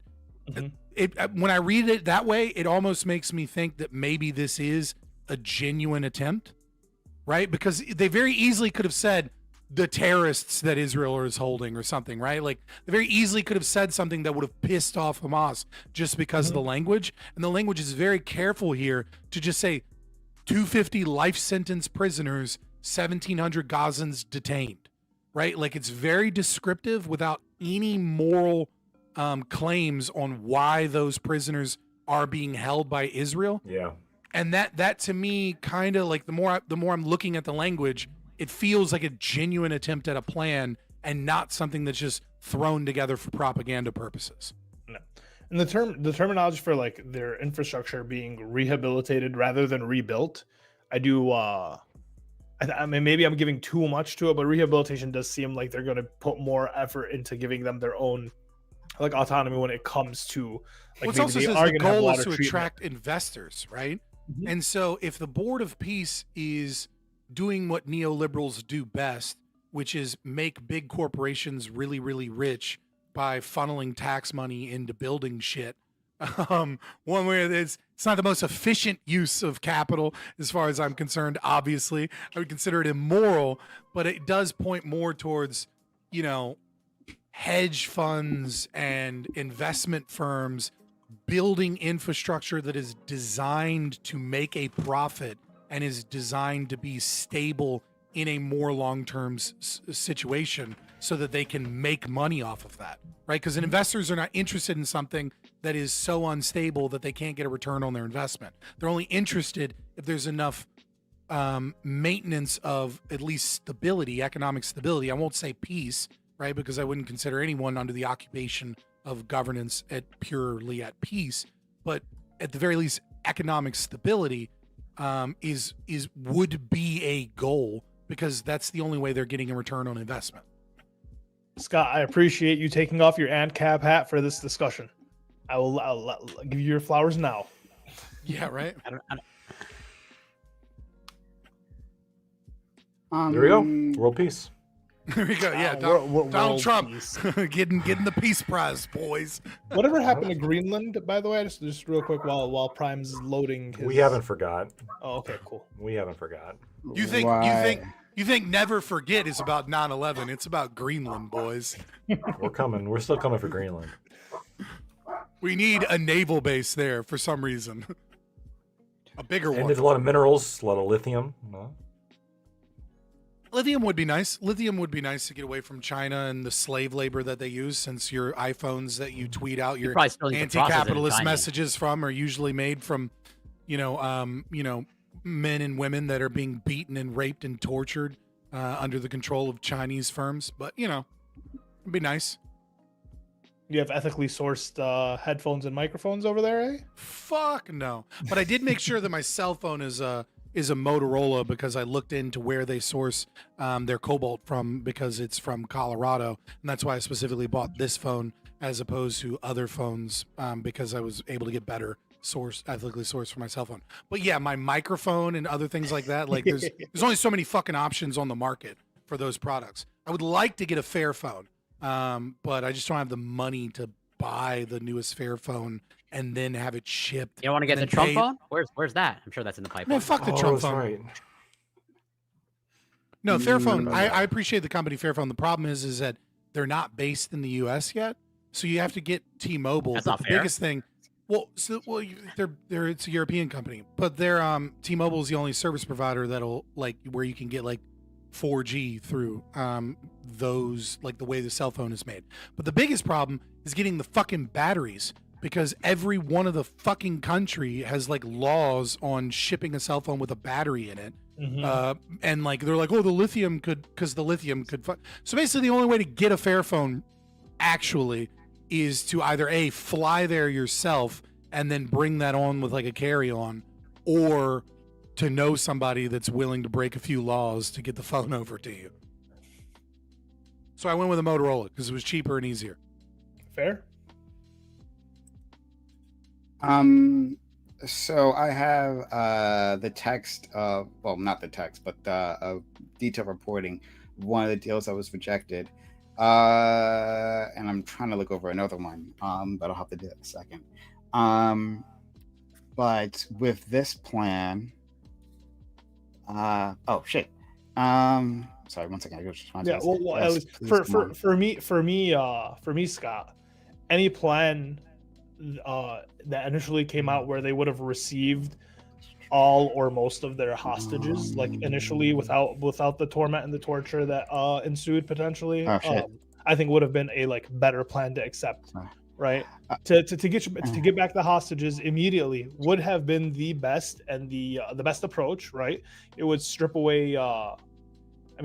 This plan says after the hostages are released, right? So Israel is not giving up those hostages or those prisoners, detainees until I'm saying Hamas for me, does. a better plan for the Israelis to have accepted would have been any plan that got their hostages back in at a closer date and time, all of them. So there was a couple on there that got their hostages back. I think that is, if that's important, right? That would be the best plan. And they could have continued to do it. They could have continued to. Yeah, I don't buy that. There's so much. There's so wanted. much in this plan that's a sweetheart deal for Israel. In terms of what I think, it's a better plan. Not necessarily better in the sense of I'm the pragmatically. bridge here. I just mean for what Israel desires. I want to hear the other Israel hater that just joined us, Doobie, who hates Israel for no reason. Sorry, Doobie, I didn't see your message until the peace process. until just now. With some diplomacy. All right, Lactoid. I want to hear what Doobie has to say about Trump's brilliant plan. Go ahead. Don't call it Trump's plan. It is Trump's plan. No.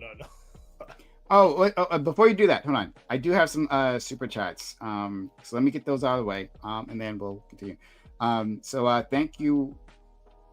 They came in not too long ago. I'm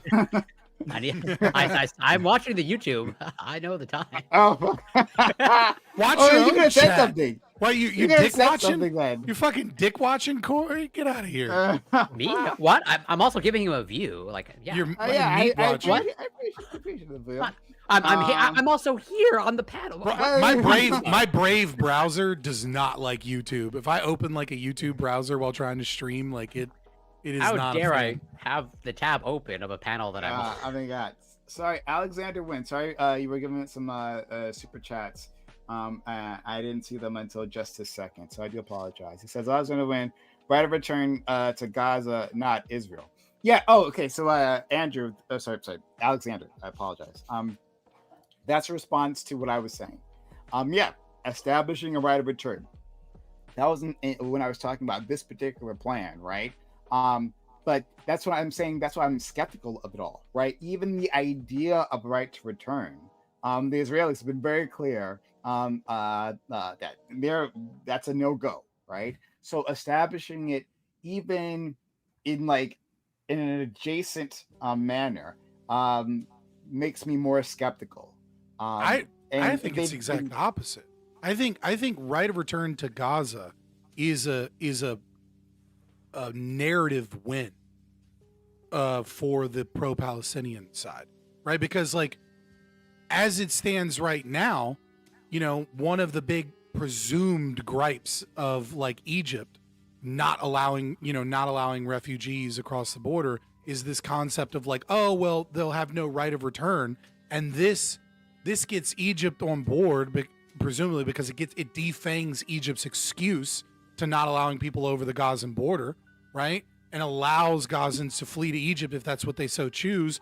And, and if Egypt gets brought in on the ISF, right? And there's this right to return, the very concept of right of return is a philosophical win that, like obviously it's not ANCAP me. This is, putting on my like pro-Palestine flag, version of me or whatever, we right? got you. Internal critique.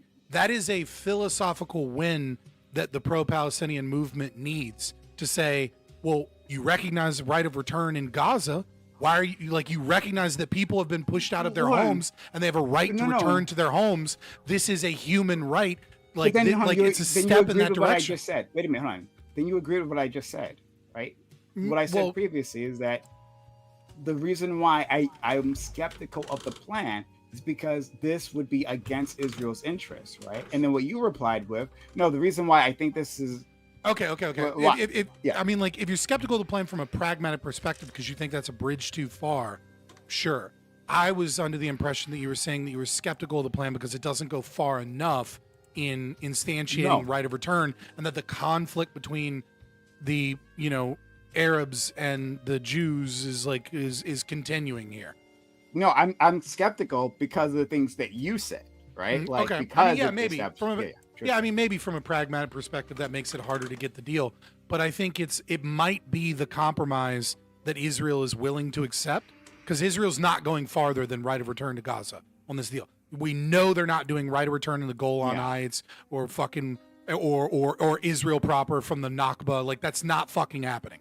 But maybe you can get it for Gaza, which brings Egypt in, and then the fight for people with deeds to homes that they were removed from in the 60s and 70s and 80s and 90s, right, is an easier fight moving forward. So why I'm skeptical. But Alexander with another $5 says, Prime, if so many Islamic countries are already with Israel, it sounds like Gaza has nothing to even negotiate with. They lost wholly and completely. Well, that's why the attack of October 7th happened. Attacks happened in the first place, right? There were the Abraham Accords that one after another these Middle Eastern countries were signing on to, right? And the Abraham Accord specifically sidesteps the question of the Palestine question completely. And they were watching as like their nominal allies were abandoning them, and so the October 7th attacks were in response to that. So like that was understanding that they were losing. That's why the October 7th attacks happened. So I mean, yeah, I agree. The Palestinians are in a horrible position. Yeah. So other Alexander win another $5. Almost every single plan Israel ever declined was a single state plan or had infinite right to return of Israel. You're completely wrong about that. I literally have the text of the plan here. That's like, anyway, the plans that I was talking about weren't even about like the entire Israeli conflict. They were specifically talking about the Gaza plan, the Gaza conflict that's happening now. So like those wouldn't even talk about a single state plan, like period. That's not even in the discussion. But I think he may just be confusing the plans dealing with post October 7th with all of the like the KC Accords and other things like that. Yeah. You know, I agree with you. I was just like further clarifying. Fair. Okay. And finally, from Alexander Wynn, another $5 says, question, if this goes dude, well, how do I turn Alexander Wynn into a fucking libertarian? Because this dude is a fucking pay pig. Like fucking, how do I make him libertarian and get him over here? You are a beautiful person, Alexander Wynn. When you agree or disagree with me, that's all you should do with money. But I appreciate you. Alexander Wynn says, question, if this goes well, will Trump build a Mar-a-Lago resort out of gold in Gaza? I think that's absolutely part of any plan that he'd be involved in. So the chat told me to mail him Tylenol. Sorry, you can go ahead. Doobie, I interrupted you and I apologize. So I'm sorry, what was the question? Like, what do I think about the plan? Blacktoad was calling you out, I believe. The tweet. Oh, called me I do hate Israel, to be clear. I despise Israel in every way. Of course. But so I think the plan would be good. I agree with Prime. I don't think it's going to happen. I'm reminded of the 2020 plan that Trump came out with. That he, was terrible for the Palestinians, to be clear. Right? If you look at the map that they came up with for this this corridor from Gaza to the West Bank, right? It looked like fucking Swiss cheese. It was set up so that it would guarantee there would never be an actual Palestinian state established. But even that plan, Netanyahu and the Israelis sabotaged, right? And Trump said this himself after he left office. He said that that Netanyahu tapped them along, never wanted peace, never wanted the plan to go through, and this guy's been doing the same shit for decades, right? So I think what's happening right now, and I think it's a good thing, to be clear. I think this whole thing is a good thing, actually, because what it signals is that Israel is really feeling the pressure of the international turn against Israel, right? Not just like in Europe, but in the United States too.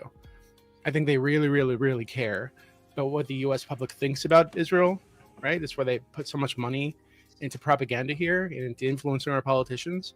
I think it's extremely important to them that the U.S. public remains pro-Israel, right? And recent polls have shown that is no longer the case, right? For I think most of the country, if I remember correctly, but at vast majority of the Democrat Party, I think the majority of independents, etc. So, I think it signals that they're feeling the pressure, which is good. I think the pressure will increase. I agree with Prime that this is probably not going to go through, but even if there's an attempt to make this happen, at least people stop dying for a while, At least the bombing slows down, at least people get some food. I think that's good. So, and if it falls apart, I imagine if they're able to get international boots on the ground there, maybe what happens afterwards will be less brutal than what was happening before. Who knows? Yeah, I mean, if we can get the ISF, right, that drastically changes things, because Israel is no longer involved in an internal conflict. Israel is now in a conflict with Egypt, with Jordan, with whomever is on the peace board of peace, with whatever troops or whatever international force is kind of there, right? And I think we can see this from the flip side of Israel's own history with the 6-Day War, right? Is, so long as UN peacekeeping forces were, maintaining, the Suez Canal, and making sure that Israel was able to get, resources and trade through the Suez Canal, there wasn't really a legitimate threat of war. And the moment that UN peacekeeping troops leave, war breaks out. Right. And so, I mean, like whether or not you agree, whether or not you disagree, whether or not you think the narrative of who the bad guy is, set all that shit aside. Right. When you have international peacekeeping troops or a coalition of multiple countries in a region, nations are far more recalcitrant to bomb. They just are, because there's a lot more unknown variables and risk that come with starting conflict in that. So, I mean, if we could actually get this ISF, this international, or IFS, whatever it was, ISF. Yeah, if we could actually get just that would drastically change the situation in Gaza. The International Stabilization Force. I think if they could just get that, and that came with like international reporters coming to the area. And you're going to get war reporters if you get that, I think. Yeah, like I think that would make it much harder for them to do what they have been doing, which again is good, And I think I think it's from the flip side for Israel, right? There's a lot of pro-Palestinian propaganda, the whole Hollywood situation, and when you have multiple war reporters from international organizations that are stationed with international troops, being able to say, "Oh, that's just Hollywood," is like something Israel can't do anymore, right? Yeah. Like it would. I think there is propaganda, a lot of propaganda from pro-Palestinian narratives and voices. And it's obvious, right? Like, you can just open Twitter, and if you scroll long enough, you're gonna find some video of like Israel killed this baby, and then like you can just image search it and be like, this is from Croatia in 2012. What the fuck are you talking about, right? Is that Chinese bots and Russian bots, or where is that coming from? Who fucking knows? But if you have a stable, this ISF, this stabilization force with war reporters there, it means that the information that comes out of there can't just be dismissed on its face because of propaganda, which is good for the Gazans, as well as it's also good for the Israelis, because they're, the media war landscape against propaganda with their own propaganda would get calmed down a lot, right? So I just think in both directions, you're going to get a lot less lies and propaganda, because you're going to have more access towards reputable journalists and reporting and truth in the region. Yeah, I agree with that. So yeah, like I said, overall, I think it's a good thing. Even if nothing comes from it, it's a good signal that I think they're feeling the pressure. I think Trump is feeling pressure. So I think overall a good thing. I hope it works out. Where's Gibbs screaming about strip malls? Where's Gibbs saying he's going to own stock in Panera Bread once they start making Palestinian dishes? You know what I mean? Like, this is what I need. If anything, he wants to invade both of them. He's I fucking like I like pita bread. Come on. So Scott, I think that you're like I don't think you're like a pro-Israel guy. I think you're like more centered, at least than I am, right on this issue. I'm remarkably centered on this issue. On Israel Palestine. I hate them both. So do you think that so what I'm asking is sort of related to the conflict over there, but I'm really curious about what you think about what's happening here in the United States, where like the Israeli influence, the propaganda States. Well, I don't know if I haven't looked into this yet, but I mean, I've heard that the people who bought up TikTok are like fucking like Israeli billionaires. So like, but that's, so the question was, do you think that trend is going to continue within the U.S., like this noticing quote unquote trend where people are starting to wake up to how much influence Israel has in the U.S. and starting to push against it? I think what I tend to see, right? And again, I'm not an expert on fucking anything other than ANCAP philosophy, right? But what I tend to see is a lot of people use Jews and Israel as a low resolution model for a much more complicated information propaganda, political influence buying machine of the cathedral. And so I agree, I do think that the quote unquote noticing will continue. But I think what ends up happening is that you have a lot of right wingers, left wingers, doesn't matter, disaffected Americans, where they're, you know, to borrow from like a Marxian analysis, where their material conditions are fucked because the entire economy and the, you know, the entire deal with Israel and Saudi Arabia to tie the dollar to petroleum and everything has fucked our economy to such a degree that you have young people especially that realize they're never going to buy a home, that inflation is being lied about constantly, and that the government is just bullshitting them on how bad inflation and how bad the market economy is for young people. And they're looking for an answer. They're looking for something to be mad about. And that I do think that Jews get an unfair amount of that attention, but I also don't think that they're blameless. I don't think Israel's working with the CIA, the Israeli intelligence Five Eyes program, the CIA. You know, a lot of people are certainly involved in the donor class and working with NGOs and, you know, the deep state, if you will, and media organizations, and that it's really like a hodgepodge of a lot of different interests working together to ensure that the governments make sure the rich people stay rich and that this broken economic system continues. And I do think that there's an unfair amount of it being seen as like an Israel or a Jewish thing, because that's the low resolution, simple view. I don't think, I mean, there are absolutely people who see it as a Jewish thing, right? Like we have Nick Fuentes and his Groypers and all these. And a like, lot more than there used to be 5 years ago, you know? 100%. But I think what that typically is, it's these are the same kind of people who are just like bigots in general. I think that these people already kind of are wired in that way, right? So if they see, oh well, Israel is a Jewish state, so therefore the Jews did it, right? And that's kind of how they think. I disagree. But then what do you think it is then? Because I mean, I don't think that there's like. I think what you had. Go ahead. I think what you had is you had a control of speech and a nanny state culture that compounded to such a degree, especially when it comes to COVID, but even still before that, of silencing people that said the naughty words and said the naughty narratives and said the bigotry or things like that. And then what ended up happening was a culture where trying to discuss descriptive reality became verboten, right? Like talking about black crime statistics, for example, is a thing that Charlie Kirk did a lot of. And so much on the left are like, oh, he's a horrible bigot because of this.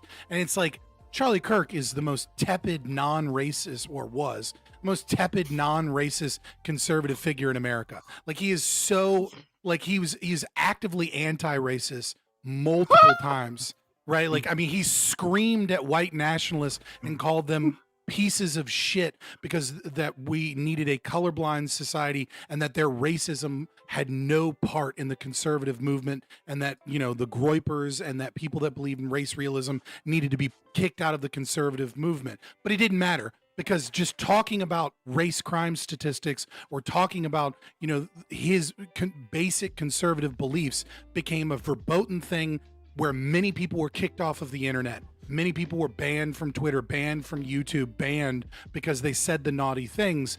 And there is a growing group of young men, especially young white men, especially, that see all of the problems, see a lot of problems, don't understand them. And then when they try and talk about certain things, they're pushed out of the conversation completely. You're a bigot, you're a racist. And the only people that are willing to discuss those things are people like Nick Fuentes, are people like going to BitChute to find some Red Ice TV fucking video or something. You have to go search for this truth, and quote, and I mean truth in the biggest air quotes possible, but there's these groups of people that are willing to engage in conversation and are debanked and punished and kicked off of social media for it.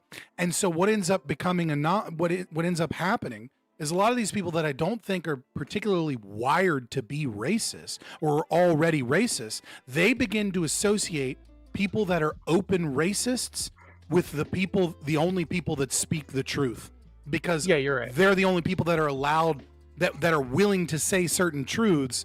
And a lot of normies and a lot of like people that want to keep their YouTube channel, I don't touch the JQ. I don't want to lose my YouTube channel.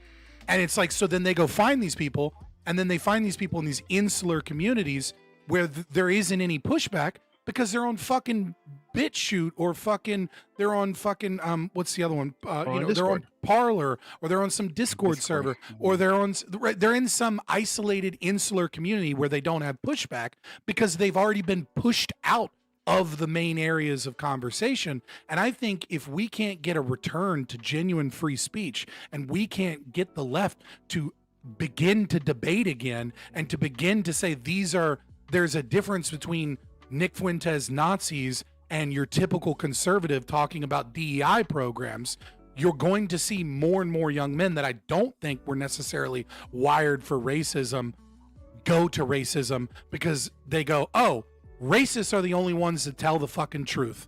Racists are the only ones that have these conversations. Maybe I'm just like, so I like 99% agree with you, because I've seen this happen, right? Like I've talked to a lot of these young guys who, when Discord started banning Holocaust denial, like, and they did this around 2016 after Charlottesville, right? If I remember correctly. Yeah. Like, because before that we'd have those debates all the time, right? And you go into the server, into my server, nuke a whole server, which was so much worse than like banning a person. They deleted hundreds of servers, right? Like overnight, thousands of people, right? So well, what ended up happening is you had a lot of people who saw that as like, oh well, if I can't even talk about this thing, there must be some kind of truth here, right? And they want to go to figure out what that truth is, right? So you're 100% right. I just think that people who have that kind of like are able to generalize entire groups like this, right? I think that they are wired in that way, or maybe I'm just like, I agree with you. Maybe they're wired that way, but why are they wired that way? It's like that doesn't happen overnight.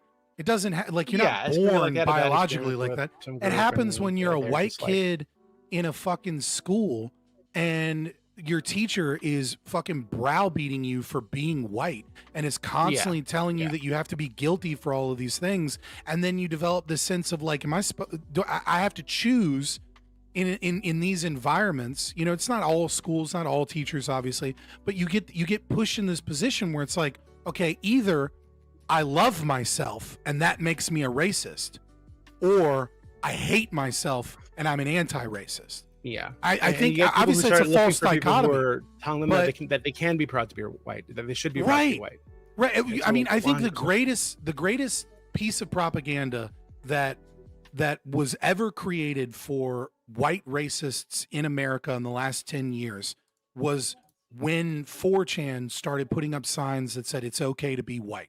And journalists and major media publications and CNN and NBC and Washington Post and New York Times start putting out articles that this is vile racism. The phrase, it's okay to be white. I think a lot of young men went, so it's not okay to be white. Being white in and of myself is a problem to these people. Well, then fuck you. Okay. So before we continue on this direction, which is fine if that's where you guys want to go. Well, it ties into Jew hatred, right? Like in Israel. Okay, fair enough. I wanted to address the thing that my friend Scott asked, right? Because Prime doesn't ever avoid the smoke. He goes right towards it. But so you asked me about the peace deals from before, and you said that there was multiple peace deals that they rejected that were better than this current plan. Sure. It depends on what you. Of course, this is going to be subjective. What you think is better or not, right? Fair. But like the problem was, it just took me forever to find the actual plans. Because usually there's like articles saying, "Hey, a peace deal was found, was accepted or rejected or whatever the fuck," right? But like they don't actually reference or even link to the article. So it took me a while to dig those up. So I found 2 different deals. One of these, and I can provide you the links. One of these was during the Biden administration, May 6, 2024. It's a full text of a ceasefire agreement that Hamas has accepted. So that's the title of it. And it goes through a very detailed plan. So I guess this is the one. I mean, it must have been the one negotiated by Blinken. And it's, I mean, I don't know. It's like what we've heard many times before, right? It talks about a staged release of hostages, right? As the first stage of 42 days. And it's this is mostly talking about hostages going back and forth. And then this is this is all detainees for the first stage. Second stage, announcing return sustainable calm, cessation of military and hostile operations. This plan has that, right? Actually, it's better. This plan's better, which goes against your point one, right? Sorry, hold on a because second, please. this plan has Hamas giving up hostages first. Let me finish. And you understand like where I'm going with all this, right? So the second stage, sustainable calm, cessation of military and hostile operations. Third stage, exchanging the bodies and remains of the dead, beginning the invitation of Gaza Strip reconstruction for a period of 3 to 5 years, ending the complete siege of the Gaza Strip. So this is a full and not full, a quite detailed plan, right? Right. We'd have to go line by line, but so far, this plan that Trump put forward definitely sounds better for Israel. One second. I will tell you why I think the way I do. So that's the Blink plan. It's a long plan. Again, I'll link to it in a second. And there's another plan, which is the Witkoff plan, the Witkoff framework revealed, which is very light. And I'll just read the 6 points because this will be quite quick. Can you put it on the screen for us or something, maybe? Let me just link it to you. Okay. I just want to follow along. Yeah, no problem. I'm gonna link them both to you. 1 second. Thank you. Let me. This first deal, this first link, that is the Blinken plan, or at least I'm pretty sure it's negotiated by Blinken. I'm not positive on that one. But it's negotiated by someone during the Biden administration. And the second one here, this is the Witkoff plan. Okay. All right. So I'll read thank you, second Stacey. one right now. 160-day ceasefire will go into effect with U.S. President White Donald boys Trump are feeling guaranteeing that Israel will rejected. adhere to it. 10 living hostages and 18 coffins containing murdered hostages out of the list of 58 remaining hostages in total are to be released in 2 phases, half on the first day, half on the 7th. Each phase will include 5 living hostages and 9 deceased. The humanitarian aid will immediately be allowed into the Gaza Strip. Distribution will be handled through agreed upon channels, including the United Nations and the Red Crescent. For Israeli military operations will cease. This includes a daily 10-hour pause in air activity and 12-hour pause on days when hostages are released. 5. On the first day following the initial hostage release, the IDF will reposition in the northern Gaza Strip at the Netzarim corridor on the 7th day. Following the second release, Israeli forces will redeploy to the southern Gaza Strip. 6. On the first day, negotiations under the auspices of mediators will begin toward a permanent ceasefire agreement. Discussions will address conditions for releasing the remaining hostages in exchange for an unspecified number of imprisoned terrorists, as well as issues related to further IDF redeployments, withdrawals. The talks will also cover long-term arrangements for the Gaza Strip plans for post-war governance and official declaration of permanent ceasefire. So that's the entire Witkoff framework. Yeah. So obviously, neither of those plans are better than the Trump plan for Israel. Okay. So once again, let me finish my words, and then you'll understand what I'm trying to say. So I think these plans are better for Israel, right? The Wickoff framework, more so than the U.S., the previous Biden framework, whatever that was called. Specifically talking about for both, neither of them have any sort of international coalition that Israel has to deal with. Israel doesn't have to negotiate with anyone else, right? Like Israel, being from the position of power, right, only has to return hostages and then let in some aid. Well, maybe the we'll call it the framework is a little light on that one, but like let in some aid and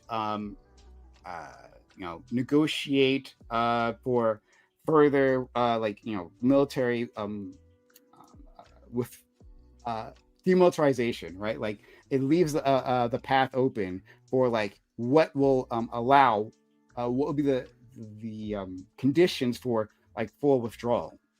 In these frameworks, like Israel is firmly within the driver's seat. It doesn't have to deal with literally anyone else other than the U.S., which is behind it the entire entire way. For the Wickoff framework, Netanyahu was pushing for exactly this staged release of hostages until they weren't. So I'll read from this article, right? I'm going to read just a few paragraphs. Just a few paragraphs? I'll try to make it quick. This is from the Times of Israel. And titled, After U.S. Cools on Phase Gaza Deal, Senior Qatari Officials Laments Moving Goalposts. All right. Arab mediators thought they had finally reached a breakthrough on August 18th when they coaxed Hamas to accept a proposal for a phased ceasefire and hostage release deal that was nearly identical to the one sponsored by U.S. Special Envoy Steve Witkoff and approved by Israel a month earlier. So what they're talking about is a deal that is nearly identical to the second deal I talked about, the Wickoff framework that I just read. It was about 3 weeks after talks had blown up in Doha. However, Israel and the United States recalled their negotiating teams over new conditions added by Hamas that Jerusalem and Washington refused to accept. During that period, Israel declared it was no longer interested in the phased framework that had been discussed, one that Prime Minister Benjamin Netanyahu began pushing some 16 months earlier in order to try and secure the release of at least some of the hostages without committing up front to a permanent end to the war. But Arab mediators in Egypt and Qatar stuck to the existing script. A 2-month truce during which roughly half of the remaining hostages would be freed while Israel and Hamas would hold talks on permanent ceasefire and the release of the remaining captives at the conclusion of the 60 days. Cairo and Doha deemed the gaps that existed after the Hamas July 24 proposal small enough to fill compared to the vast void that would exist between the sides if talks were to be held on a one-phase deal to end the war. The mediators kept Wickoff appraised of their efforts, assuming he would back them if they succeeded. But when the breakthrough came, meaning Hamas agreeing to the deal that they had previously rejected, the U.S. envoy remained mum for nearly 2 weeks before telling Fox News that the quote-unquote official position is against a multi-stage hostage release deals, meaning the thing that he had proposed himself. This is Steve Wickoff. In a Monday interview with the Times of Israel from Doha, Anasari, spokesperson for the Qatar's lead negotiator, Prime Minister Mohammed bin something Al Thani, avoided explicitly criticizing Washington's conduct, but did assert that moving the goalposts at every segment of this crisis only makes it impossible to reach a deal. Okay, so what I'm asserting here is that these are deals, and I'm wrapping up right here. These are deals that was either proposed by Israel or by its allies, right? And Wickoff is a Zionist, right? He's a Zionist individual completely in their corner. These deals were open-ended. This one, the Wickoff deal, doesn't even say, hey, there has to be a permanent ceasefire, right? That doesn't guarantee any of that. The hostage negotiations happen, exchange happens before all that. Afterwards, after the hostages negotiation being the only leverage that Hamas has, right? After those are already handed over, then we go through for these negotiations and try to work out a permanent ceasefire. That deal, and doesn't have anything about right to return or anything like that. That's all. That deal, that was rejected. That was rejected after they had previously accepted it. So like this is what I'm saying. So I disagree, but I think I understand why we disagree now, because I think my belief in what Israel wants and what your belief in what Israel wants are from two different are diametrically opposed, right? Okay.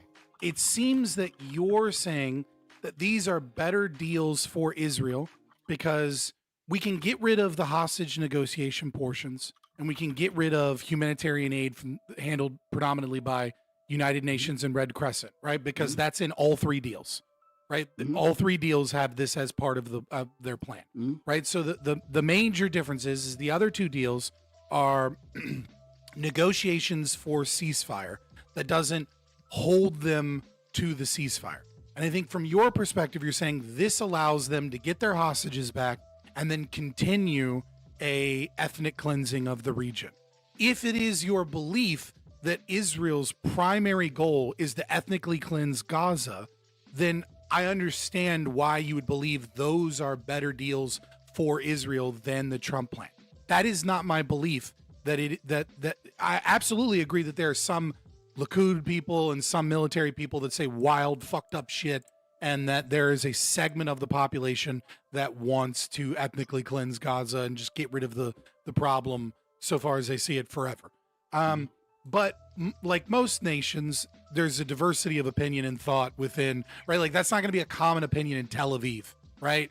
Like it's just not, right? It might be a common opinion in southern regions, but nevertheless, the deal that Trump puts forward is the only deal that demilitarizes the Arabs in Gaza. It is a deal that gets rid of their guns, gets rid of their tunnels, gets rid of all of their weapons.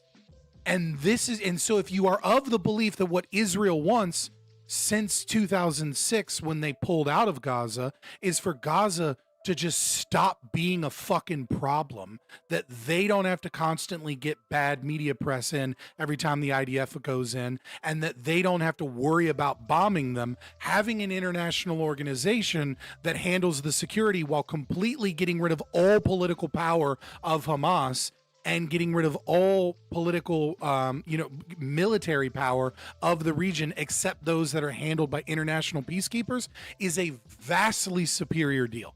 But if you are of the opinion that what Israel really wants is just power to bomb all the Gazans out of existence so that they can build a resort there, I understand how you believe why that would lead you to believe that those other two deals are better. And I don't think we're going to come to an agreement on this.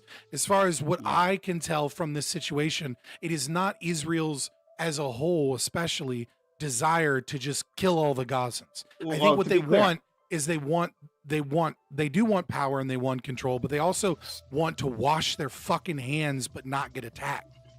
Okay, so so again, I agree with what you just said, in that we probably aren't going to find a consensus on this particular issue, right? And for the reasons that you stated, for the most part. But I disagree that the problem that I was stating had much to do with the Israeli population, because it doesn't.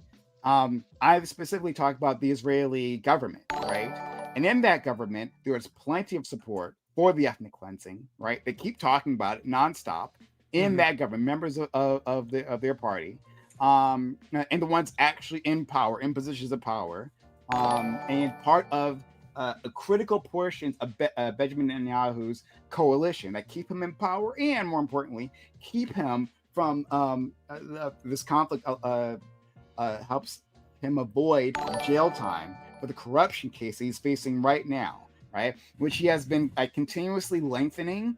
In case people don't know, Netanyahu has a corruption case against him because one great thing about Israel is they actually take corruption seriously. So whenever any of their leaders does it, yeah, they can actually get prosecuted, right? Americans don't know anything about that. But this state of emergency has helped him avoid, literally just slows down the process of moving this thing along, right? It just says, oh, something else has happened in Gaza and I can't be here for these proceedings. And so it pushes it out. So so he has every reason to continue this conflict because it helps him avoid jail time, and parts of his coalition demand that this conflict continues. Right, so that's separate from who I think disagree. I don't think most of their power is in the it appears to me, and again, I'm not an Israel-Palestine expert, right? But it appears to me that most of the conservatives' power comes from the selling of safety. And it's not per se the selling, and when I say selling, I mean, to the voter base, right? That I'm going to take the Palestinian threat or the Gazan threat seriously. I'm going to bomb these people so that we don't have another October 7th again. And I think that can just as easily be maintained and just as easily be sold, as well as making all of the other individuals happy that want peace by having a deal that demilitarizes Hamas and takes Hamas out of power. So I think we just disagree here. I think the idea that Bibi, is avoiding corruption charges by extending the war seems like a goalpost shift to me from the original argument that Israel proper had rejected better deals and that this is actually not as good of a deal. Wait, when you say Israel proper, what do you mean by that? What are you talking about? It would be the government. It would be the government. No one else, the Bibi voters is not, don't reject Bibi the is not. deals. Bibi is not. Correct me if I'm wrong. He's not king of Israel, right? He's not Prime minister, but he's right. He's prime minister in war times. He's prime minister in war times with Well, yeah, in war times, yeah. So he has even more power. Right, but when we start shifting away from good deal for Israel for good deal for Bibi, I feel like that's a fundamental goal. Even his own people are like under recognition that he's just doing this to prolong and avoid his court case. Yeah, what I just said to you about that is that's not a controversial take in Israel in terms of the court case and corruption. That's not a controversial take. I didn't say that it was. Yeah, but okay, sure. Well, then when I say, hey, what's a good deal from Israel, right? Just like, hey, what's a good deal for the U.S., right? Isn't what a good deal for Prime, right? No, I feel like there's a substantive difference between saying. I feel like there's a substantive difference between saying this is a good deal for the U.S. versus this is a good deal for Trump specifically. Like that is a huge difference, right? There are plenty of things that are a great deal for Trump that fuck over the American public and fuck over the country and fuck over other political parties. I agree with you completely. I agree with you completely on that, right? And so let me apologize if my language was unclear. When I'm saying a good deal for Israel, I'm talking about who's in power, right? Like I stated previously, right? When we started this whole conversation, how did I start that? I said, hey, Israel doesn't want the hostages back. And then I made the distinction. Hey, not the population. The population very much does, and they march for the hostages all the time. I said specifically, the government doesn't want them back because they are a good tool, right? Propaganda tool to use to do anything they want. Yeah, I mean, if the argument is and always has been that you don't believe the deal will succeed because Bibi and the political the administration. The administration, yeah, I was trying to think of a different word, but it's fine.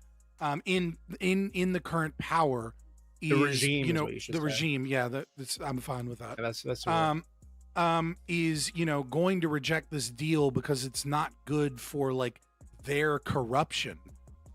I mean, yeah, sure, but then we're just kind of back into that black pill thing as opposed to actually talking about and comparing the deals.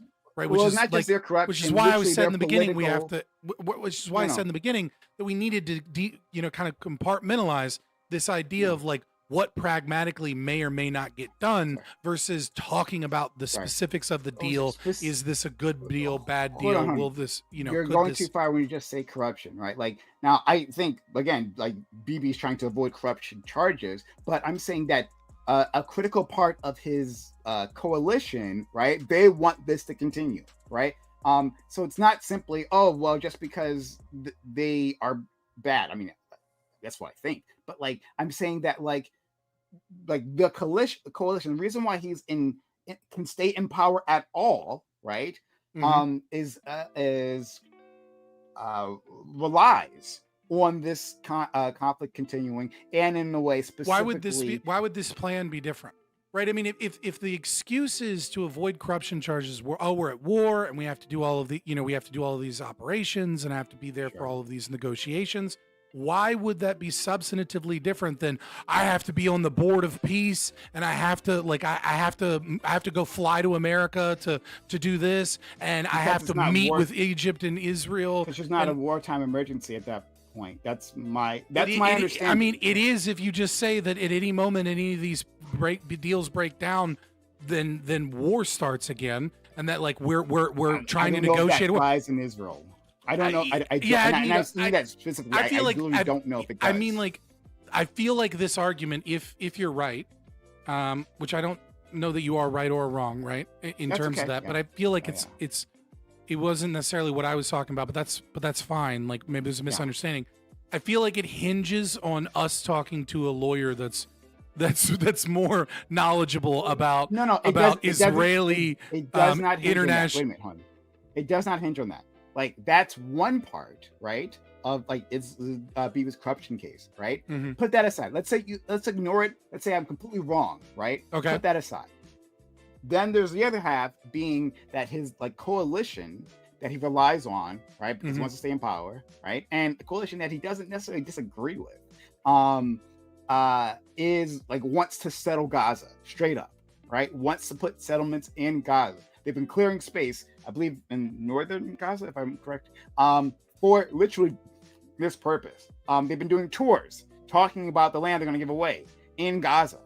So, like, that's I fail to see how ceasefire agreements are somehow better for Israel because part of the political power structure of the current government that could get ousted out. Especially in Israel, as we know, like fucking it's happened like 14 fucking times. Something crazy. Empty promises.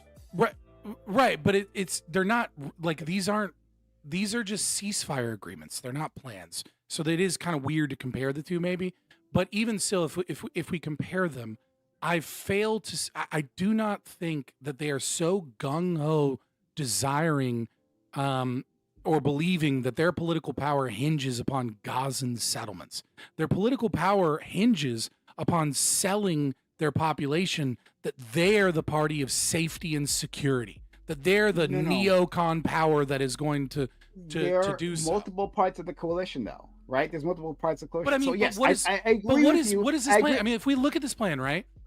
This plan is going to attract investors. Before you move on. There are multiple parts of the coalition, right? So yes, I agree with you. Part of that, right, is like selling safety, right? You are correct, at least my outside opinion, right? Right. Outside I'm not opinion. Israeli. Yeah, fair enough, right? That that's part of it, right? Like the people want to assume, know that whoever's in charge, they're gonna feel safe. That's like true of governments around the world, right? And oftentimes that's a good way for especially during war. Exactly, right? So you are correct in that. I'm saying there's another part of their coalition, right? That like, and by that I mean the coalition, like the numbers they need to maintain their hold on the Knesset, right? Like these members want an ethically cleansed Gaza. They have the opportunity now, and they want to keep going, right? And if it looks as if Netanyahu isn't committed to that, right? If he collapses if he backs down on it for no good reason. It'd be one thing if like the U.S. literally forced them out of the position where they literally couldn't do it. But if he just like agrees to it when he doesn't have to, because like you said previously, they're winning, that's a critical blow. Like they could leave his coalition, and they don't have enough. I think we just disagree on the assessment here. I do not buy the presumed fact that this hinges upon, which is that there is a majority of the government has a genuine desire. Well, enough that that this is somehow a bad deal, right? That it would have to outweigh the other, which is a deal that does nothing and allows Israel to continue the war is better for Israel and better for those government and better for those in power than one that completely defangs their enemy that they've been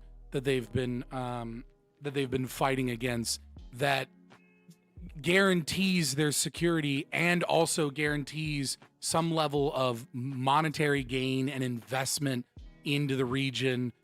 I don't buy that. But if you can send me like things for another time where where there's where you can be like, hey, no, there's these 14 people and here's verifiable proof that their only desire is to kill all the Arabs or cleanse Gaza so we can build strip malls, right? I mean, there's a few errant quotes, but I haven't seen anything to suggest that that's actually beneficial to Israel. Let me read this super chat, and then why don't we get go to the topic, I guess. On topic, yeah. So FQ, $10. Thank you, FQ. I remember learning fascism and communism were evil through the lens of genocides they caused. If Gaza is seen as a quote-unquote genocide of liberalism, does this reframe how we view such discuss ideologies or not? A genocide of liberalism. Have you ever heard that? I don't know that I've ever heard that term used that way, but I'm in a lot of libertarian circles. I think what she means is that it is happening under the watch, the governance of liberals, right? Being covered for by liberals. I think that's what she means. Sorry, it's happening. Oh, you mean because liberals are watching? Right, like this fascism did a genocide, communism did a genocide. If liberals are doing a genocide, does this reframe how we discuss or view ideologies? Right. Since we normally shit on fascism, communism because of their various respective genocides. Yeah, exactly. Oh, okay. Yeah, I'm gonna sit this one out just because that's not. I'm not a fucking consequentialist, right? Well, I don't think you need to be consequentialist to. I mean, this isn't a. Well, no, I don't. Just communism and fascism and liberalism are not evil because they sometimes lead to genocide. They're evil because they violate human right to private property and liberty by definition of their ideology. But that's I guess the question, it's different for me. But fair enough. But I think the question is when we discuss communism, and I've seen you do this, and I do this too. When we discuss communism, one of the things that we have a duty to bring up is the millions of people that have died under communism. Oh, confront a tanky on the Holodomor or Pol Pot or stuff like this. And then if somebody's a fascist, well, then, you bring up the Holocaust, assuming that they even believe in it. And then that might lead to a whole different argument.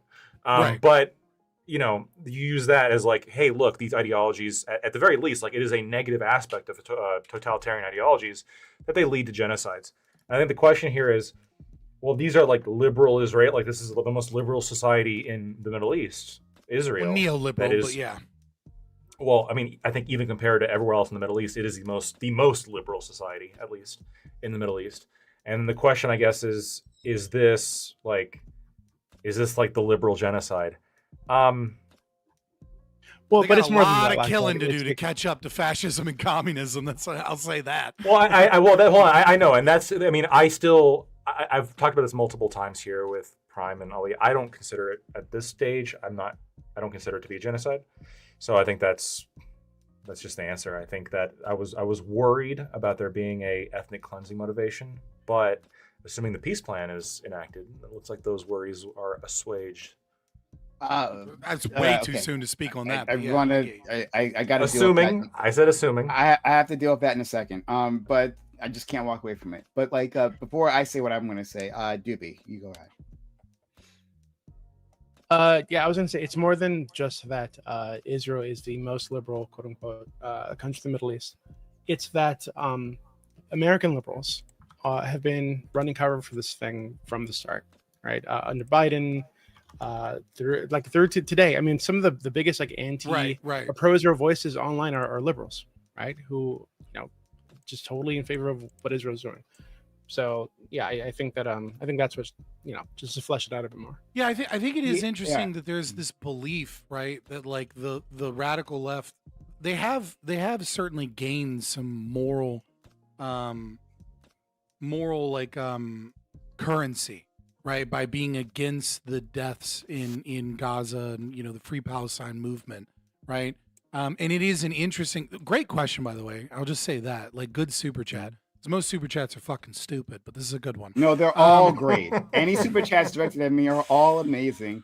I'm just saying, most super chats a lot of times are just like, oh, tacit support or just like a regular question. It's a good question. I do think it is interesting that they've gained a lot of moral currency, but I mean, maybe this is just like my ANCAP lens or whatever. I don't think so. But it's not like the radical left is anti-genocide. It's not like leftists or pro-Palestinian people are anti-genocide. They are anti-Western imperial power and liberalism. They happen to fall on the moral side of being against all of these deaths in this moment. But like, none of these people give a fuck about Christians being killed in Nigeria. None of these people give a fuck about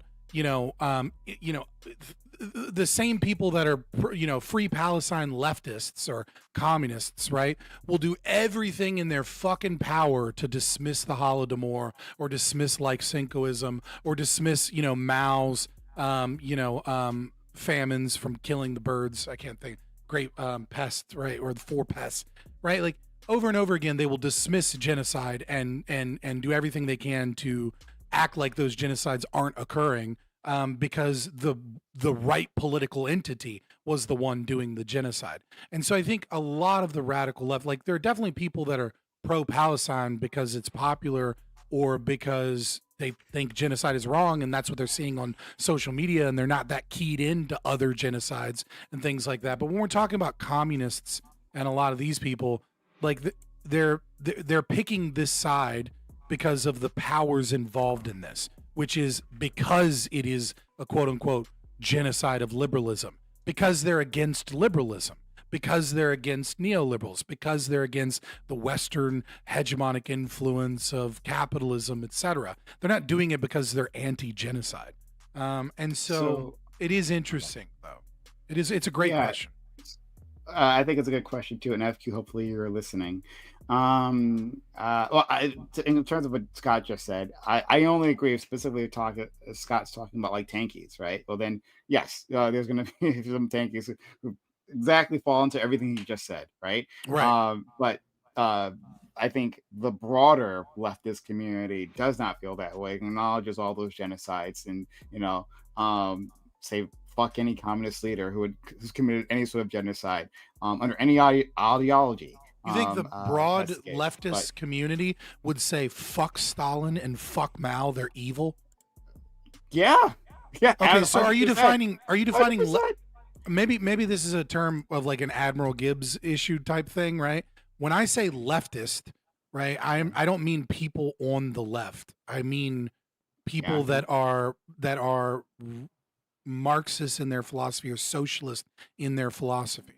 Right, like so this would socialist in my philosophy, and I can't speak for all other socialists. I'm socialist in my philosophy. Okay, fair enough. Yes, I acknowledge all that. I just wanted clarification. I don't think that's true, but that's I don't think most of them will say fuck Stalin, fuck Mao, fuck Che Guevara when they're wearing Che Guevara shirts. You know what I mean? Like, I think the other way you can approach this is.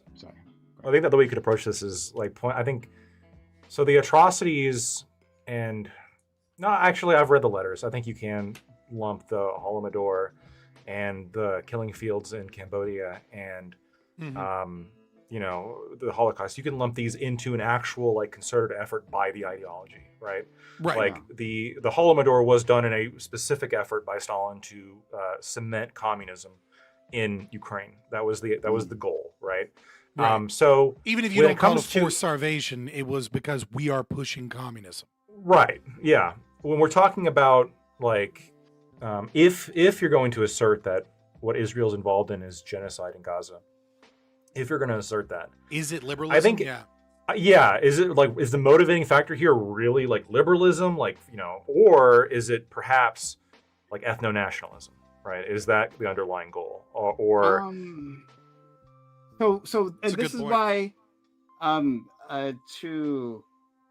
this is why I interpreted this question a bit differently, and FQ, if you're listening, right? Like, and like, I was thinking of it more along the lines that our friend Doobie brought up, right? Like, a genocide Failure of to liberalism prevent is a problem of liberalism. Is that kind of what you mean?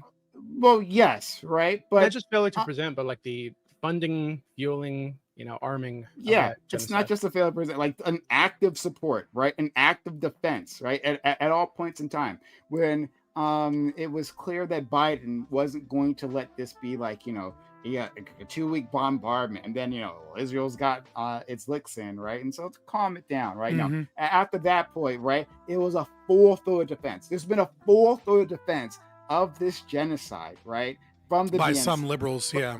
Yeah, by. So like again. So when I hear genocide of liberalism, that's what I'm thinking, right? Like, and is it for the idea of liberalism as an ideology? That might be a bit more slippery, right? Like if you look at it specifically in that lens, right? But liberalism. Enshrining of human rights is also part of liberalism. So like the argument against why genocide is bad is a liberal argument more often than not. But so point. Remember who you're talking to here, right? Remember how much I hate liberals and I despise liberals. And I hate them too. I'm with you. I'm just spitballing. No, good. They're hand wash for fascists. They're despicable. And yeah, they're not hand washers. I said hand maidens. The handmaidens of fascism. The ball scratchers for fascism. The ball scratchers of fascism. I actually like that. I want to use that one too. I might steal that one. Yeah. So liberals at every opportunity will make excuse for fascism. So to be clear, right? Like you guys were saying that Israel is like the most liberal society. Israel is a fascist state. Zionism is a Jewish fascism. That's just what it is. That's how it operates, right? I mean, they consider Trump to be fascist, so I guess. Everyone's a fascist, and all the fascists get bullets, right? Everyone is not a fascist, and there's no reason to like to insult like my words like that, right? To belittle my words, my perspective that way. I'm not saying everyone's a fascist, right? I'm saying Zionism is a fascist ideology. I'm gonna go through that some other time, right? But you can but you're free to disagree with that statement. But anyway, if you believe, like I believe, it's clearly a fascist system, then liberalism defends it. Liberalism will defend fascism. It will never confront these ideologies because it's all only concerned with the status quo, only concerned with the maintenance of its own power. And so, like all these other things, like you were talking about, the idea of enshrining human rights into law, right? All things like that go by the wayside, right? When it comes in conflict with capital and power, happens all the time with liberals. They don't actually mean any of it, right? They don't. We side with the LGBT community. They'll abandon that, right? We side with the Black community. They'll abandon that. All these things, you go down the list that what they all abandon it when it comes to protecting their power. That's what liberalism is. So this is genocide. When I hear genocide of liberalism, I'm like, oh yes, a maintenance of empire, right? This is a genocide in which empire is maintained, is expanded, is reinforced. So yeah, if the genocide has to happen, so we all agree. To do that, we all agree. Yeah, fascism, communism, and liberalism, and all the things in between them, which include your ideology. Right? There's no magical sweet spot where it's not an evil genocidal ideology. All right, are all fucking problems. So just be an end cap with me and be morally consistent. liberalism and leftism is very different, but I get you're making it funny, so I'm gonna leave it alone. I'm sorry. There's a sweet spot that isn't fascism, communism, or liberalism. That's just the right amount of mix between liberalism and communism that doesn't do the genocide. No. Stop your contradictory nonsense and come be an ANCAP with me. I think you muted, or did I get muted? No, I still hear you. I don't. I don't hear Prime. Oh, I don't hear Prime. I hear Scott. Yeah. I just heard. Oh, I hear Scott. Yeah. Testing. No. Now we can hear you. Oh, testing. Okay, great. Sorry, that happens sometimes. It was those liberals. Ed Fisher, Fairy Queen, another $10. Says Prime. Check DM. Okay. Slash slide check for Lisa Lowe. Some leftists say liberalism is tied to atrocities like slavery, capitalism, and colonialism. Defending liberalism drives American support of Israel, as DB said. Are we defining capitalism as an atrocity? We're just hold on. that Prime in? would though. Well, to be fair, it says some leftists say. Okay, to be fair. I just think it's funny. Slavery, colonialism, capitalism, all of these atrocities of mankind. Do you see this Lisa Lowe? Check DM side chat for Lisa Lowe. Where is this, you guys? I have heard this take before though. I have too. It's just funny. I don't see anything in the chat. I've actually heard tankies respond to like the whole Holodomor accusation of saying, well, there is a ongoing genocide perpetuated by capitalist society. Oh, okay. And for the last 200, 300, 400 years or whatever. Yeah, they'll send you charts and they'll be like, look how many hundreds of billions of people have died from capitalism. And you'll be like, sure thing, buddy. Yeah. And it was like hunger, right? Under capitalism, every famine, every poor person that died, every death is famines aren't a capitalism's thing. fault. Yeah, famines aren't a thing under communism. But under capitalism they are, right? But not under communism. You got it. They're just natural disasters, an act of God under communism. But in India, they are capitalism's fault for sure. Sure. Well, all right. Well, as long as we know no one agrees with that here. All right. So thanks for that conversation. I thought that was pretty interesting. I hope I think I gave you a thorough answer to my thoughts on the peace deal, Lactoid. I was planning on this being a lot shorter. There was something else. I actually wanted to ask Scott something, but like, it's late. The only thing I got from this whole conversation is that you like the peace deal. You're just a little bit skeptical of it actually coming into place. That's what you got from it? That is the one sentence summary. A little and that's bit what I'm tell doing people. a lot of carrying here, but A little bit subjective, Scott. Right? Who knows? What happened with that meeting in Alaska with Putin? Did that ever materialize like anything? That was like a big deal at the time, and just like faded to the background. It's like that was unfortunate. It's like, and then he announced. Well, but here's the thing. It's like big deal. Putin is coming to America, and then literally nothing. I know. I was excited too. And the whole flyover too. Isn't that a waste of taxpayer money? I wouldn't have done the flyover, but I gotta say to give Trump a little bit of credit on the Ukraine thing. Okay, he's saying, hey, we're just gonna sell them the milk. Like we're gonna benefit. We're gonna sell them the guns and sell them the weaponry, and Europe's gonna pay us, which is better than us just giving it. That's a fair point. At least we're making. At least our military-industrial complex is gaining some money. Okay. Right. Yeah. And that's not from us. It's at from our at least European... the people who profit from murder get money. Yeah. Right. That makes it better. But the money's coming from someone's making money, right? That's yeah. Well, exactly. The profit's coming from our European vassals as opposed to me. So it's like less me, less you. Yeah. All right. Oh, well, Gibbs would agree. Yeah. I'm sure he absolutely 100% would. You're correct on that one. But let's get started on our topic. Point in your favor. On the topic. All right, boys. We're starting the topic. It's only 10:20. I'm sorry. And I still haven't done because I got to do at some point. I got to do a Lactoid and his genocide denial. Right, we got to deal with that at some point.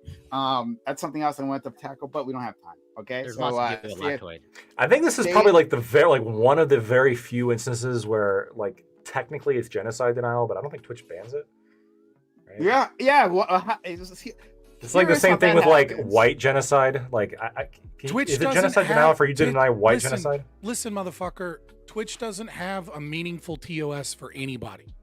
Okay? Yeah, it just depends on how large you are and whether or not you support their narratives.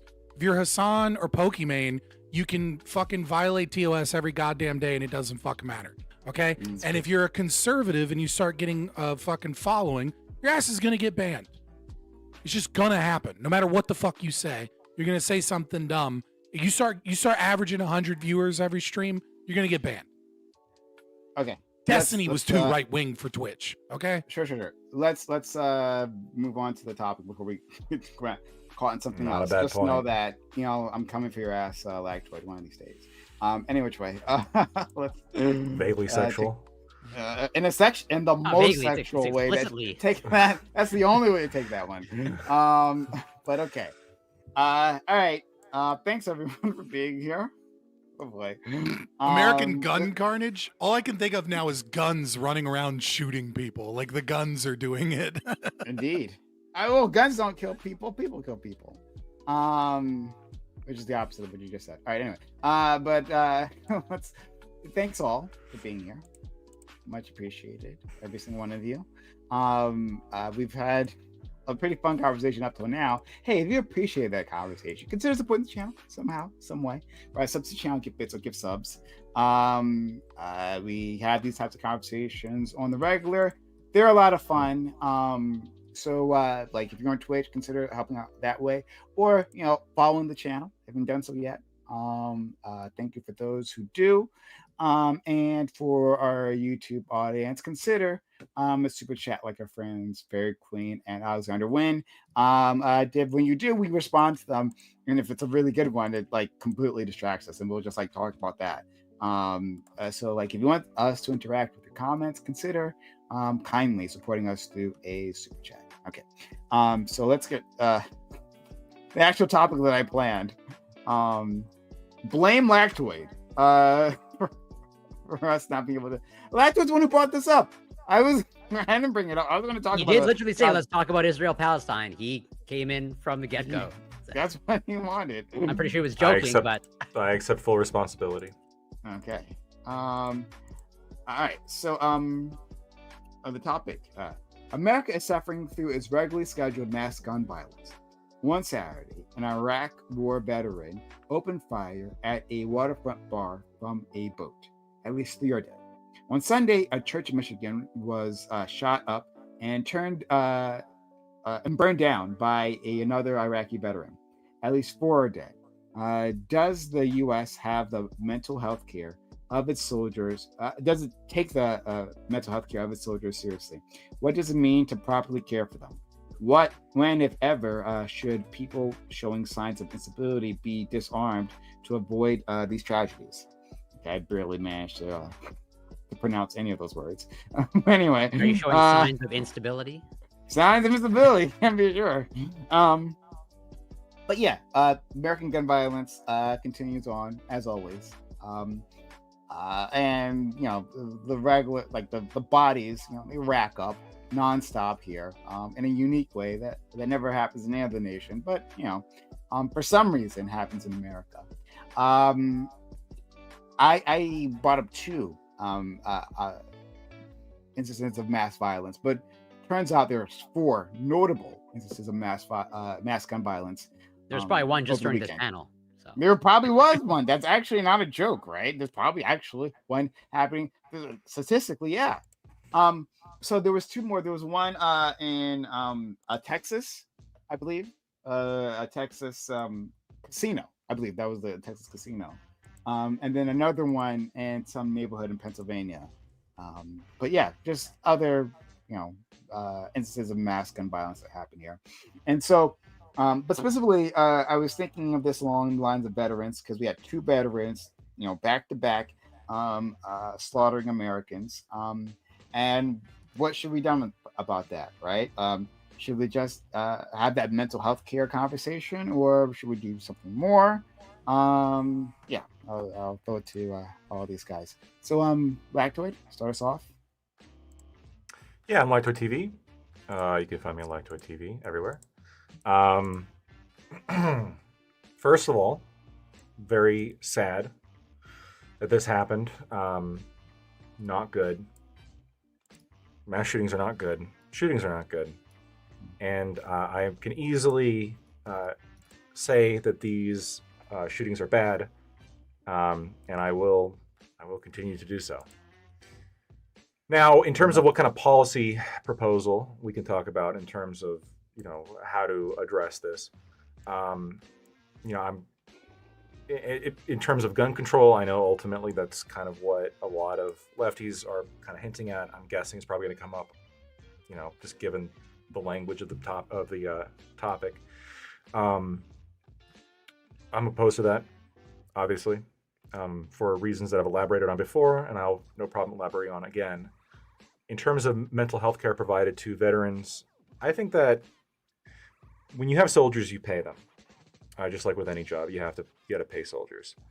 And as part of the compensation package for a soldier, I think that providing them healthcare makes sense, especially if the injury that they get is related to their service.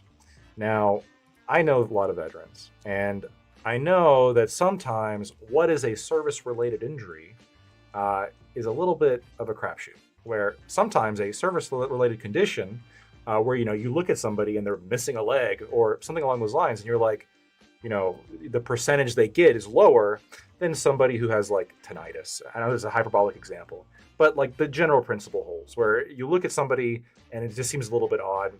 I know that there is some criticism as to how these determinations take place. We spend a shit ton of money in terms of paying disabled veterans a crap ton of money. There's some people who are 90%, 100% disabled, but they also still work a job. Kind of odd. So I'm not saying that I'm not blindly in favor of just dumping money on veterans, but I think that one thing you can do is pay for their healthcare if they've gotten injuries, mental or physical, related to their service. So if this question is, were these Iraqi veterans getting mental health care, or were they denied access to? If they didn't have access to it for no good reason, I'd be opposed to that. I think it's fair to provide them some kind of health care. In terms of disarming people, maybe this is where I show my socialist side a little bit. I'm okay with disarming people who are actually crazy, but I want there to be some kind of actual court process in place that's very firm, very deferential towards the rights of the individual who has the guns. And if the state can't prove a case, that they give those guns back quickly. A lot of these red flag laws that are being proposed are pretty horrific in that the government is allowed to take your guns and hold them for, I believe, a couple years without trial, without any kind of work to actually show that you can't have them, and then finally after several years they have to give them back. That's ridiculous, right? I think that the government should have a responsibility to get some kind of process done within a few weeks, right? Maybe a few months, right? At tops, and maybe complicated scenarios. But in scenarios where someone is making wacky Facebook posts or drawing, blood on a napkin, like American Psycho, and you see them, walking around with a rifle or traveling to an area with a rifle, maybe it would make sense in that context to temporarily and with due process disarm them. Okay, thank you, Scott. So a couple of things. We can get into this in the open. I won't do it in my opening statements. But on terms, I can explain how the disability rating system works. I process that stuff in the Army. And why it looks weird, because it has to do with percentage stacking and stuff. But anyways, when we're talking about PTSD, I'm going to use the Army. Obviously, one of the individuals we're discussing is a Marine, right? But I'm doing so from what knowledge I have of how the Army functions. They function fairly similarly. The biggest problem that we have with mental health care is a punishment-based system for getting treatment for PTSD. we have to absolutely reverse this. One of the worst things you can do is say, if you've got PTSD, we're going to take your guns away. That is something that currently happens, right? My roommate, who is an Iraq war veteran, is not legally allowed to own guns because of his PTSD diagnosis. The problem with this is that soldiers know this. And so what they do is they avoid mental health treatment so that they can keep their guns. So if you want to take away people's guns because of mental health issues, what you're going to get is more people with mental health issues that are left untreated with guns. Like, it's the dumbest policy you could ever implement. What you need to do is preserve their rights unless they are determined to be a danger to themselves and others. And if they are a danger to themselves and others, you don't take away their guns for 4 years. You put them in a mental institution until you determine that they're no longer a danger to themselves or others. This is having this concept where people will go to mental institutions and they'll commit themselves. Okay? They'll say, hey, I'm having mental health problems. Things are really rough. I've had some suicidal thoughts. I want to get some help. And then what ends up happening is 4 or 5 days later, they go, I think I'm good now. I'd like to go home. And the moment that you say that, a doctor goes, actually, we're going to keep you for 2 more days. And then you go to try and buy a gun. And then all of a sudden you find out that you are permanently not allowed to own firearms because you were involuntarily committed. And that involuntary commission can even occur when you voluntarily commit yourself, but you try and get out. For anybody that wants to understand how these places can be really bad, there's this really famous landmark study that was done, I believe, in the 70s called Being Sane in Insane Places. Yeah. And it's a great, it can show you, and they've made some improvements, but not a lot. So the worst thing you can do is take away gun rights for people with PTSD, because this is just going to have more people not getting the help they need while having guns. Secondly, the military specifically needs some serious reform on the punishment-based systems for soldiers with PTSD. They will tell you over and over again, oh, you can get help. Oh, if you have a problem, speak to mental health. And then what ends up happening is people start talking to their friends in the barracks, and they hear all of the horror stories, many of which are true, some of which are exaggerated, where soldiers go, hey, I've got a drinking problem, hey, I've got PTSD, etc. And then they end up getting chaptered out of the military. They end up getting kicked out of the military. They end up losing on-post privilege housing when they have like a wife and a kid. And then all of a sudden they're like, oh, you're a danger. You need to be in the barracks. So now they can't see their wife. They can't see their children. They're cut off from their support systems. There are a ton of different ways in which soldiers and Marines as well are punished for getting the mental health that they need. The last thing that I would say that we should do is, if you have a PTSD diagnosis, I think you should have mandatory mental health evaluations. And if you refuse to go to them, then you should lose your disability status, and therefore you shouldn't get access to the funds.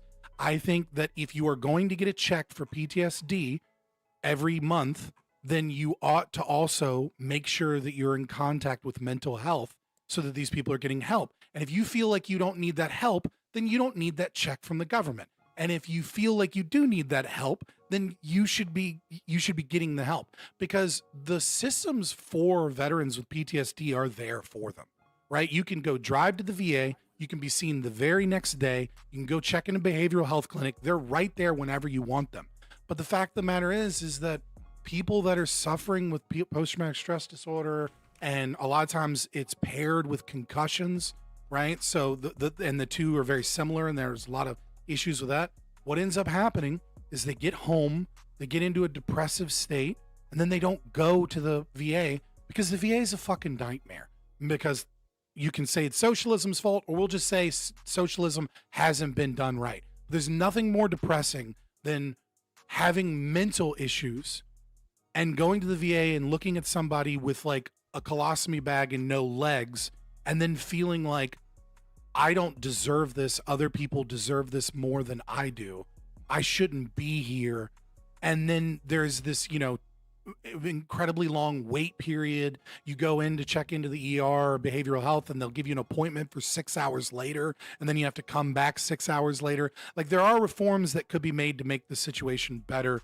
That's socialism for you as far as I'm concerned, but that is how it is. But all in all, do not institute policies to take gun rights away from people with PTSD, not just because it is a fundamental human right and enshrined in our Constitution for whatever that's worth, but also because you're just going to get more people with untreated PTSD and guns. It's going to have the exact opposite effect, and it's already having that effect because there are punitive measures against soldiers with PTSD.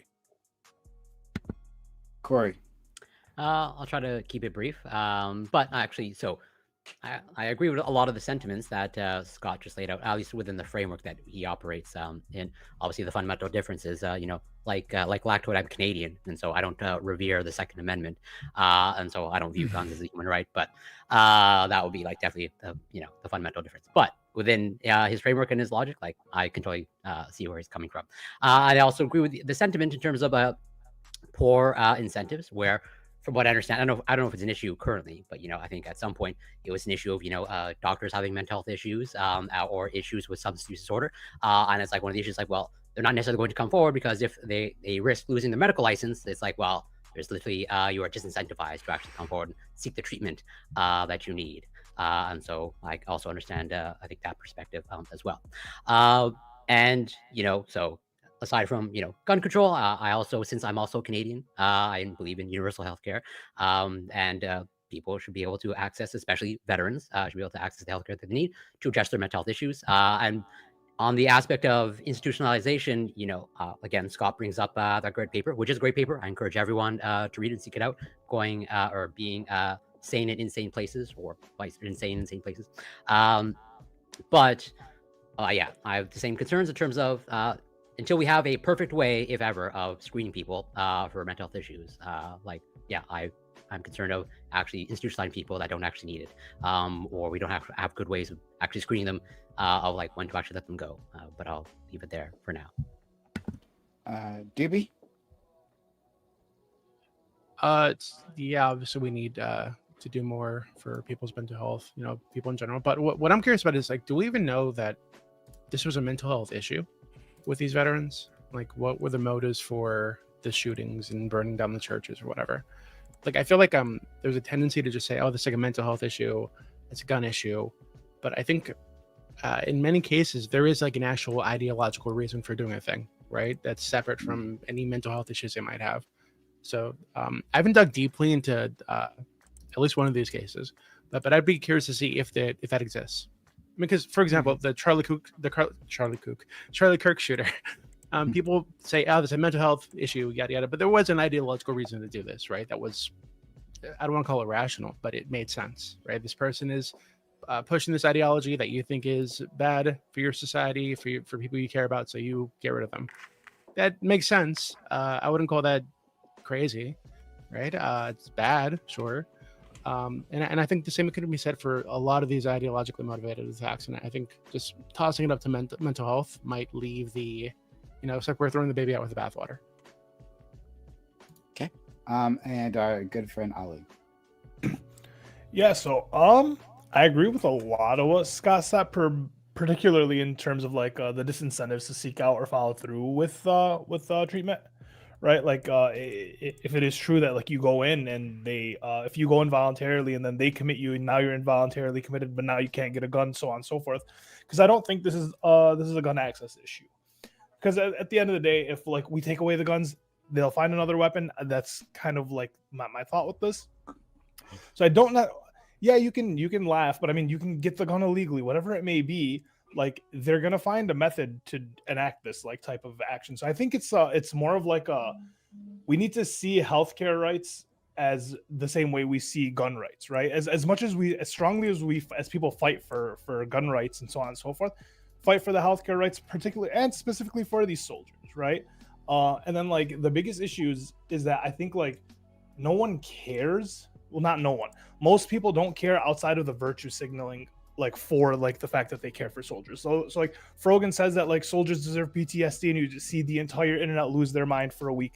But it's only so far as they can attack her. Outside of that, no one really pays attention or cares like towards the actual suffering of like the soldiers or the veterans. So I think that's like it's just like, it's layered on like that.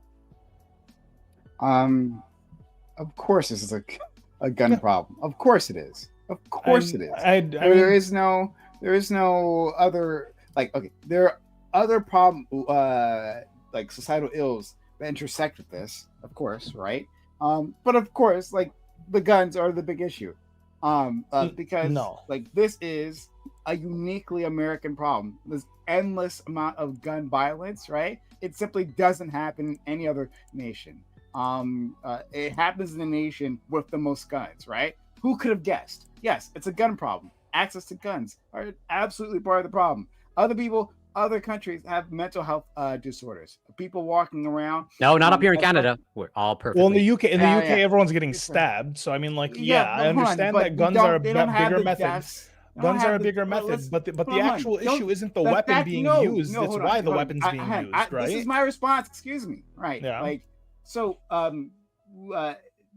yes, people can get access to other weapons. They're not saying that guns are the reasons why we have violence, right? Fair. Guns are the reasons why we have gun violence. Fair. So saying that, yes, people might get stabbed, right, doesn't address the issue of gun violence, which is the thing that I have a problem with. The gun violence. Yeah, so it's a uniquely American issue because of how many guns are out there. Now, in terms of mental health, like, you'll never catch me not saying that we want I want to increase access to mental health. I want to increase access to all healthcare. Of course I do. It's part of my socialist project. But like, it's like, we can't miss the forest for the trees. I mean, it's plainly ridiculous. So like, my issue is, like, I'm coming at this. I try to come at this from, like, a realistic standpoint. We're not getting rid of all the guns in America. We already have them.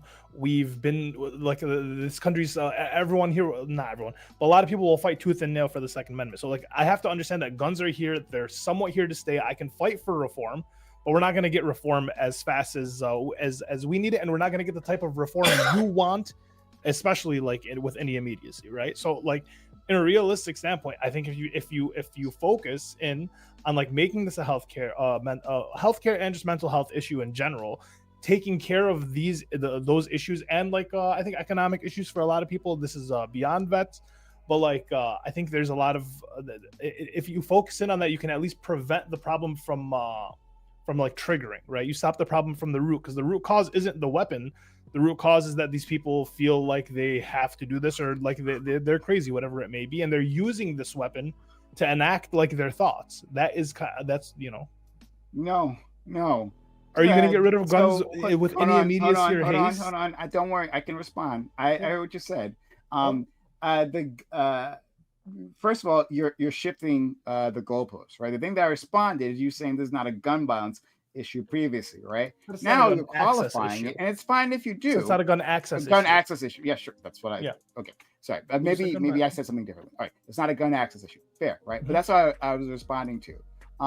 And so I made the case for that. Now you're moving the goalposts. Oh, well, it's about practicality, right? That's not really the issue. We can't actually deal with that. And so we have to look at these other things. That's a different argument. It's a fine argument to make, but it's a different argument. So as long as we can acknowledge it's a gun problem, then it's fine. To say that, like, okay, well, like, the root cause are these other mental health issues. Yes, sure, right? In terms of, like, the person is an agent, right? Is the agent, and the gun isn't an agent, right? The gun doesn't make decisions by itself. The agent is the human. However, the method, right? The preferred method for mass carnage in America is a gun, which you can easily get your hands on.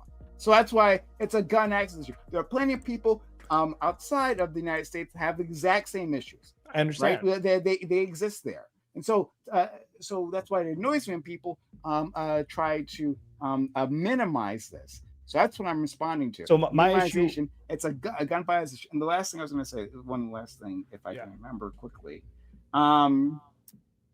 is that guns. I lost it. Sorry. Well, you go. Yeah. So like, my issue is that is that it seems like, especially people that come from, like, your perspective, is they focus so much on the guns that they forget that, like, when we remove guns, people use cars, people use they create about. I mean, once again, oh my God, Sure. Hold on. What am I responding to? Am I responding to gun violence or am I responding to violence? Which one? I made it very clear. I mean, you were saying that I was you were saying the problem is that I'm minimizing the fact that it's gun violence, correct? Or that that my perspective minimizes which violence. One did I say that I'm concerned about? Is it stopping all violence or gun violence? Well, gun violence. Obviously, you're not going to stop all gun violence. So then it doesn't to say that. Well, like disturbed people can get other vehicles doesn't address my issue. Also, right? Mm-hmm. Those weapons are less effective. Let's not forget that, right? Correct. Literally, Al Qaeda. I think it was Al Qaeda or was it ISIS? I forget which one. One of them. I think it was Al Qaeda. They had like a magazine that they were like an online magazine that they were publishing to the internet, right? For any followers. This is like 15 years ago or something, right? For any followers to read, right? And they were giving advice, right? They talked about in different countries. Okay, you're gonna do a terrorist attack, right? What are the steps? Well, here's a helpful guide as to what to do. And they went down the nations, right? And they're like, well, yeah, if you're in Europe, right? Well, try to get access to a car, right? And like ram into a crowd, which you saw that, right? That happened in France. Or like, get yourself a knife, right? But when they talked about the United States, they said, okay, yeah, forget about all that other stuff. You have just access to guns. Use guns, right? They're the more effective weapon. And there's plenty of them. Get yourself a gun, spray and pray. That's the advice because that's the weapon of choice. So this is just, I don't know why when it comes to guns, you become a liberal, but it is what it is, right? Not everybody is perfect in their ideology. That's the worst insult. Oh man, that was low. Oh, that hurts. Yeah, okay. It was true.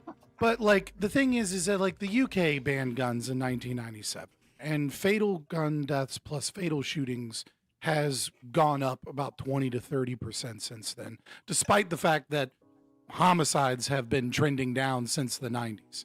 The fact of the matter is this is complete and utter cope that because the gun is a better force multiplier in like a laboratory or shooting range situation, that this somehow means that if you get rid of all the guns, that actual crime, fatal deaths go down in any degree. Because when you get stabbed, it is a violent death. It is a force multiplier. And the idea of substituting the knife for the gun thus means that you're getting a decrease in deaths is just not, it's not true. It's not. Like when someone has intent to kill someone, but they lack the access to firearms for whatever reason, they do use other weapons, and sometimes those other weapons aren't quite as effective, and sometimes those other weapons are more brutal and more effective, right? When people want to commit terrorist attacks in America, they grab a gun and they shoot up a place. And when people want to commit terrorist attacks in the UK, they wait for a Christmas market opening and they get into a van and they run over as many people as possible. When we're talking about this most recent, these two shootings where I thought we were going to talk about mental health, but it's okay. We went into a gun debate. That's fine, right? One of the individuals that attacked the Mormon church was potentially using bombs and use accelerant and fire. We don't know which of these deaths yet. It hasn't. Maybe we do. Maybe it's happened since we've been streaming. My understanding is it's 2 shot and then 2 burned down. That's my understanding. Right. So half of the people killed in this last mass shooting were from the fire and the fact that, and if he had no access to guns, but maybe he would have, like maybe we need more information, but let's assume there's bombs in the car and he's got a gun and he goes, I'm gonna grab my gun and I'm gonna shoot up some people and then I'm gonna, light the place on fire. Maybe I'll come back for the bombs. And if he didn't have the gun, maybe he would have planted the fucking bombs and there'd have been 16 dead. I don't fucking know. But this is an extreme cope, right? We have a gun violence problem in America because we have a gang violence problem in America. That is where the overwhelming majority of fatal gun deaths come from. And overwhelmingly, they come from handguns. They don't come from assault rifles or shotguns or hunting rifles. Overwhelmingly, the gun deaths in America are gang violence or they're suicide, right? And that's like, if you cook the numbers, you get more gun deaths, right? But if it's a suicide, they would have just fucking done some other way to kill themselves.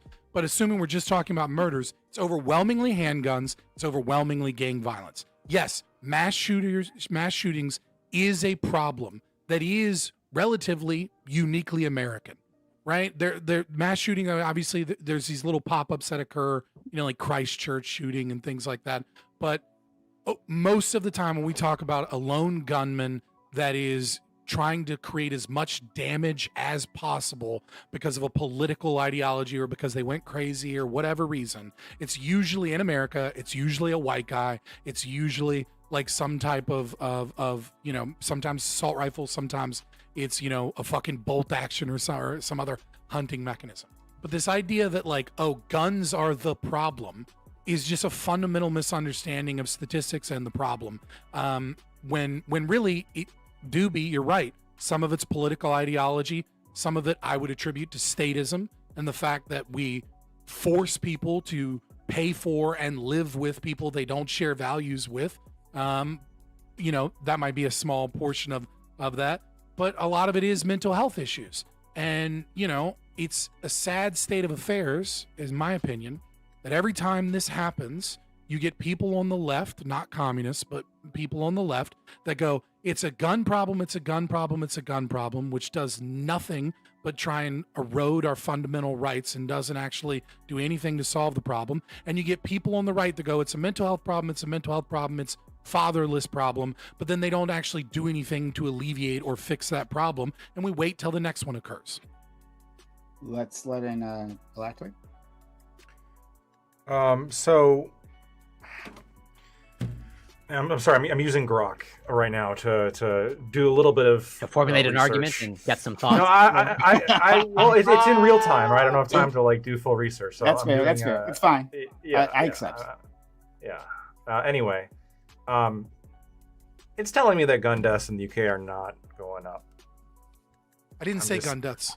They're pretty. Okay. I think I they're said pretty gun stable deaths plus and quite fatal low overall. stabbings combined. When you look at overall murder rates from both guns and knives, that it has gone up since the gun ban in 1997.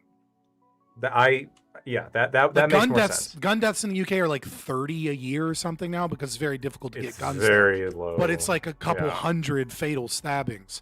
Sure. Compared that to the US, both of them combined are way less than the US.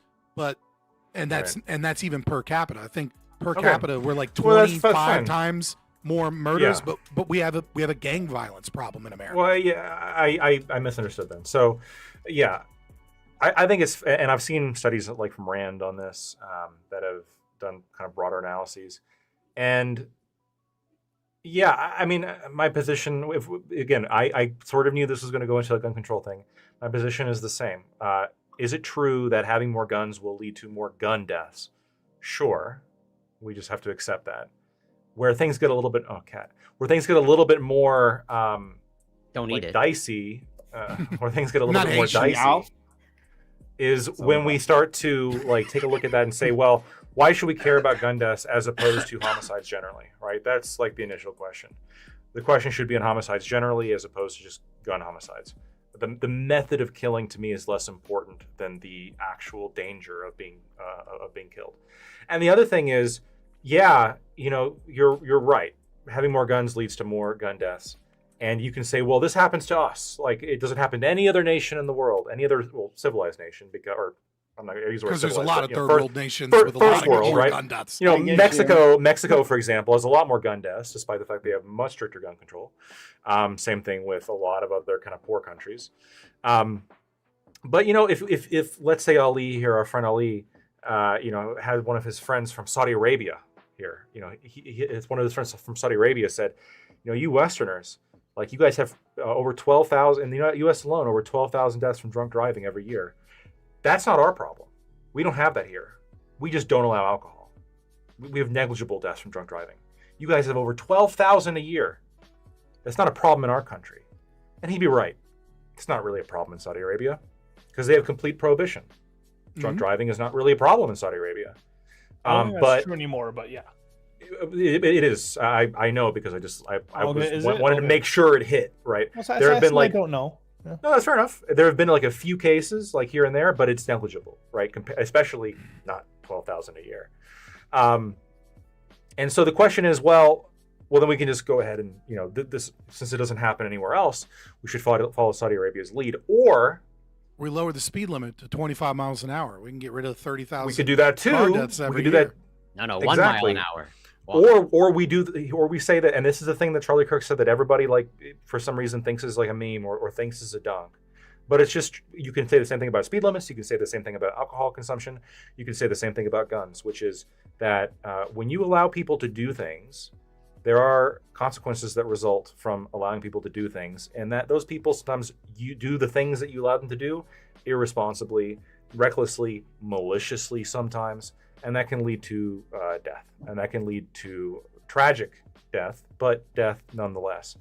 I don't think that banning guns or going anywhere near what the UK does in terms of their level of gun restriction is palatable to me or most Americans, where, not only is it constitutional right, but guns provide I think, an important source of recreation. Hunting, I go hunting.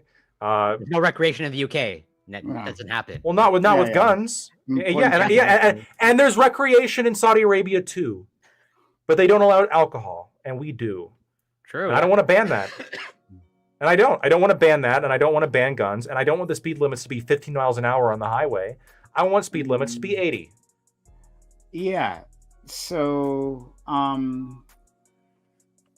I understand your argument that, hey, we make allowances for that. Like, a secure world is anything other than a maximally secure world is a world that allows for some amount of danger. Okay, that's what I want to say. Yeah. And so anything less than a full ban of guns, which I haven't said here, would mean that would have some level of gun deaths. Agreed, right? Well, I at least said that previously, right? Yeah, agreed. That does, but I disagree with your other point about restrictions. We should have a lot more restrictions, absolutely, right? We restrict alcohol. We regulate alcohol. Maybe not enough. You regulate cars too. We regulate guns. We regulate cars. We don't regulate guns enough. A driver's license somewhere. We should. We should, and we just like we register cars, we should register guns. So we have some level of protections in place, but clearly not enough. We do register guns. We have different kinds. Register to the individual. For example, most guns are registered to the individual unless they're sold in a private sale or from family gifting. That's not that loophole needs to go by. No, hold on. That's also not necessarily true. You have to do a background check in most places, but it doesn't actually. My understanding, I don't think it goes on like a registry. But the serial number on the firearm goes on the background check. So if they fire a firearm in the event of a murder, they then find the serial number, which then is registered to the person that purchased that firearm if they went through a background check. Now, yes, if you are someone that has, bought it illegally or through family or from small there's small business like gun show things, etc. But what we have found is, despite having gun registration, especially in places like Hawaii, where they first put out these test pilots, is that overwhelmingly there is single digits of murders solved every year by gun registration. And the reason is because overwhelmingly gun death murders are illegal firearms. Gun registration doesn't really do anything. Well, which would go to Prime's point, though, is that there's so many guns that there's illegal firearms that have serials scratched off and so on and so forth that we don't know where the guns go to. So it the problem it goes to the point of right, but the registration of firearms is having a negligible effect on solving murders associated with firearms, because overwhelmingly we do not have a gun access problem. We have a crime problem. We have a gang violence problem. That is where the overwhelming amount of gun deaths come from. Those are overwhelmingly illegal handguns. I wanted to no, that's true. But I also think that the restrictions we have in guns, whenever we talk about restrictions on guns compared to cars. People always say like, well, you point to the very specific ones that cars have, but there are plenty of restrictions that guns have that cars and alcohol, even combined, do not have. So a classic one is in the United States, if you're a felon, even if it's a non-violent felony, which I disagree with, by the way, but if you're a felon, you are lifetime banned from owning a gun. I disagree with that too. You are not lifetime banned from buying a car. You are not lifetime banned from buying alcohol. Rights back, but yeah.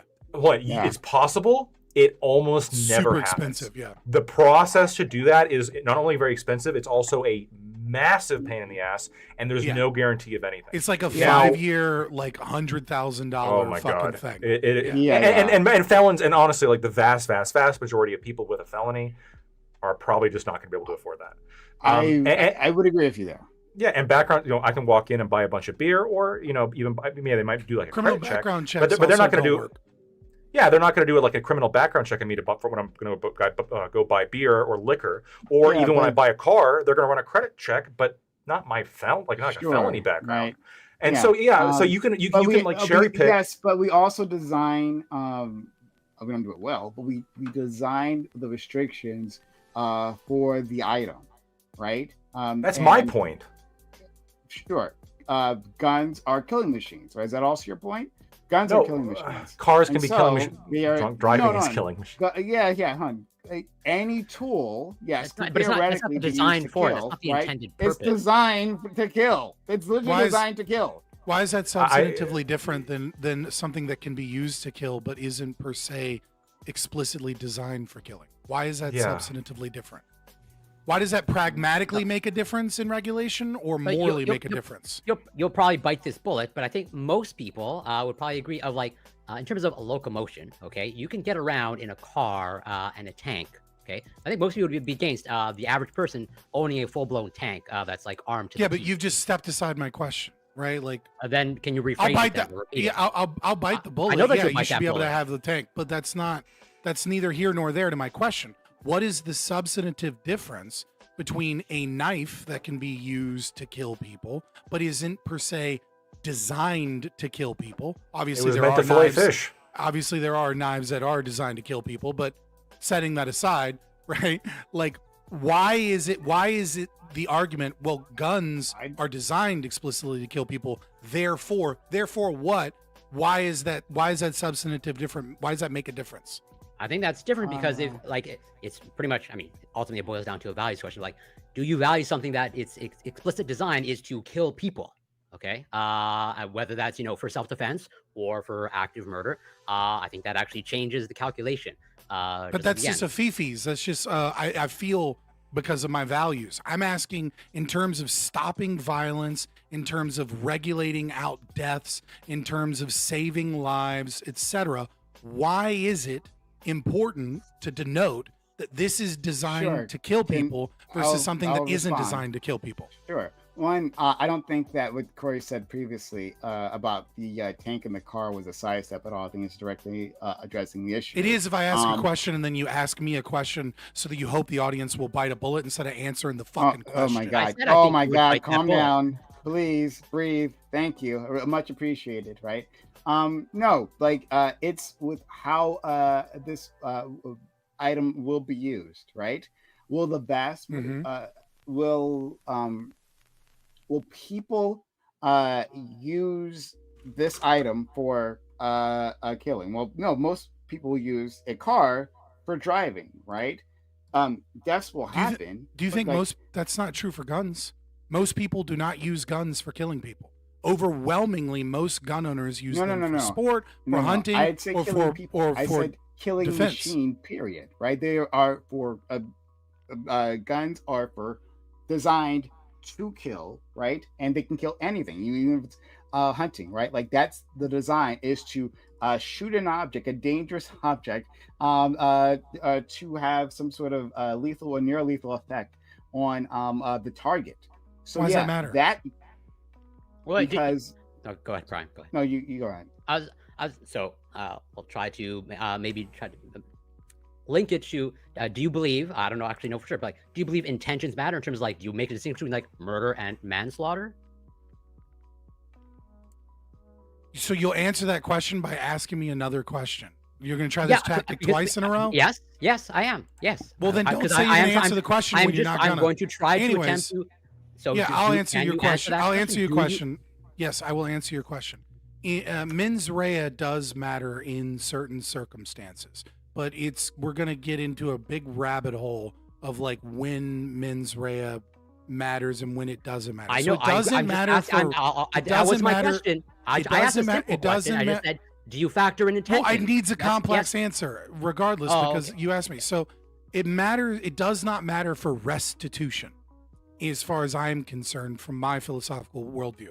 But it can matter for retribution, right? So if you take a life by accident or you take a life on purpose, you still owe a life. You still owe that compensation for restitution. But in terms of justice of retribution, then intent can matter in that domain. Okay, so you recognize that intention changes the calculation. I think for most people that holds true in terms of like something that is intended to kill, as in assuming that's the actual intent of the design, that changes the calculation to something that is intended. Again, my what calculation? What calculation is? In terms of calculation, no. You're sidestepping the question.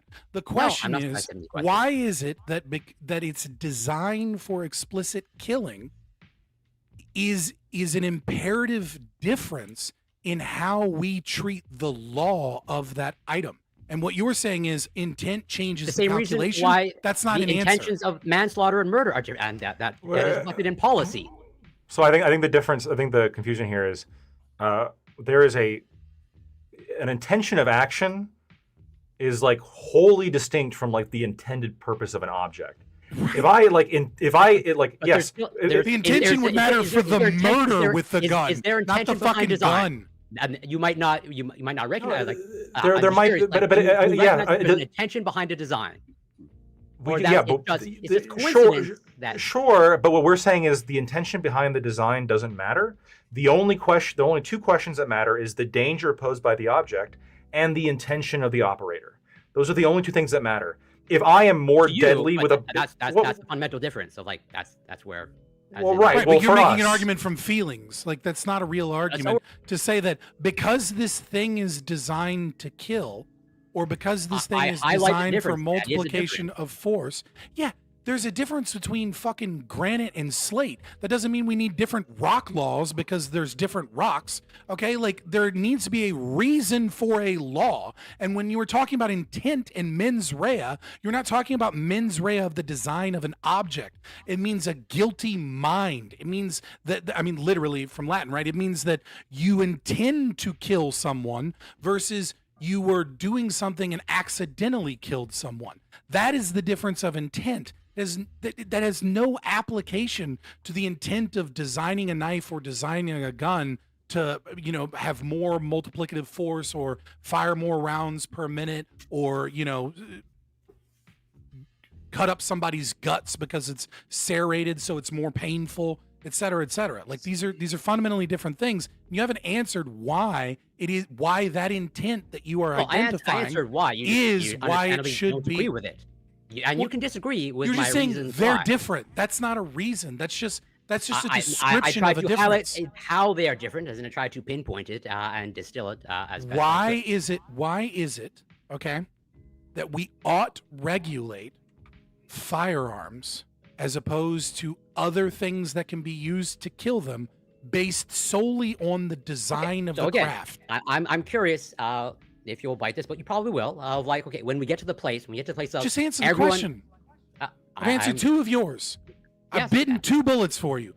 You've also gone in a long diatribe. I just asked a simple question about intention, and then I didn't need about your retribution and all that stuff, a diatribe. Just wanted to ask a simple question. So you can... Yeah, you asked a simple question, and I gave you a full answer. You haven't given me a simple fucking answer. Answer the goddamn question or shut up.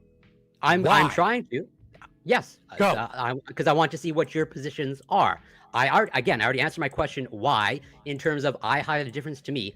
You don't have to agree with those reasons. That's totally fine. But then you're just asking why again. Is going to repeat the same thing. So then I would ask you, why? Do you want me to repeat the same thing?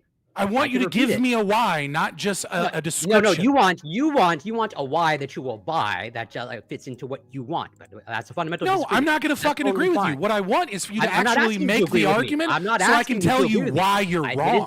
But you're too much of a pussy to make the real argument. So make the fucking argument or shut up. Agree with me. When did I ask you to agree with me? Make the argument or shut up. I don't need to do anything that you. Right, so you won't make an argument. So you'll just dance around and ask questions and try and get the other person to seem crazy. We're gonna try to break this. 1 second before you respond. I can ask a question that can maybe. Before you respond, Lag, to it, just see a quick super chat, which is quite amusing considering. Right, Alexander went $10. I'm like an hour behind, but this may be the most normal and human I've ever heard Fabian talk. All right, we'll see you in the future. So, what have I said that's not normal or not human? What I'm saying are basic conservative arguments right now. They're not even fucking ANCAP shit. Yeah. I think that's what he's saying. Is like you with the ANCAP hat off. What he's saying now, like now I'm what? Not normal, not human. These are anything you could hear from a fucking Republican dad at a Thanksgiving table. There's nothing crazy about what I'm saying. The only one being crazy right now is the people avoiding questions. No, he's saying this is the most normal you've been. Yeah, you missed what he said after that, which is that he's an hour behind. And he's saying, we'll see you in an hour, is what he said. Yeah, as if to imply I'm not being normal and human right now. My apologies. I'm saying that I think what he means by being normal and human is that like not freaking out and yelling at people in the specific way that you do. But I'm not trying to criticize you. I only yell at commies. Luckily, you're all commies. Okay, well that's fair. All right, we'll hear from another commie. Go ahead, Lactolate. Okay, so this is Corey. On my shelf right now, I have a katana. Okay, looking right at it. Not the to kill. It is of course you do, white guy. Of course you do. It is a Japanese weapon with one sole task, which is to kill. Okay. Should the restrictions on me having a katana be greater or lesser than me buying a crane with a wrecking ball attached to it? Because again, I would go back to the same argument in terms of like the design of intention. In terms of like, so I agree with you in terms of outcome. Obviously, I've never operated one, but a crane with a wrecking ball, like will wipe out more people than a katana. Although I've never seen you use a katana, so maybe you can actually outcompete a wrecking ball. I'm not that impressive with it. Yeah, okay. Yeah. Based off what I've seen of your physicality, I don't think that's in the cards for you. But but I can drive a crane with a wrecking ball on it. Yeah, pretty easily. Yeah. But I think my same argument holds true in terms of its intended purpose, in terms of how it was designed to be used, and that in terms of its actual utility in society, the ability to knock down buildings, just like in the utility of society of the ability to drive cars for locomotion. That there's a whole bunch of positive outcomes associated with that, as opposed to a katana with its intended use. Aside from your amusement and you trying to, be perceived in a certain way, I don't really care about all those particular outcomes. But that's just me. Well, but you would agree that the intention of the object is it should be irrelevant to the restrictions that we place on any individual getting a hold of it. Not wholly irrelevant. Okay. As in, so I will pose the question to you in terms of like, if the design of the intention of the design of whatever it is doesn't matter, then again, when we get to the place, of everyone has the ability or access to a device that ends the world, you're okay with everyone owning that device? No. Well, but it's got nothing to do with the intent. It's got to do with the risk.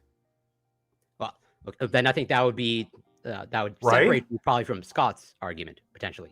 Well, no. So like, if there was a button that just trying to throw back to me when you're losing. Like, it's simple. It's so fucking simple. Do you think that you should regulate all the fucking katanas and make people pass a background check, but not to buy a fucking wrecking ball? Of course you fucking don't. You absolutely would be like, I don't know, if some guy wants to buy a wrecking ball and a crane, maybe he should have a fucking license or something, but a fucking katana is relatively harmless. Like you're just won't bite your bullet. Yeah. I bit 2 of yours. No. I'll bite a 3rd one. Recreational nukes, motherfucker. So bite one bullet and I admit. knew that. I oppose recreational nukes and recreational nuclear plants. And wasn't I correct that that separates you from Scott's argument? Okay, and that's I was going to pose that question to Scott just to tease it I out. wasn't even saying shit. No, I don't think running away. No. Okay. Yeah. I think there might be a difference between me and Scott when it comes to like the magnitude of the effect and how comfortable we are with like the potential risk of like a civilian having that. And I would apply that in first. We had a whole debate about this. And the debate. And the debate, my entire argument for that debate was that the concept of a nuclear weapon is the same thing as a gun that is loaded and pointed at someone it's all the because same. of the It's relative all the risk. same, It's right? not the same. It's all You're not. Hold on. There is some disagreement between me and Scott as to the evaluation of the danger posed by various objects. There is no disagreement, however, I think on the real point, which is that when I'm evaluating objects, I am more concerned with the intent of the operator and the risk posed by the object than I am with the intent of the object. If somebody has a knife, that's what I said in terms of the fundamental, as in I factor in the intent of the design of the actual article. You can disagree with that, and that's fine. We disagree with that. Yeah. So I'll parrot my friend Just to be Scott. clear, I'm not asking you to agree with me, Lactoid, just to make that explicitly clear. I'll parrot my friend Scott and say, well, I don't make univariate analysis, right? So there's no reason to look at it within like one single axis, right? Like, so yes, it can be the intention that we were discussing, but also, the amount of risk. Crime has to be a univariate analysis. Can't do a non-univariate analysis on crime.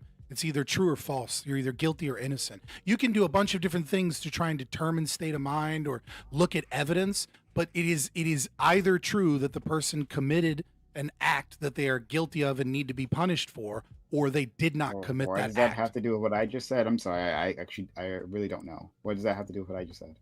Because when we were talking about intention and behavior and usage, we were talking about crime, right? We were talking about as opposed to, yes, if you want to talk about the regulation of firearms from a consequential analysis, you can absolutely use that, but you're now in a domain of consequential law, not necessarily an analysis from the perspective we're talking about, which is the state of mind and the intention of the actor in the moment of a crime. That these are two separate things. I wasn't talking about the actor. I thought we were talking about the object. Maybe I misinterpreted your delineation. Sure. Well, yeah, I think that he was referring to the object, but to criticize, I think you guys are the ones doing the univariate analysis here.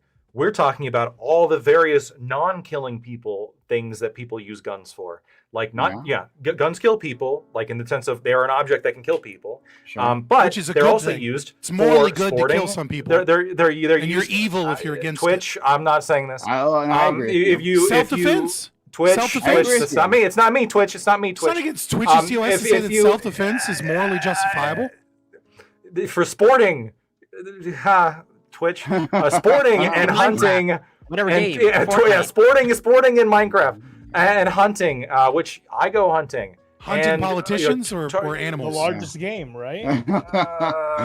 No. Or conservative commentators? Do you No. I don't know. No. Okay. And those are things that I think are things that people use guns for the vast majority of the time. Okay. And now you're saying none of that like that we can't look at that. Like they're killing machines. They're just killing machines. That's what they are. No, hold on, John. They are killing machines. Because they are killing machines. It's like literally what they are killing machines. Hold on. I didn't say that they can't be used for other things. Like, did I say that the tool can't? A car is a killing machine that can be used for other things too. No, it's not. A gun I mean, is you a can literal try that. killing You can machine try that then can be used for other things. Twist the definition Most guns of, are meant what for other hunting or things- sporting. what everyone understands to be a killing machine, right? You can try to twist that and understand. It's like, well, a car is no, it's not. A car is a tool for locomotion, right? That can very easily be used. And also, to, Lactoid, you gotta talk about the motor stuff. Is a car and a tank a killing machine in the exact same way to you? No.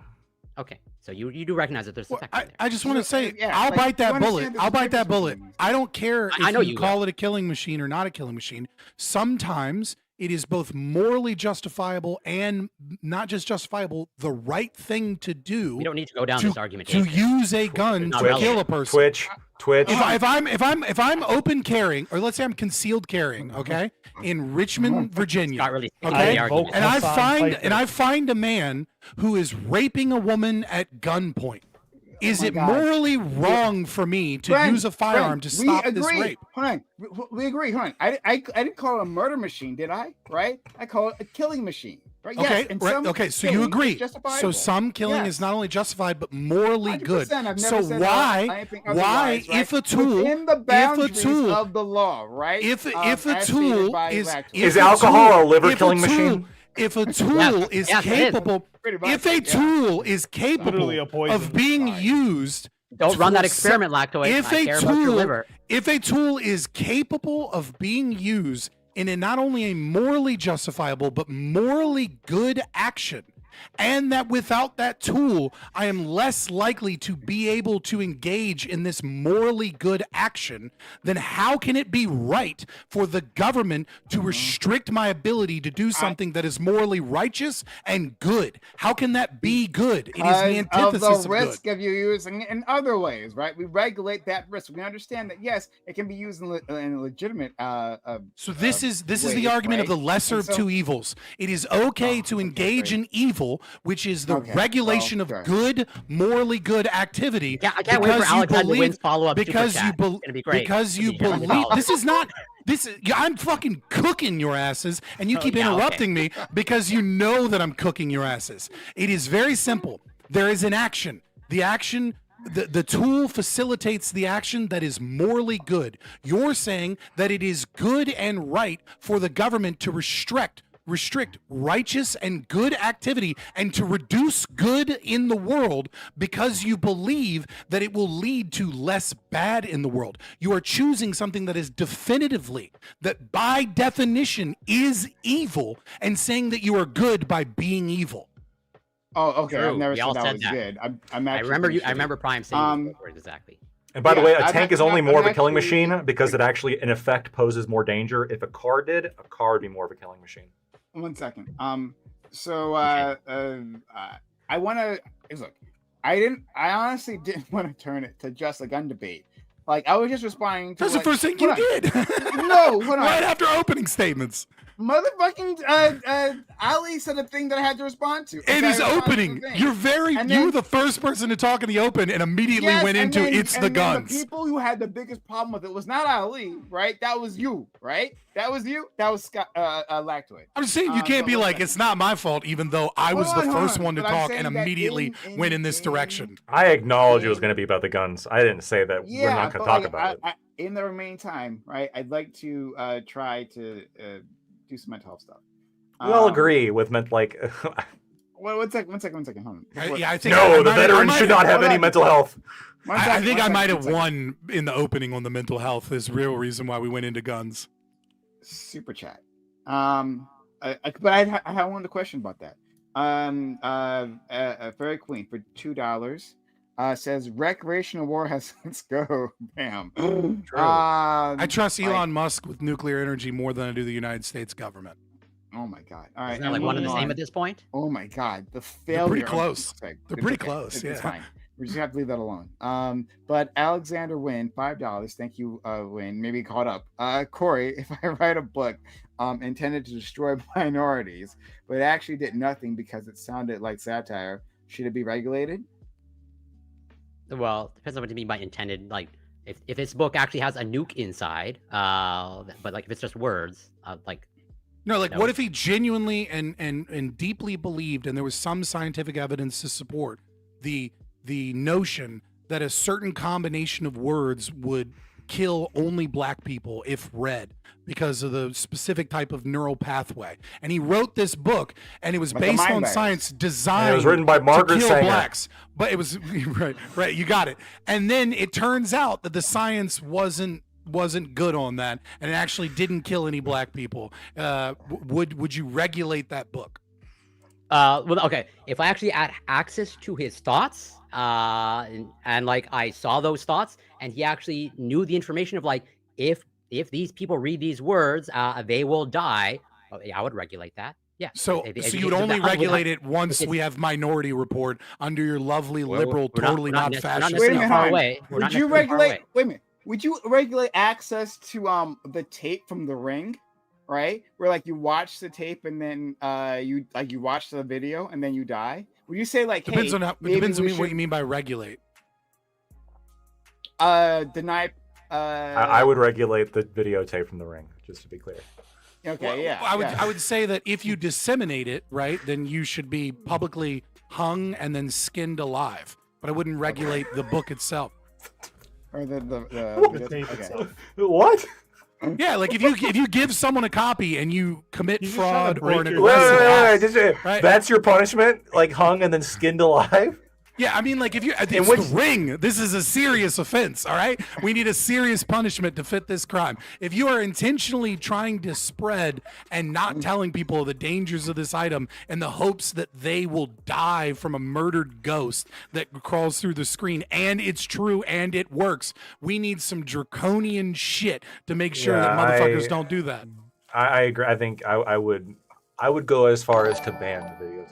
Yeah, like wouldn't it just be easier to do that rather than like finding people, investigating and hanging them, and also still Would it having be like actually thing, easier to ban the like, videotape? doing its thing? Yeah, well, yeah, because if hold on, if we let making copies and so on and so forth. if we let some people have it, one of these motherfuckers is gonna like break into the broadcasting station at CNN and then just like wipe out. Like I can't have that. How do you ban the copies and the copies of the copies and so on and so forth? I was treating it as a fucking joke because obviously it's a fucking joke, but I would give the same exact argument that I give for nuclear warheads, right?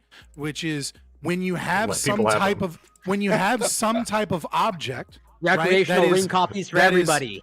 that when you have some type of object that is extremely dangerous, we have to then go, okay, what is your intention for having said object? Why do you have said object? Why does the intention matter? And the intention matters very specifically because a nuclear warhead, for example, is a threat to the vicinity of any accidental thing, right? Like Chernobyl could happen again, right? Let's say we got like, what are those fucking rods with the graphite or whatever? I forget what they're called. I know what you mean. The cooling rods or yeah, they have like a certain name, like RKMP or some shit, Yeah, right? you're right. Like Yeah, yeah, right, like so, like if you have those, right, then this becomes more than just an issue for like an insurance company, because what you have done is that you have communicated that you have this dangerous weapon and that you're brandishing a firearm.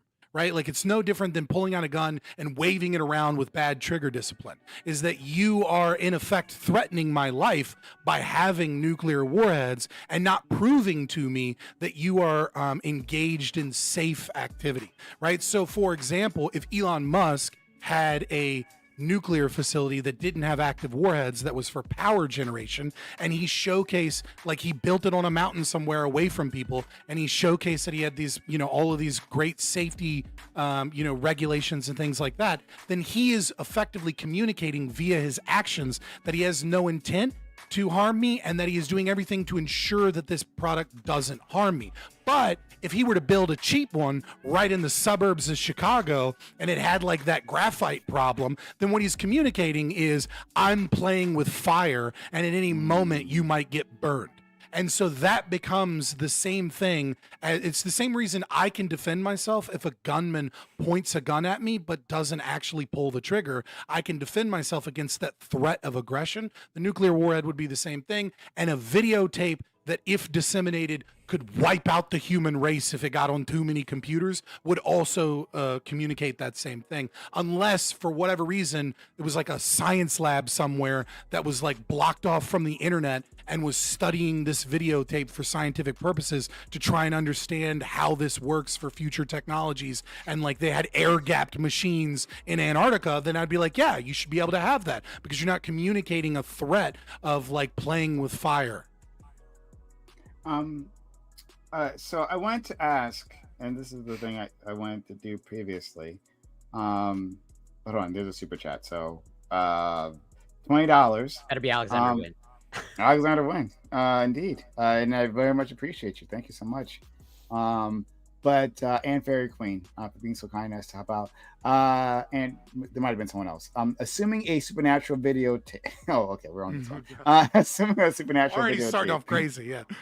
We probably need laws. But if new laws.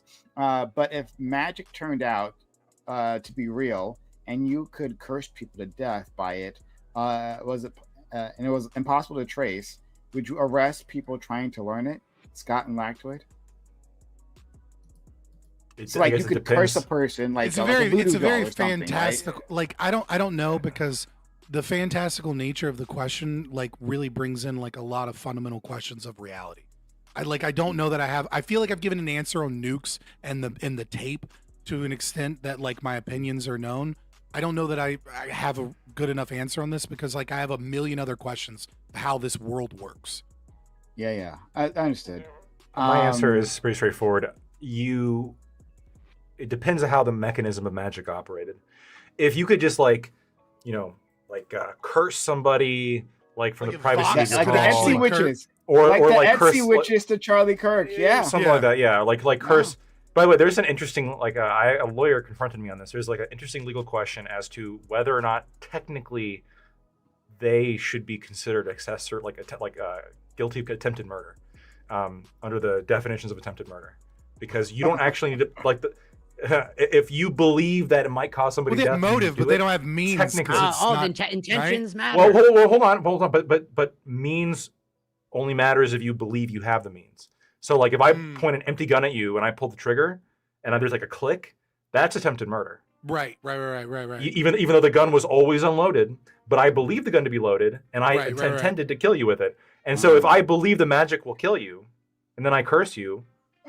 I'll just say this. It's tough. I've read enough D&D novels to know that a wizard in a tower for 100 years is basically the same thing as nuclear warheads, and I'm gonna need assurances that this person is being responsible before they try and make a Netherese orb or some shit. Like if it's like Harry Potter shit though, where you can like zap them with a wand, I'd probably be okay with that. Yeah, right. That's just a gun.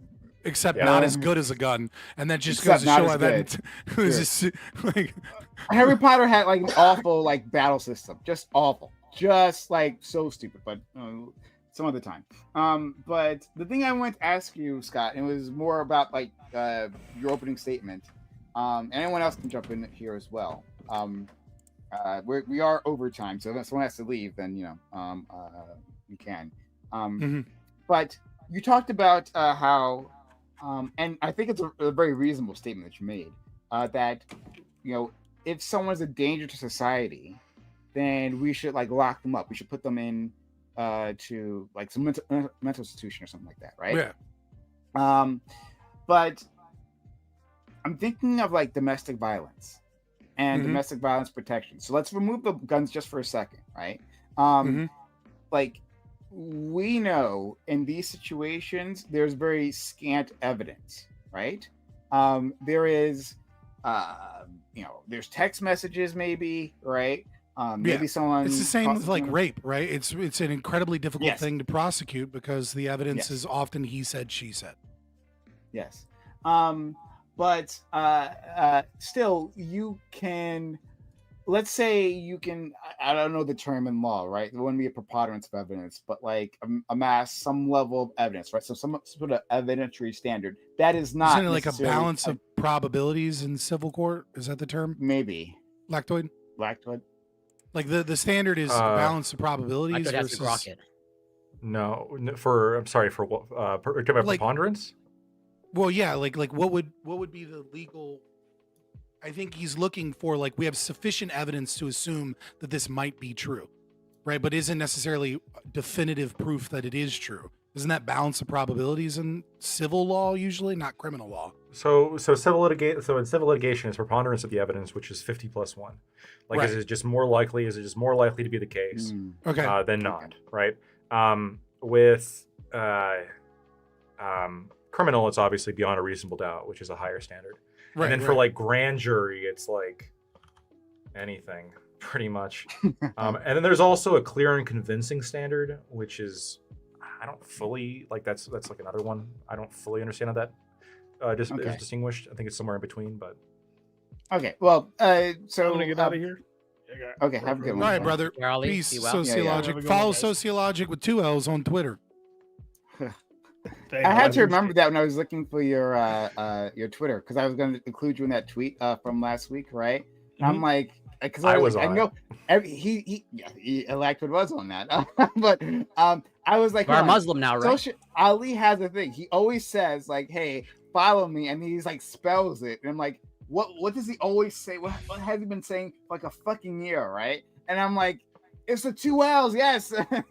let it be known that conversation was fucking AIDS, bro. Jesus, man. Jesus. I thought I was crazy, but then I watched it and I was like, ah. All right, yeah. Thank you for having me, and see you guys next week. Yeah. Take care. Be well. Okay, so what's the question? Sure. So to get to the point, is that in these cases of domestic violence, oftentimes we don't have enough to like necessarily convict the person, right? But it seems like especially with one statistics and with their past behavior, that they could pose a danger. Just like the amount of evidence we use for providing an order of like protection, or and that's order of protection is that what I'm looking for, where you have to stay a certain distance away from someone. A restraining order? Right? Yeah, restraining order. Yes, restraining order. Thank you so much. Yeah, so like that's a lower amount of evidence. You can't send a person to jail with that, but like there's good reason to believe that this person might be in danger, right? In that case, do you think we should have some ability to do something with guns, right? Maybe that's taken away like very temporarily, or you think if looking at the statistics that like women like are far more likely to be killed with a partner with a gun in the house, right? When there is a domestic violence situation, not all gun owners, right? But when there's a domestic violence situation, they're far more likely to be killed in that situation. You're saying we should make no allowances for that. What I'm saying is, if you are going to take someone's guns away because they're a danger or a threat to themselves or others, then you should house them. You should charge them with a crime. You should prove your crime in court. And if you did so with like an improper means, right? Like, like you did it just cause, and then you drop charges or something, right? Then you should face civil litigation from the victims of, of those accusations by the state. I think it is very, very dangerous territory when you start giving the state the ability to take away people's firearm ownership, or imprison them, or involuntarily commit them with limited evidence. That I think that will be used very often. I don't know about very often, but it is a very dangerous situation once you start giving the state that power over people, because the state, or liars that are lying about being a part of domestic violence or whatever, right, will use that power to punish innocent people. And so, it is an unfortunate reality that sometimes we lack the evidence necessary to convict, or to house, or take, or engage in some type of protective activity against people who are genuine abusers, but that it is a worse scenario where the state has the ability to do so with limited information and evidence. And that I'm willing to accept some domestic violence deaths for that right. Does everyone else agree with this? My only difference is I would, it's a little bit less, I guess, absolutist than Scott's position. I'd be okay, like I said at the beginning, I'd be okay with like very limited circumstances. So like, if there is some kind of evidence that somebody presents a danger, then I think the police could disarm them for some kind of very short time period, like statutorily set, like I said, a few weeks. I would also agree, and something this guy said during his opening that I agree I'd be with. fine with that, so long as they charge them with the crime, or they are civilly liable if they don't. I'm okay without charging with a crime. But what I would do is, in the event that they do take away their guns for a few weeks, like the state is on a strict timetable, and the burden of proof is on them to demonstrate why this person can't have a gun. And I would make so most of the time public defenders just operate on criminal cases. I would allow public defenders to represent people on this as well, like these specific situations where, so if you get your guns taken away and you can't afford a lawyer, you shouldn't have to pay for a lawyer to help you in this case. And again, more socialism. Look, I can imagine scenarios similar to like taking the keys away from a drunk driver, or somebody's having like a break from reality, which isn't really a crime, but if somebody's like having like an actual manic episode or like some kind of schizophrenic break. Or even just like temporary insanity, which happens where somebody's like genuinely just detached from reality. In all of those scenarios, when I say or they must charge them with a crime, I'm adding the caveat or involuntarily commit them, because they need to be involuntarily committed. And then allow the doctors in that facility to determine, allow experts in that facility to determine whether or not they should be released. I get that. I can just imagine okay, that's fair, but I can imagine scenarios where it's not quite a problem to where we want to involuntarily commit somebody, but it's just enough of a problem where we don't want them to have a gun, right? So there's this middle point where I agree, if it's so bad that they're actually freaking the fuck out and blowing smashing out windows, involuntarily commit them while we kind of try to get this shit in order. But if somebody's just at that level where they're saying weird things, they're demonstrating some kind of break from reality, they are behaving kind of awkwardly with their gun to the point where it's hey, you normally don't operate that way. Why are you loading it? Why are you doing this? What and there's just kind of the answers are kind of bizarre. I understand that critique. To me, it's a binary, right? And the reason I say it's a binary is you either have the mental capacity to be a moral actor or agent as an individual in this moment, which can be a temporary thing, or you do not. And if you are in this weird gray area, then either we need to commit you and let experts determine whether or not it is a gray area or not a gray area, or B, we need to let you go. I don't like this weird litigated gray area where we can't tell whether or not you're a moral actor or not, so we take away your guns, or we, I'm not. I understand the concern. The problem is I have a similar concern, but because here's what's going to happen. Okay, I watch a lot of cops, and I watch a lot of and the cops get called these situations where, people are just fucking nuts, and I'm telling you, in the event where the cops do not have this option available to them to just simply disenfranchise somebody from their guns for a few weeks, and the only other option is we're going to involuntarily commit this person, they're going to do that a whole lot more than just take away the person's guns, right? Because now the option is, here's somebody acting strange, not quite to the point where I'd want to arrest them and lock them in a hole, but to the point where I really don't want them to have a gun, right? I'm going to, if the only options I have is a binary, either just walk away or lock them up, the cop, more often the cops will look at that and say, lock them up. Yeah. Grab people. I'm not.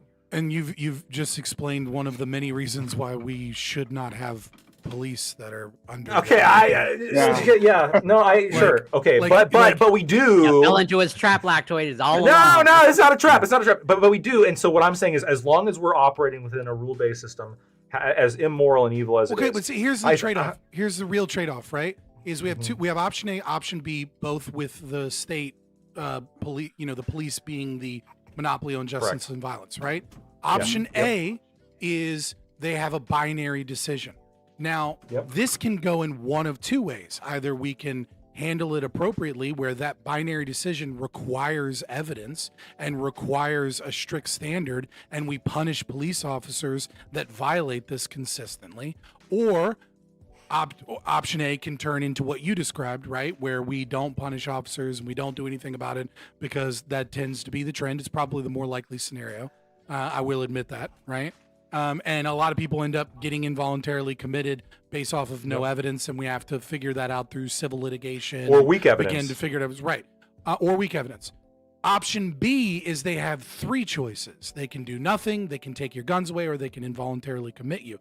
And I also believe that there's a trade-off here, because if they have three options, I believe a lot of cops will take people's guns. And there's no fucking way, just like cops are going to abuse the ability that they can involuntarily commit people, the police departments are going to abuse the supposed timeline of you get your guns back in 3 weeks, and they're going to bitch about how they don't have the budget to adjudicate these cases. And there's going to be a fuck ton of people that have basically just gotten a new name for red flag laws, where everybody that the cops don't like don't get guns for a year or two. But fair and enough. people are going to die But from the that. But the fix is that, so like in shall issue states, for example, for any kind of concealed carry license, the state must issue as long as you meet the requirements. Like there's no like subjective analysis. You meet the requirements, you get an issued permit. What I'm proposing is something like similar to where like unless there's like there's a 2-week time period where unless the state can bring a case to your public defender, like that a judge would determine it necessary to remove your guns for you, a judge, like full due process here, then within 2 weeks they are mandated to give it back to you. Like Right. they have to give it back. What I'm saying is that the same argumentation that cops will involuntarily commit a lot of people and abuse this power is the exact same argumentation that I would use, that the taking of people's guns away will be abused, and you have tons of police departments just now where we have civil asset forfeiture and they're like stealing people's TVs and shit, right? Like they will abuse any power that you give them. I assure you that abuses will happen. Right. In fact, we could remove all police brutality by removing police, as you observed prior. Right. But what we're saying is that, like, in the grand scheme of utilitarian consequentialist calculus that the rest of us live in, yeah, well, to some extent, doing an internal critique, right? Doing an internal critique, I'm accepting that trade-off. What I'm saying is the superior trade-off is to not give them a gray area that they can abuse, but to give them a heavily regulated emergency case that only applies in emergencies. And yes, some women or men will die from abusive partners because cops showed up and there was no evidence of anything and they couldn't take guns away. But the inverse is that you're going to have red flag laws abused against non-abusers, and then those people are going to now know that that person is disarmed for weeks at a time, and they're going to kill them knowing that they don't have firearms available to them because the state took away their right of self-defense, or at least the means by which they can exercise their right of self-defense. Both situations are going to end in deaths. And what I'm saying is we should err on the side of giving the state less power as opposed to giving them additional options to abuse power. Let's let in, I want to hear from Doobie, because we haven't heard from Doobie in a while. So yeah, what are your thoughts on, if you've been following this, Doobie, if you need a recap, let me know. I've been semi-following. I've been working on the side while you guys talk, to be honest with you. That's fine, friend. But yeah, so basically we're talking about. So what I was asking Scott, right? Scott, in his opening statement way back when, talked about like, hey, if we want to deal with a person who's dangerous, right? Well, then we should use, he wouldn't say these words, but we should use, justify state violence, right? To like take away their freedom here. So like put them into some mental institution, right? We just say we'll lock them up because you have shown that you're a danger to yourself or to others.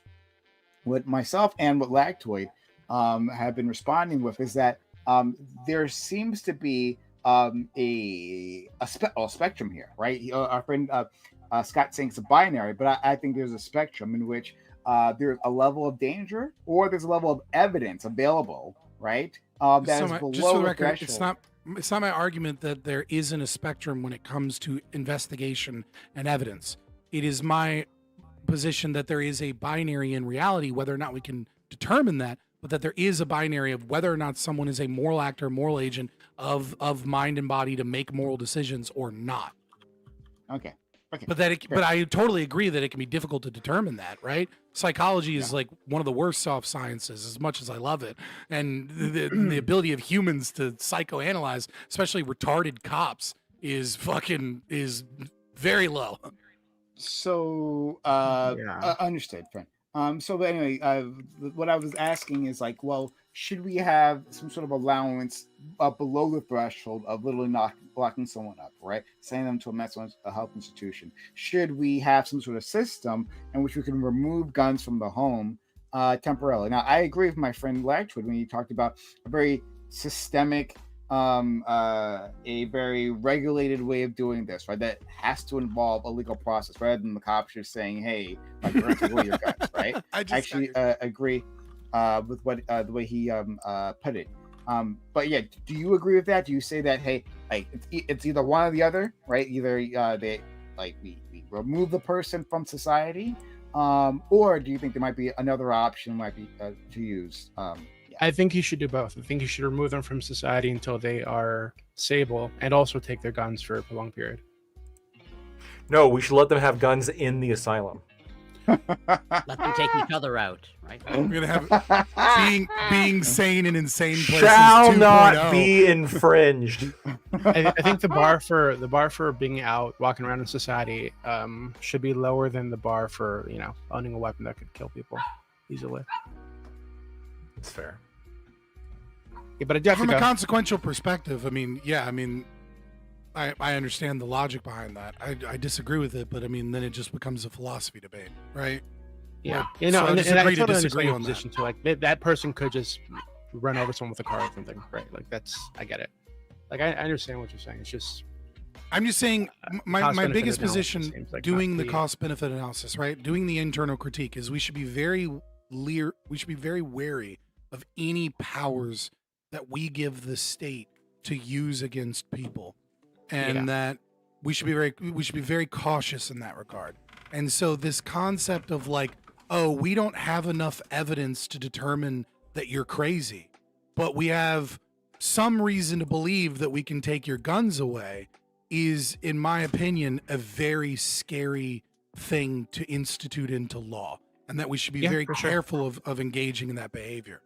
Like, and I we've totally seen the Trump understand that administration some has people, used existing law to stretch existing law to go after like political enemies, right? We've seen them. absolutely. Do this. We Plenty saw of Obama do administrations it have to a done this. certain Yeah, degree, exactly. but like with the IRS and stuff. But yeah, Trump is I gotta go, definitely guys. By the way, taking that. Yeah, I have to go peace, to peace, Lactoid. But yeah, taking I that totally ball agree all the way with to the end zone. Okay, I definitely go though. I would talk to you guys later. I have a good one, Good to see friends. you. Someone has an angry dog. Well, I want to make sure I get this super chat and $5 to Scott. It was meant to see if you would stop knowledge that could result in untraceable murders. Think more Death Note, less Swan battles. I'm glad you brought up Death Note because he got fucking found by his own hubris, right?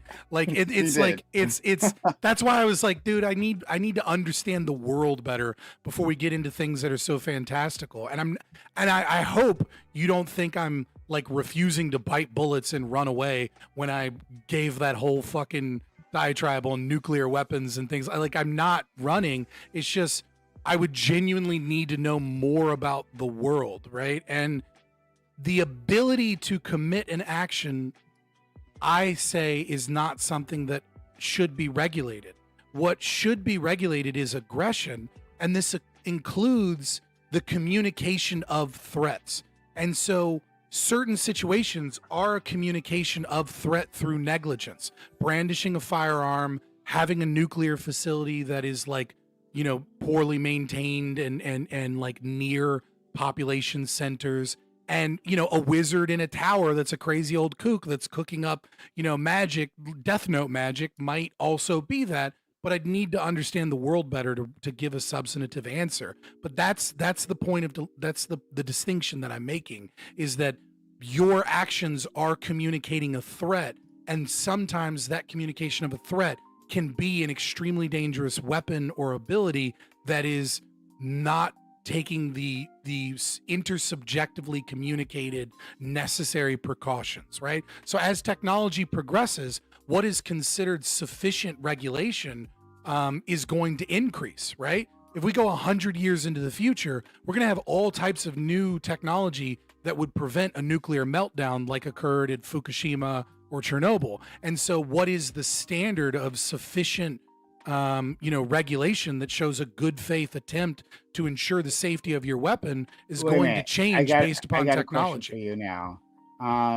Okay, so I think I know where you would usually stand on this, but I'm gonna push you. All right.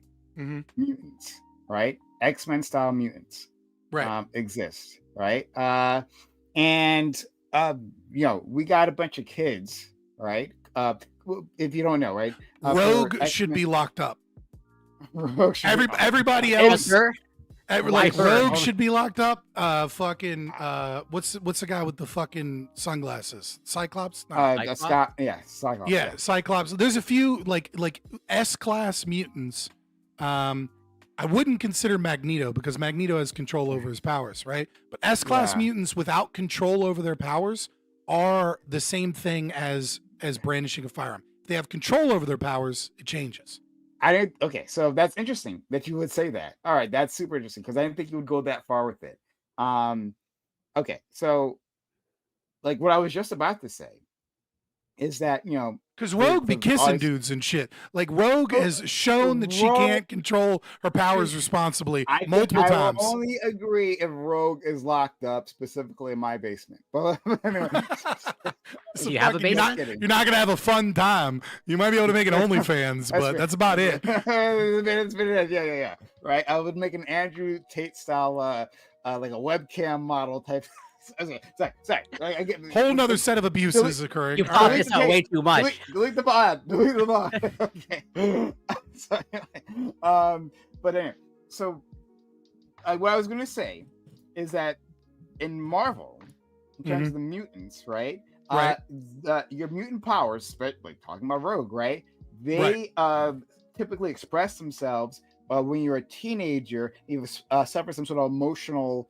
It's like puberty plus trauma makes the power come alive. Yeah, exactly. Right. Yeah. And so like there are individuals who could get control of their powers, but like we don't know when that's going to happen. Right. Mm-hmm. Like we don't know how they're going to initially express. I think it would fundamentally. Let me finish. Yeah, sure. We don't know how when exactly they're going to express and how they're going to express. We don't know like what power they're going to get. So it's a roulette wheel, right? But through like universal genetic testing, we can figure out who's a mutant. So in that world, right, with a roulette wheel of when a power is going to show up and how badly like the consequences will be, right? Do we regulate mutants in that way, in some way? I would say that it would fundamentally change guardianship. Like the fact that any child has the potential to be like a nuclear weapon, right? Mm-hmm. Even if it's a small percentage, would change what is like an appropriate form of neglect, right? Because like neglect as it is now is predominantly about the harm of the child, right? Mm-hmm. So like, you're not feeding the child, you're, like forms of abuse are a problem, obviously. But let's say just looking at neglect, you're not feeding the child, you're not giving the child sufficient, sunlight or medication for, medical conditions that are readily available, etc. In a scenario where a child could become like a dangerous threat, there'd be a weird communication on like where the lines are in terms of like what constitutes neglect, right? Like if I'm leaving my 13-year, like right now, the law says it's okay to leave a 13-year-old at home alone. Mm-hmm. I don't know. Maybe that becomes a form of neglect in a world where mutants at any point in time during their early teenage years can become a fucking accidental nuclear weapon. Right? Like maybe you don't get to leave a 13-year-old child at home alone.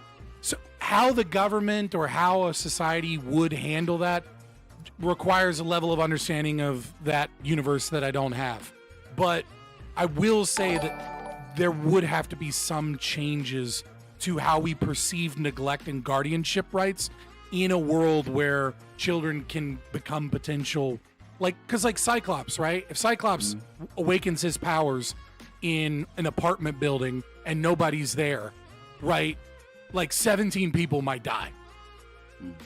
You know what I mean? Like, so all of a sudden it becomes like it's the same scenario as, like I said, brandishing a firearm. If you have a 13-year-old kid in a world with mutants, just kind of like hanging out home all day because mommy and daddy got to work extra hours, right? Like that might be a problem. But I don't, yeah, I mean, again, once we start engaging in fantastical realities of other worlds where like fundamentally like what a human is or what reality is changes, then like it becomes hard for me to give an appropriate answer. But that's like my gut reaction. It's fair. Yeah. And I want another super chat, but I also want to hear what Corey has to say about all this because we didn't get a chance to hear from him. Alexander Wynn, being a homie, thank you again. It says, nope, I get it. And I'm not trying to trap you. I was just a question about how we handle dangerous things that we don't have the ability to trace. So, yeah. Well, I mean, if we fundamentally don't have the ability to trace it, then how do you enforce the ban? Right? Like that becomes a problem too. It's like, it's a ban in name only if we fundamentally can't trace it. Because how the fuck do we find out who is it that has said power? You can ban the Death Note, right? But you don't know who can actually has a Death Note. So we just like gather all the I just mean like pragmatically, if there's like an untraceable thing, then it becomes like, because the Death Note is traceable. Well, no, but like if I remember his original scenario, although I'll let Alexander Wynn speak for themselves, but I believe the original scenario was like if the magic itself was untraceable, but the scenario is like they can learn the magic. I think their scenario was like, would you ban them learning the magic? Because if they learn it, then they have untraceable power. Yeah, same thing. Banning the means. I'm not familiar with Jeff, and that's kind of why I gave the whole Wizard Tower scenario. Death Note is listen, Death Note's one of those classic like introductory anime. Like it's one of those ones where if you're not into anime, people are like, what should I watch? And like it'll be like a short shonen anime like Full Metal Alchemist Brotherhood, and Death Note is usually one of them, or like maybe like Psycho Pass, right? Like there's a few anime that are like 24 episodes or like 30 or less episodes that people are like, check this one out. It's definitely one to check out. Yeah. I've heard a lot. It's mid. Someone says it's mid. Season 2 does kind of suck, but season 1 is fucking S tier. Get the fuck out of here. One Punch Man is a good first. Yeah, One Punch Man is a good first, actually. Yeah, I would agree with that. One Piece, not. Too many episodes. It's not. It's One Piece is more advanced, right? For the discerning. Isn't that like a billion books? I've had this conversation with Prime. It's like never ending. It's like whatever. It's like over 1,000 now, right? If you include well over 1,000. I don't know how many it is if you watch like the non-filler, like condensed. Oh yeah. Like there's like different services that have cut down the anime to like one pace. Like they call it like one pace, and it has a better pacing because they cut out all the fillers. In any case, One Piece is amazing, right? And you're yes, I agree. Like Corey, his weight, right? He doesn't have his weight up yet, so he can't handle One Piece. And I understand that, right? But one day, right, it can be converted. But our friend Scott, So I think it's fair. We've gone into talking about anime. We're chilling now. It's about time to get out of here. Okay. I did have another question for you. Let me just ask you this one thing. One more question. Quickly. It's fine. Yeah. Yeah. It's not gonna be very quickly, but it's okay. Just depending on your answer, because I won't go into it because I want to go into it later on. Just want to know, private equity, yay or nay? Do I have equity in something? What do you mean? No. Private equity. Oh, private equity. Yay or nay? Can you define what you mean by private equity? Because I'm an Austrian, this could get weird. What do you mean? I didn't think I'd have to define it. If private equity is what they did to Toys R Us, like that thing. I don't know what they did to Toys R Us. Oh, okay. Well, they destroyed it. Toys R Us, yay or nay? Yeah, a private group of investors engaged in a leveraged buyout. Okay. I see what you're saying. You're talking about the tactic of companies coming in forcibly. I think it is a extreme violation of the non-aggression principle for people for the way our current stock market is regulated, which is that by going public, you lack the rights to be able to determine who can buy your portions of stocks or your company. So I would say that this would be an aggressive act that is against private property rights to be able to forcibly purchase a majority shareholder position in a company if they don't want it. Well, if it's not forcible and a company wants to sell, right, and then that other company fucking guts the company, I think that's probably a bad decision, but I mean, should be perfectly allowable. Okay. There might not be much of an argument here, but I have something I wanted to talk about. So this is the libertarian thing, right? Between descriptive and prescriptive, right? So if I go purely I'm not going to go into objectivist philosophy or my moral framework, but if I go purely into an economic perspective from a libertarian Austrian analysis, what I would say is even if it's intentional, right? And they're purchasing the company, this is what we would call in economics high time preference behavior, right? Which is where we engage in the immediate money now as opposed to long-term stability and further growth that leads to better returns on investment. And so from my perspective, I would still say, even if it is, even if they want to sell so that a company can like get rights to certain things and then gut the company and force them into contracts and shit, that this is very high time preference behavior by the sellers. And so I would call this morally bad from an economic perspective and probably morally bad if they have shareholders, and right, like in their fiduciary responsibility. But I would still say that it should be allowed, even though it is a bad decision. Much like prostitution, it's like I don't agree with it, but it's like not an aggressive act that I can use my guns to go stop. Okay, so we might. I think like it'd be banned if I was king of Ancapistan. It'd be banned. That practice would be banned. Okay, all right. I'm probably gonna bring it up anyway. I have a funny bit, and I wanted to do this. I've been wanting to do this for weeks, but then you've been out. And it's gonna, and it's just I want to do this more than anything. How much of my shit are you gonna knock down? Knocking down your fucking laptop, your laptop. Oh my god, sorry. I just want to do a funny bit, and it's gonna it's a harass Lactoid, and it's gonna be based on. Just DM me what you want me to do, man. We'll do the bit. No. Okay.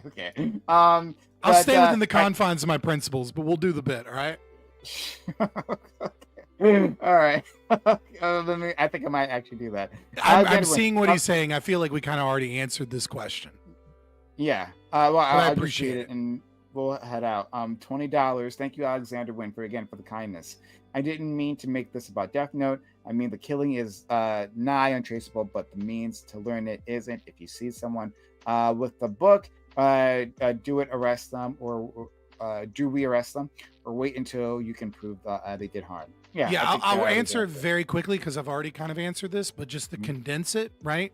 We treat it the same way we do with like the Ring videotape, right? Which is like having that on your computer, your personal computer that you're like going to the internet on is a fucking problem. Having it in an air-gapped facility in Antarctica where you're proving that you're trying to research it to understand the mechanism better is like not really a problem, right? And so same thing with the Death Note. If I find you, Alexander Wynn, with the Death Note, I'm killing you, okay? And I'm getting that fucking Death Note. Okay, but if a group of scientists with an insurance company have Death Note and they have like 24-hour, 6 different cameras and like all of these security measures to show that they're only doing this in an ethical way to try and understand the mechanism so we can like invent new drugs and understand human mortality or whatever it is that they're trying to understand, that's an entirely different scenario. It's about the communication of the threat. And when someone is negligent with an extreme weapon, it's just like brandishing a firearm. They're communicating their negligence, and that communication is communicating a threat and is aggressive. But when they're incredibly careful, they're no longer communicating that aggression, and so they're not per se an aggressor against me. So we'll It head is a out tricky now. note within ANCAP philosophy. I'll give him that, but it's like that's high level shit. This is not the shit we normally should talk about on a panel, to be honest. Thanks everyone. We'll head out. Peace. I'm not a and crook. Thank you for all the kindness from anyone who supported the channel. It's really kind, Yeah. especially as Thank you to my awesome. donors. Appreciate it. Thank you guys. Yeah, shout out to them too. And also, let's. If you have a question for the panel, guys, like in the future, like if you're gonna donate me money, I'll find a time to bring it up if it's a good question. If it's a shit question, I'm not bringing it up. Just saying. We are going to raid a friend, not a. All right, boys. It is.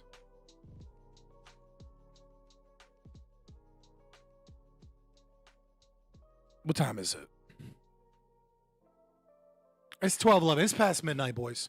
And also, I have like 15 viewers right now. All right, like it's like 40 people have gone to sleep now.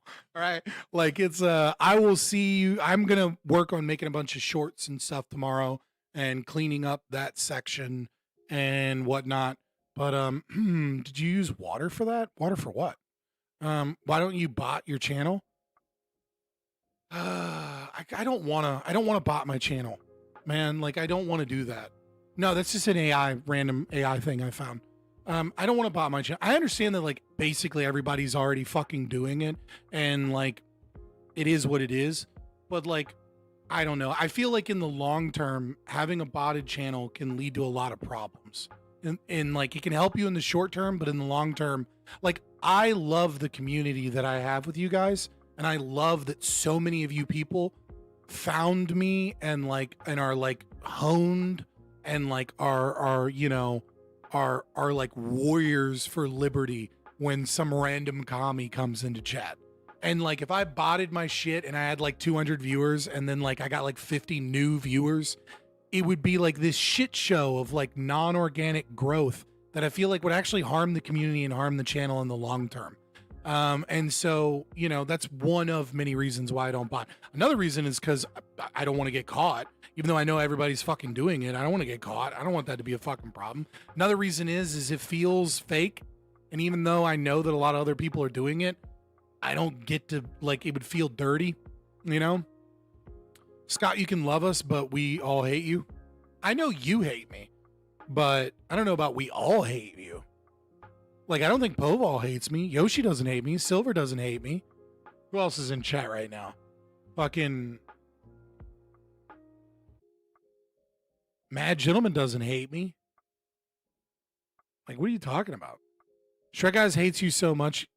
He donated funny money. That is true. Yeah, I'm that evil. You've donated like $3 tonight, though, once we added up all the funny money. So, like, I'm not mad. All right, boys, I'm going to get out of here. I'll be in the Discord. Make sure you join the Discord. Follow me on Twitter. I'm not going to stream tomorrow, but we'll definitely stream Wednesday. I mean, unless something comes up, but I'm going to work on getting some shorts made and stuff like that. So yeah, join the Discord, at me in media recommendations. If there's something you want me to react to, put stream clips in the stream clips section. You know, hit me up if there's like somebody wants an interview or something, or somebody you want me to reach out to, and I'll see you guys around. Peace.